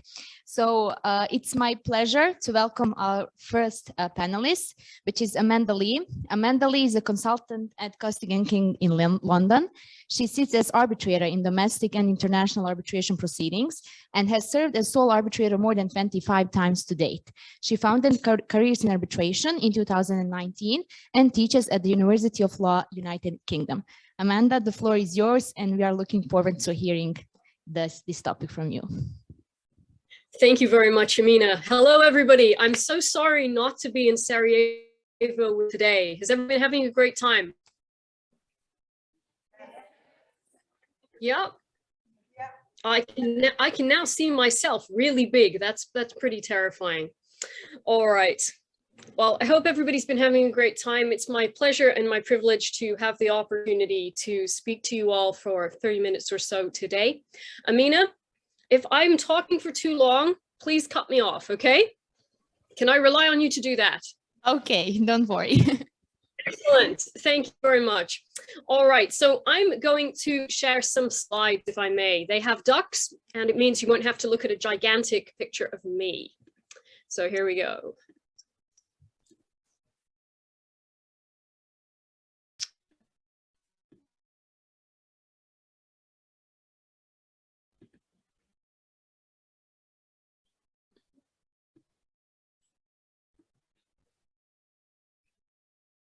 All right, fantastic. Okay, so I'm delighted to be here to talk to you all today about how to jumpstart your career in international arbitration. And so I decided that what I'm going to do is to share 16 top tips with you on how to go about getting your ducks in a row. Now, this is something that my mom used to say to me when I was a kid. If I wanted to get on with something and I seemed to not be doing the things that I needed to do, she'd say, well, come on, you've got to get your ducks in a row, sort yourself out. And so this is why we use the ducks in a row for the Careers in Arbitration feed on LinkedIn. So why am I going to talk to you about 16 tips? Well, in numerology, the number 16 denotes one who seeks wisdom in the attempt to earn enough to both teach and help others. So I hope that you'll find a little bit of the wisdom that you seek today when it comes to how to take important steps in your future career in arbitration, and that you'll use some of that knowledge to both help yourself and in the future to help others. And so here we go with 16 tips to help those wishing to get their ducks in a row, develop a career in international arbitration. So my first tip. Technology is really not my friend today. All right, so my first tip, master and remain a master of the basics. Now, arbitration is a wonderful, fascinating field. It is also a field that comes with a lot of its own vocabulary, its own acronyms, its own conventions, its own traditions. If you're going to develop a career in international arbitration, you need to develop an understanding of the theory of arbitration. You need to understand what arbitration actually is. You need to understand the differences between domestic and international arbitration, because there are quite a few of those. You need to understand the framework within which the world of arbitration operates. And you need to understand a few things about the world of arbitration as a concept. In particular, this idea that the world of arbitration is essentially bigger on the inside. As you might have gathered from some of the speakers that you've seen today, a lot of us in the world of arbitration know each other. And you will find that that is the case for you as you develop your career in the future. So it's important to get to know people, and networking as a result is absolutely key. And we're going to talk a little bit about that in a minute. So how do you go about mastering and remaining a master of the basics? Well, there's lots of ways to acquire this knowledge. Remember, nobody's expected to know everything at the beginning of their career. You need to be patient. You are not going to be an expert when you first start. And doing and studying a few LLM modules doesn't make you an expert either, but it gives you a good foundation. There's also all sorts of wonderful free resources out there. YouTube is now a treasure trove of programming that's been produced during the pandemic, one of the very few silver linings of that terrible period of time. And there's also things like Gary Bourne's course that he recorded for Kluver. So there's lots of opportunities to develop your knowledge. So what are you waiting for? Throw yourself into that pool of information, get started, and start mastering the basics. Now, of course, in order to master something, you have to devote many hours to it, and you need to keep looking at it. You need to remain a master. It's not, you can't just study, tick a box, get a certificate, and then say, right, that's that, let's move on. You've got to remain engaged with the field. So master and remain a master of the basics. Now, if you're still studying, or if you're planning to study, try to study subjects that actually complement your desired future career in international arbitration. International arbitration is a dispute resolution mechanism. It's a procedure. although we spend a great deal of time talking about it, it is something of a means to an end. So it's important to not only develop an understanding of arbitration specific theory and practice, but that you develop a solid understanding of the law that applies to the sort of disputes that are often resolved via arbitration. Now, having an encyclopedic knowledge of different sets of arbitration rules might be a very interesting party trick you can deploy, but it's only going to take you so far. You need to understand the law that relates to things like contracts, obviously. Arbitration is a creature of contract. It's helpful to have a solid grounding in some of the fields where we're seeing arbitration beginning to emerge as an important form of dispute resolution. So we're going to be seeing all sorts of things going on in relation to blockchain and cryptocurrency and so on and so forth. So stay up to date with tech developments, mergers and acquisitions, IP, investment law, all of these sorts of substantive legal subjects, commercial law, things like this will complement international arbitration. You may also want to think about things like international human rights, because those are the sorts of issues that are often raised nowadays in ISDS claims. So don't just study arbitration to the exclusion of everything else. You need to be a big picture person. You need to understand not just procedure, you also need to understand the underlying law that applies to the disputes themselves. Only when you understand both can you really provide the necessary added value to your clients, whether they are people who you are serving as arbitrator for, or they're people that you're serving as counsel for, or in any other capacity. All right, this one is pretty self-evident. This is a very competitive field. I'm sure you all know that. You don't need me to tell you that. So try to get the best possible academic results you can during your studies. It's really important. You are going to be competing against extremely well-qualified people from all over the world. So at the very least, make sure that you do yourself credit. Make sure that your results reflect your best days. And if something goes wrong, if you have mitigating circumstances, make sure that you're able to explain those clearly and concisely. After all, sometimes things do not go quite as we expect. Now, when it comes to applying to law firms for internships, for roles at organizations, it's really important that you take the time to properly research. So make sure that the roles that you're applying for are at firms that actually undertake some element of arbitration work, for example, or disputes work of some sort. Don't discount the value of working at a firm that has a mixed practice, for example, that does litigation alongside arbitration. There's a lot of people trying to get into this field. We can't all work on arbitration 100% of the time. And there's a lot of value to be gained from understanding the world of litigation. Arbitration and litigation learn from each other, they borrow from each other, they improve the practices of each other. So look for roles that give you the opportunity to become a broader, better rounded practitioner. Now, practical experience is really important, as you know, and many of the roles that you'll be trying to apply for are incredibly frustrating, because you'll be looking at the vacancy and you'll be saying, oh my gosh, this is the first role I'm applying for, and apparently I've got to have 2 years of post-qualification experience already. This is insane, and this is an internship. And unfortunately, that's a product of the fact that this field is simply insanely competitive and very, very demanding. So how can you differentiate yourself? Well, you can use your research skills. Work out which roles are going to be the best sort of fit for you. Make sure that you bring your knowledge of the firms that you're applying to and the organizations that you're applying to the fore when you are completing those covering letters, and make sure that when you're interviewing, you're bringing out what you can bring to that firm, what you can offer. Nobody's expecting you to be able to bring absolutely everything to the table that the firm needs. That's why they have partners and teams of lawyers working for them already. But working out why you would be a good fit for that particular organization gets you one step further when it comes to demonstrating your value. That brings us to number 5, be open-minded about where you apply, because after all, valuable experience comes in many different shapes and sizes. Did I mention this field is competitive? There's only so many roles in the highest profile firms. You need to keep your mind and keep your options open.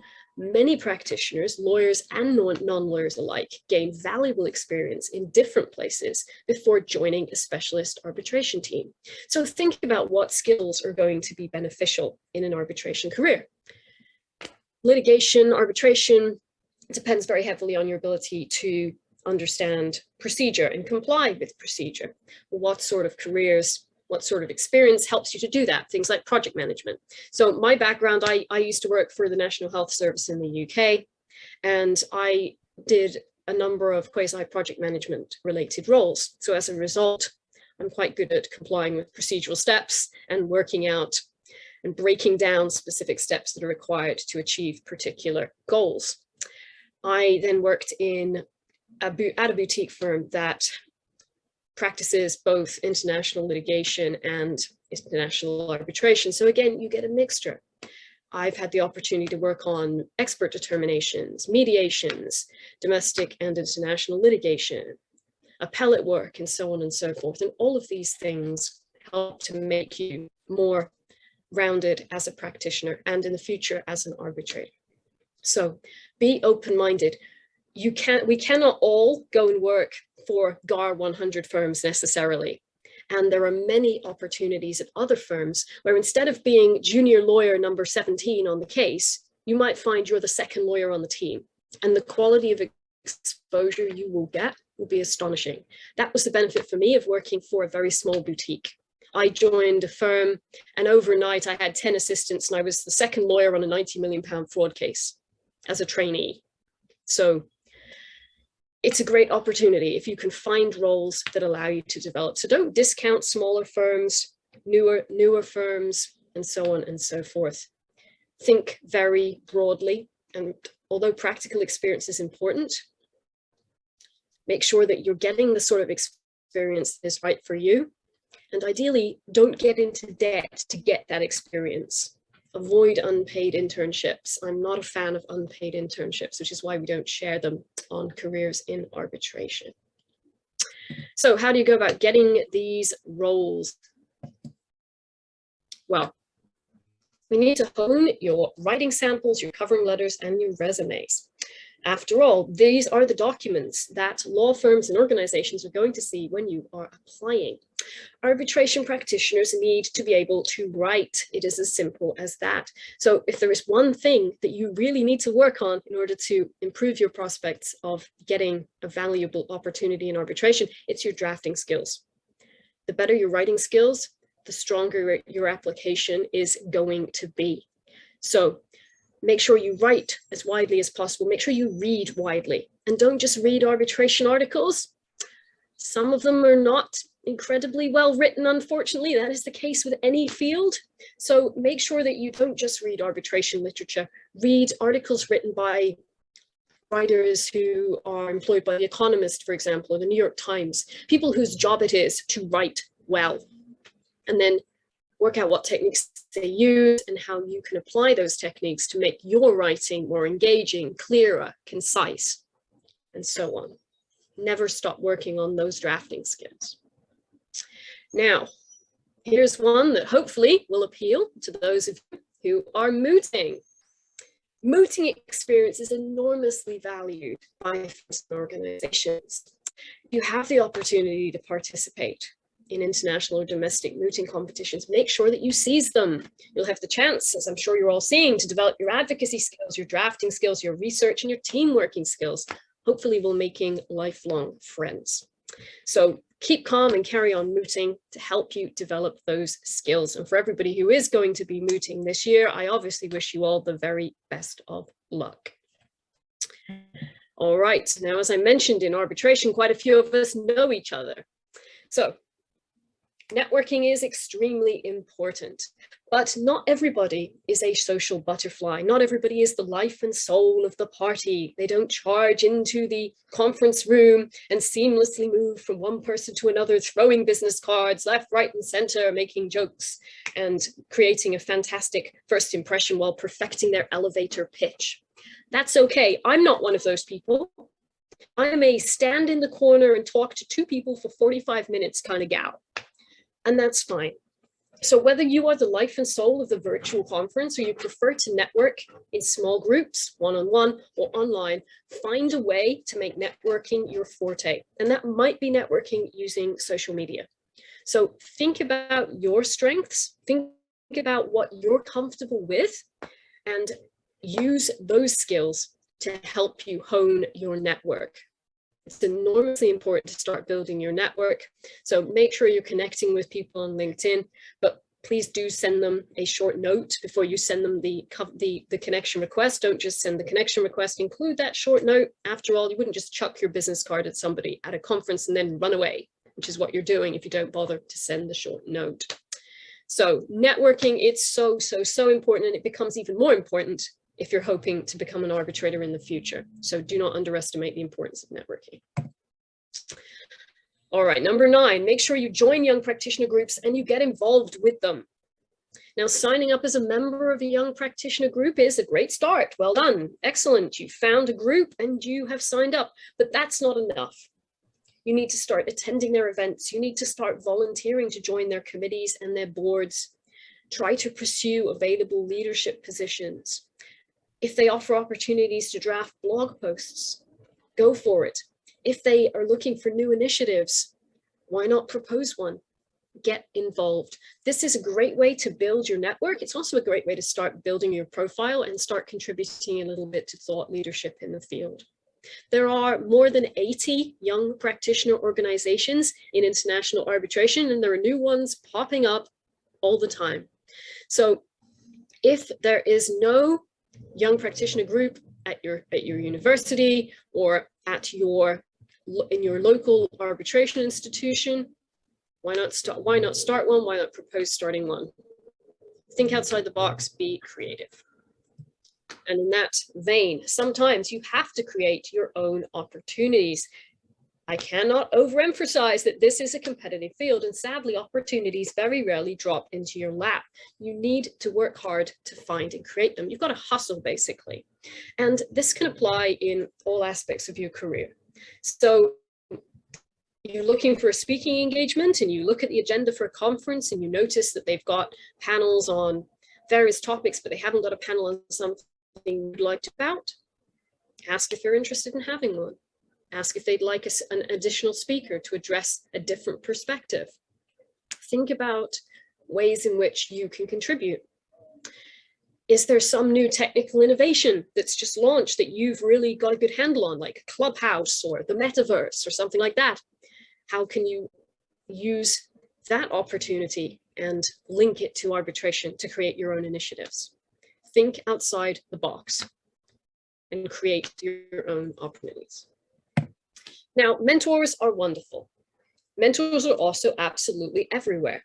So whether you apply for more formal mentorship schemes like Young ICA or Young ITA or the Moot Alumni Association or Arbitral Women's Mentoring Program, which requires you to be a fully paid up member, or if you apply for a scheme within your university or within your own organization or law firm in the future, or whether you simply look for informal mentors, always be open to learning from everybody around you. And importantly, that includes not just those who are more senior or significantly more senior, but also those at the same level. We all have things to teach each other. This is particularly valuable when you start sitting as an arbitrator.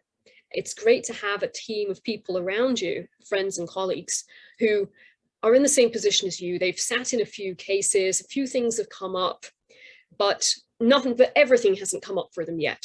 There are still things that they might need your insights on, and there are always things that you'll need their insights on. And likewise, when you're serving as counsel. So find mentors, build those relationships, treasure those relationships, and think creatively when it comes to finding mentors. Anyone can be a mentor. And obviously, as you become more senior, start to give back. Make sure that you don't just take, but that you give back to the community by mentoring. And you can start mentoring from a very early stage. So when you're a junior associate, for example, you can mentor aspiring practitioners and so on and so forth. So always give something back. Number 12, find and make the most of speaking opportunities.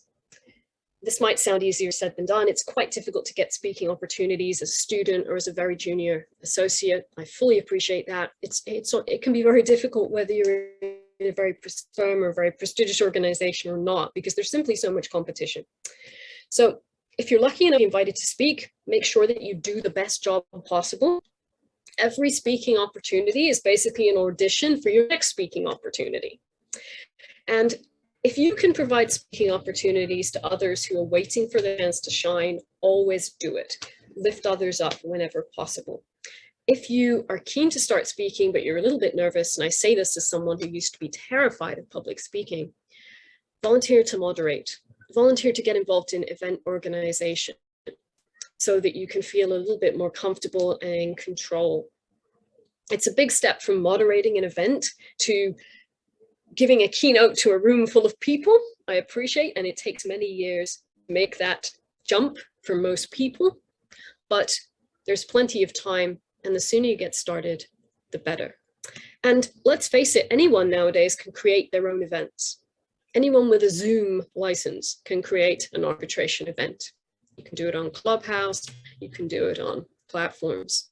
So think outside the box. If you want to speak, create your own opportunities. Careers in Arbitration is going to be announcing a new initiative to help those who want to speak in the future too. So watch this space if you're interested in speaking in the future. All right, number 13, make sure that you start publishing articles, both long and short, but the focus has to be on quality, not quantity. So contributing to thought leadership by drafting articles is a great way to raise your profile. However, remember, key skill, lawyers and arbitration practitioners from all backgrounds. It is better written research article will damage. So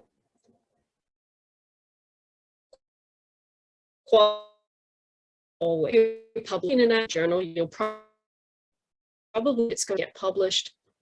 Most of the articles I wrote last year that are going in journals are not live in real life yet. They haven't been published yet.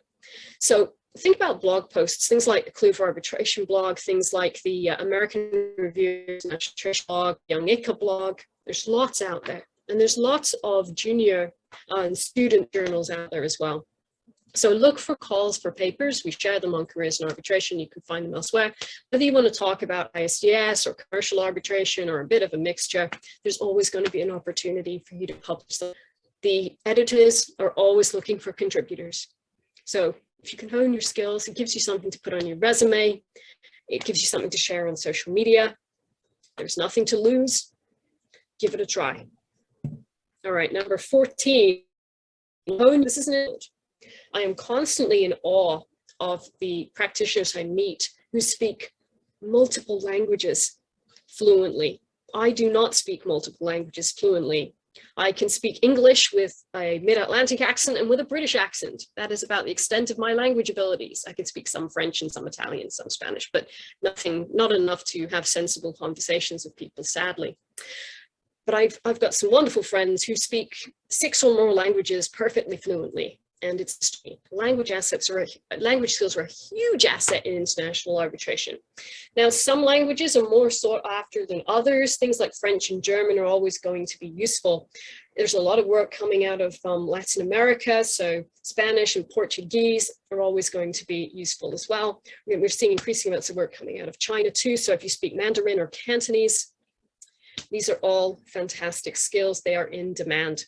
And we're seeing a number of initiatives popping up at the moment, which aim to help you improve your language skills. So for example, Elizabeth Chan's launched a Mandarin salon, so you can practice your Mandarin skills while talking about international arbitration. So that similar initiatives in the future. Anyway, we're getting to the end now. Nearly. Number 5, make sure you use your profile, but be careful. Social media is a gift and a curse. Take care not to post anything on social media that might sabotage your potential future appointments as an arbitrator many years from now. Social media has a really, really long memory. Make sure that you need to be responsible when sending connection requests to members of the arbitration community. Make sure you include introductory messages. Remember that most people in the field are very busy. Some people don't accept any connection requests. Some people accept all without exception, but will never respond to any messages, and so on and so forth. So think, when it comes to connecting with people, think about what you can actually think about connecting. It's not just a numbers game. It's about building valuable relationships. Just in having find me on LinkedIn, and there's a whole lot of social media and what you can provide 10 tips on how to best use LinkedIn to your advantage. So if you're interested in that, go and check out that at some point in the future. And last but not least, number 16, if you're interested in vacancies, opportunities, and other fun things from the world of international arbitration, you can follow Careers in Arbitration online on LinkedIn, and you can follow the hashtag Careers in Arbitration if you're only interested in vacancies and internships. So Careers in Arbitration is a one-stop shop for vacancies and opportunities in the field. So give us a follow if you are interested in staying up to date.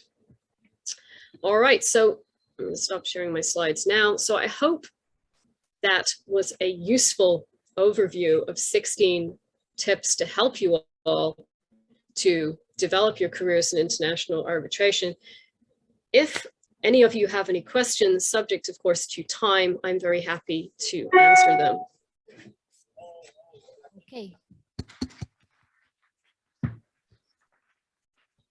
Thank you very much. I can see some people clapping, and I appreciate that. Thank you. Yes. Thank you, Amanda, for this amazing presentation.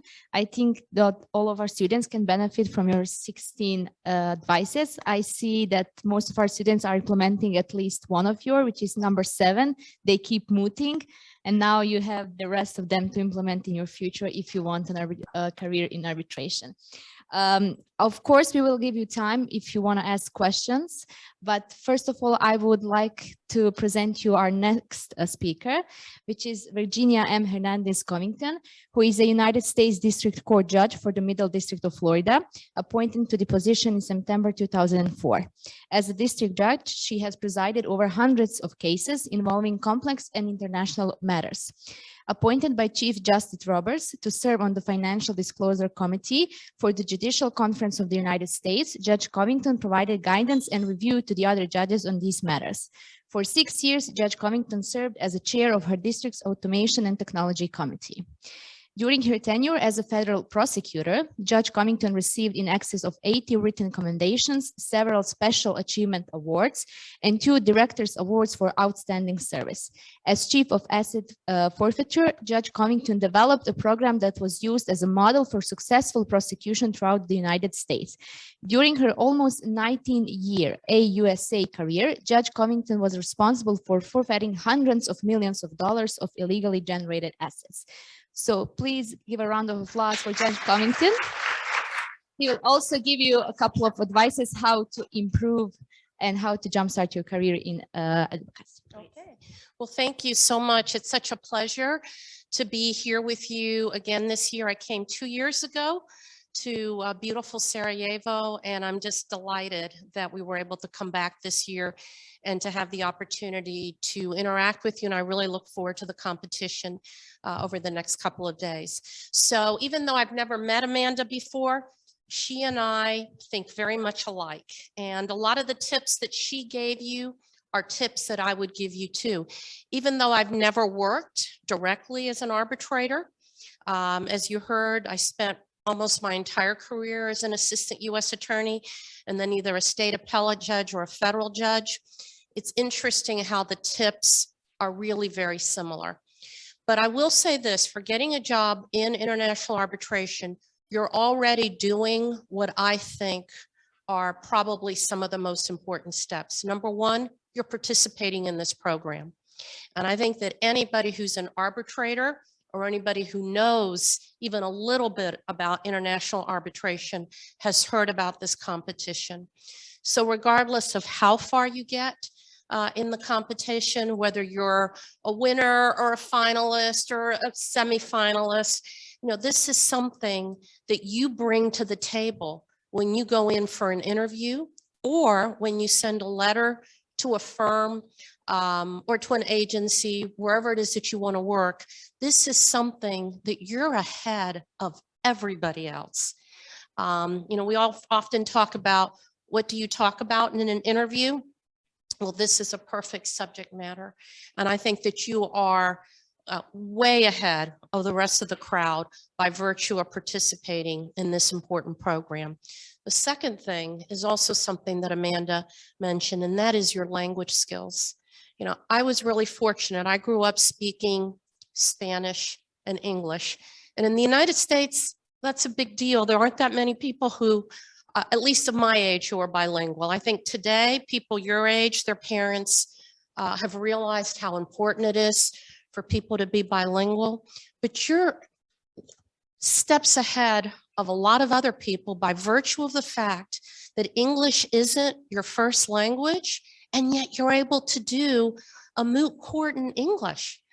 I know for me, when I speak Spanish and do presentations in Spanish, I have to really think about what I'm saying because I didn't go to law school in a Spanish-speaking country. So I understand, even when you speak the language, how challenging it is to give a presentation in a language other than your first language. So I walk in with a tremendous admiration for what you're doing, so much better than what, again, the rest of the world could do. So this is something that you have very much to your advantage. And finally, technological skills. You always see people my age fumbling. You know, when you ever hear a phone go off, although it was somebody younger than me earlier today, you know, when a phone goes off, it's usually somebody my age's phone that's gone off. Or when there's a technological problem, it's normally somebody my age who's got an issue. People your age, you guys are the experts. You know, when I want to talk to my children, I have to send them a text message. They say, don't call me, you're bothering me by calling me, text messages. So I've learned how to communicate with, you know, people your age. But technology, technology, technology. And when I have trials and I'll see an older lawyer my age, there's always a younger lawyer with him explaining how the technology works. So whatever you can do to your benefit, you should do it. And you're already ahead of the game with at least 2 out of the 3, the visa competition, language skills. And if you've got technology to add to that, I think that's, you know, a home run. And those are the kinds of attributes or skills that will open the door to you that for your colleagues might not be open. So focus on what you have that's positive. Now, I'll tell you one more thing. You can believe me or not believe me. You can think that what I'm telling you is absolutely wrong, but I'm telling you, this is what people my age think. People my age think that millennials, and that's what we call people, is it the same here too, millennials? Okay, the people your age do not work as hard as we did. And especially somebody like me, I was married in law school. I had my first child. I walked into my first job 7.5 months pregnant, all right, when I was 25 years old. So I have had 3 children and worked my entire life, other than 6 weeks for maternity leave, a little bit longer with the other 2. But I am somebody who has worked very, very hard to get where I'm at. And people my age, whether they're lawyers, whether they're doctors, whether they're business people, this is what people in their 60s, or at least I'll just talk about myself, think about millennials. They're not willing to work as hard as we did. And you know, I will tell you, in some ways it's good, because I think you have much more of a work-life balance than what I had, where it was all work, work, work, trying to prove that I could keep up with anybody else. I mean, that's hard. That takes a lot out of you. But on the other hand, an employer wants you to be a hard worker. And so I only tell you that in case you're asked that question by somebody, because I often ask when I interview law clerks, what do you think your greatest quality is? And what I used to say is, I'm a hard worker. And I don't think I see very many people that say that to me today. These are people in their 20s who have academically done quite well. I will normally see I'm a good writer, I have good analytical skills, which are of course very important qualities. So as I said, I'm not saying that I'm right or not right. I'm just telling you that this is, if you are interviewing with somebody my age who has worked with children, who has, worked very hard, this is what a lot of people are going to think. So just figure out how it is that you're going to deal with that kind of very challenging question. The other question that I used to ask all the time, and it's really kind of a giveaway question, but it used to stump people all the time. Tell me, as I said, one was your best quality, and also tell me what is your worst quality. What do you have to work around? And people would be stumped, or sometimes they would tell me the truth. And sometimes you gotta think ahead of time about what you're gonna say. And so think about those questions and just be prepared to answer them in an interview. So my experience in hiring comes from the time that I've spent with the government. And by the way, that's the only place I've ever worked, is either the state government or the federal government. My second year of law school, I had a summer job with a law firm, and never thought I'd work for the government forever, but it just ended up being that way. I really envisioned myself working for a corporation someday or a law firm, and I never thought I would do criminal law. I had zero interest in criminal law. I never wanted to do it. I mean, who wants to do that stuff? And yet it's what I ended up doing, and really happy that I ended up going down that path. So I'm going to give you a few tips on what I've learned from interviewing people and what I've learned in terms of getting a job. And as I said, some of it you may disagree with, some of it you may agree with, but at least it's what my perspective is. So I will move quickly through that and give you a few tips. So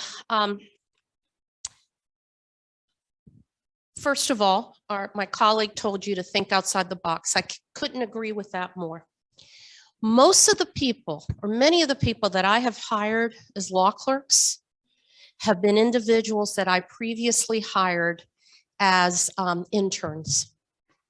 An internship is an unpaid position, normally in the United States after your first year of law school, and you normally work for 6 weeks to 2 months for a judge. At the U.S. Attorney's Office, same thing, during the school year, over the summer.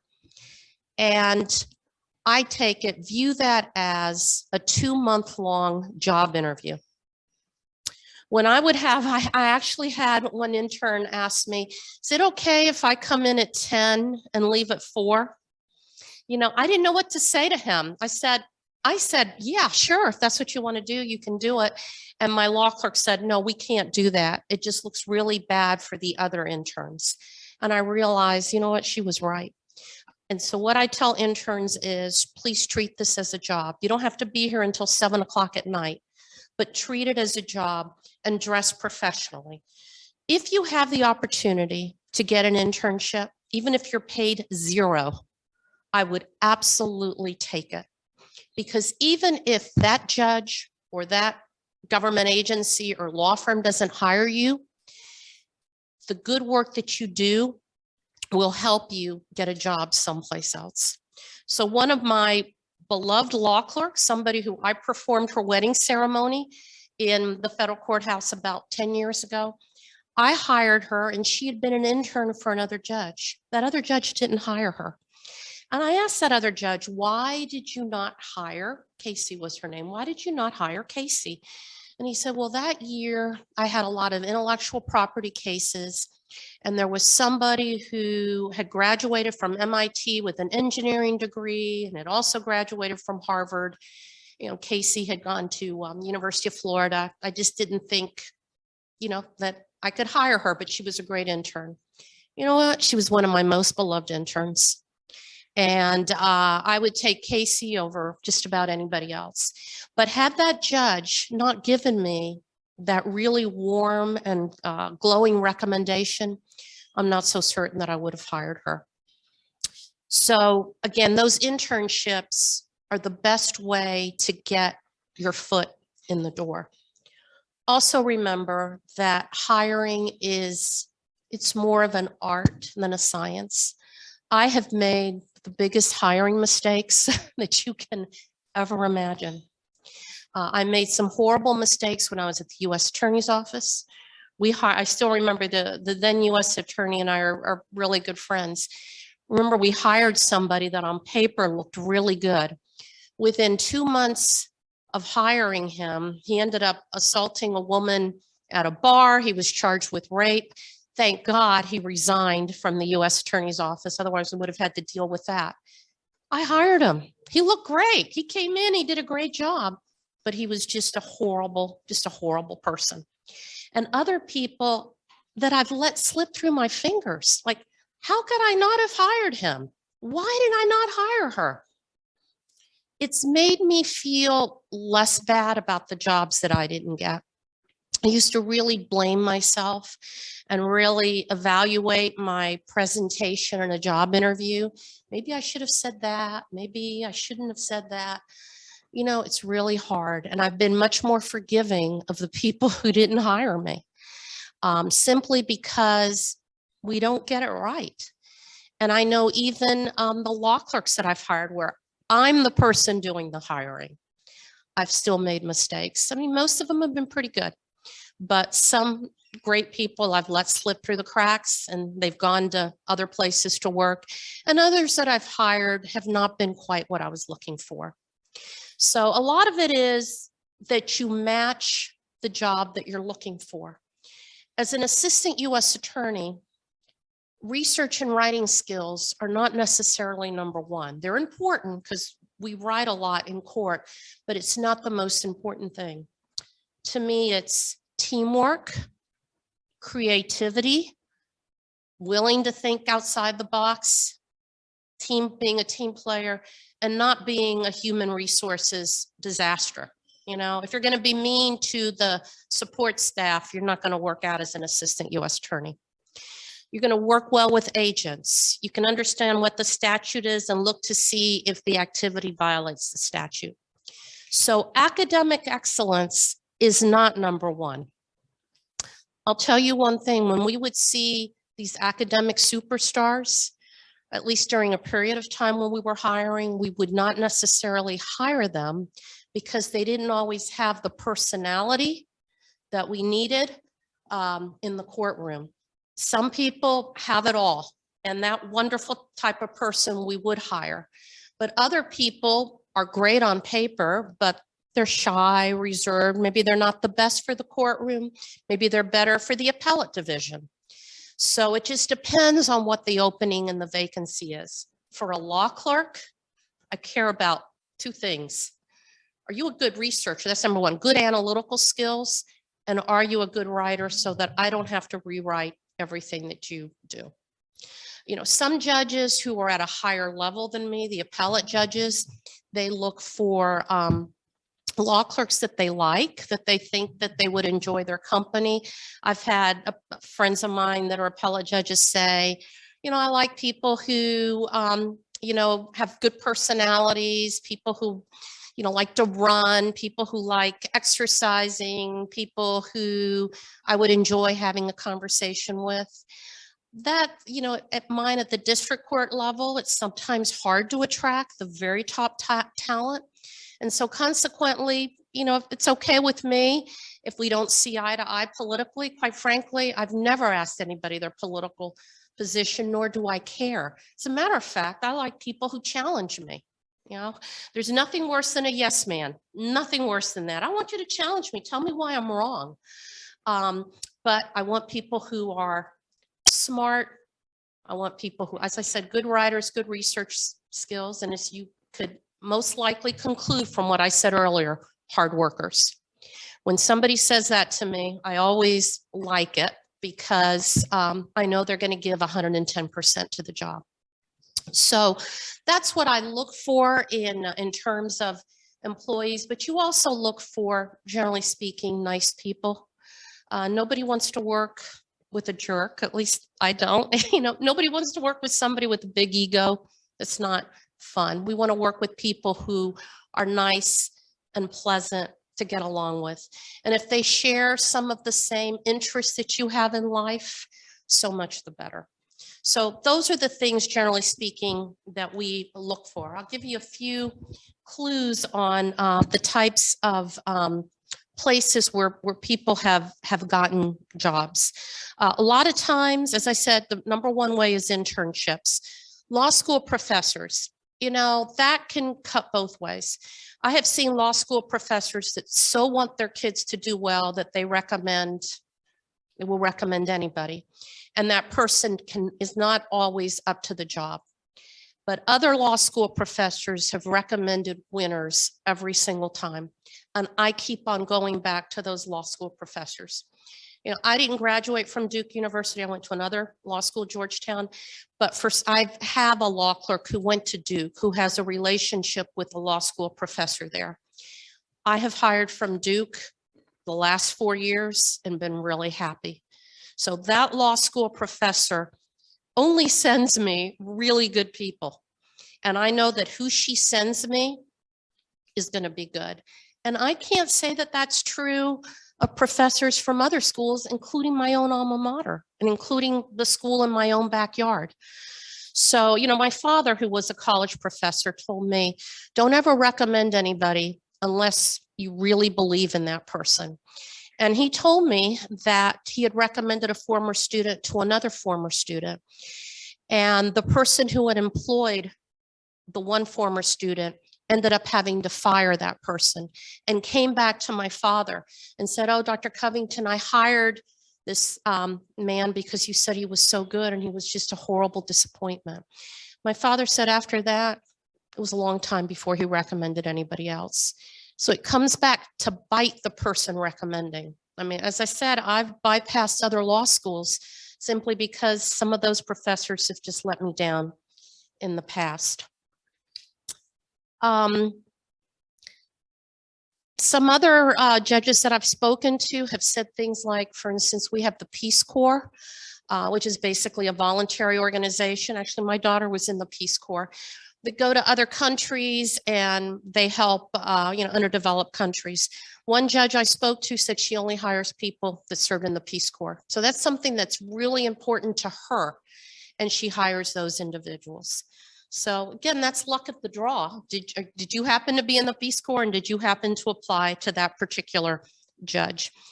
I also see sometimes in letters that people have looked up a little bit about me. They'll say, oh, I want to be an assistant U.S. attorney just like you were.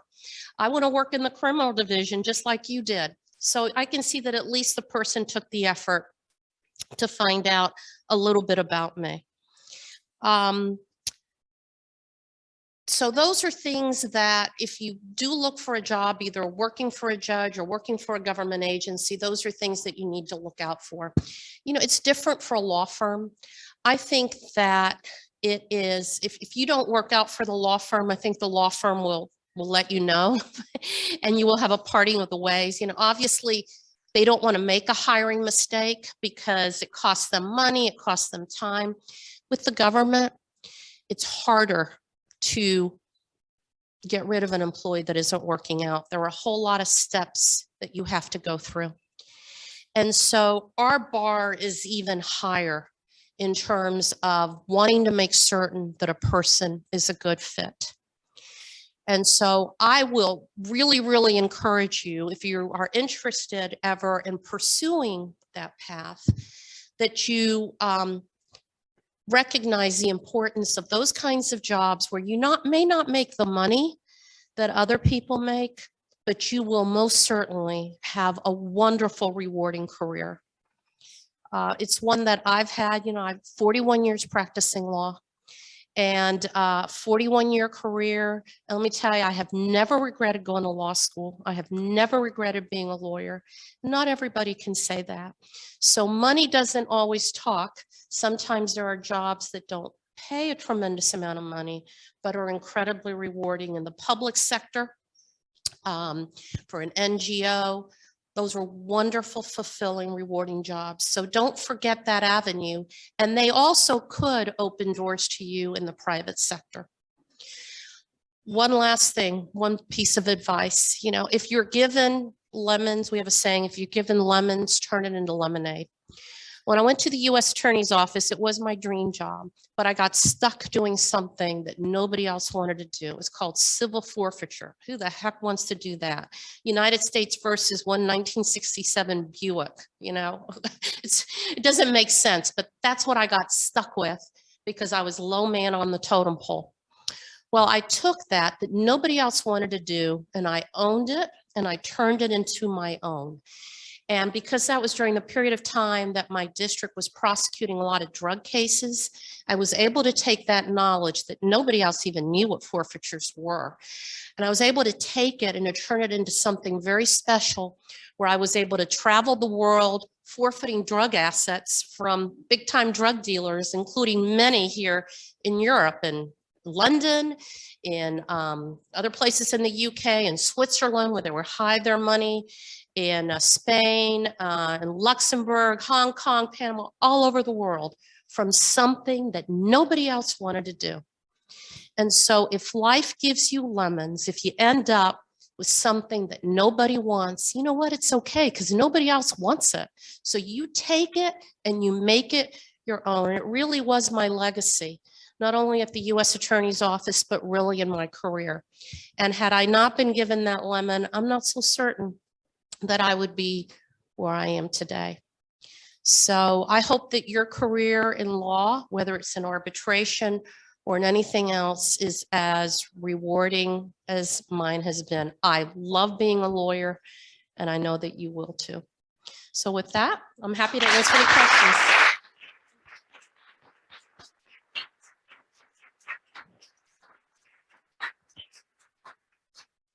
Okay, thank you so much. It was pretty inspirational presentation, definitely. I know that you probably had a lot of questions, but unfortunately we cannot continue with this session here because our reception and networking event prepared by AmCham and GIZ is in the room next. So I would please encourage you, if you have questions, ask them during that event because that will be an opportunity for you to network.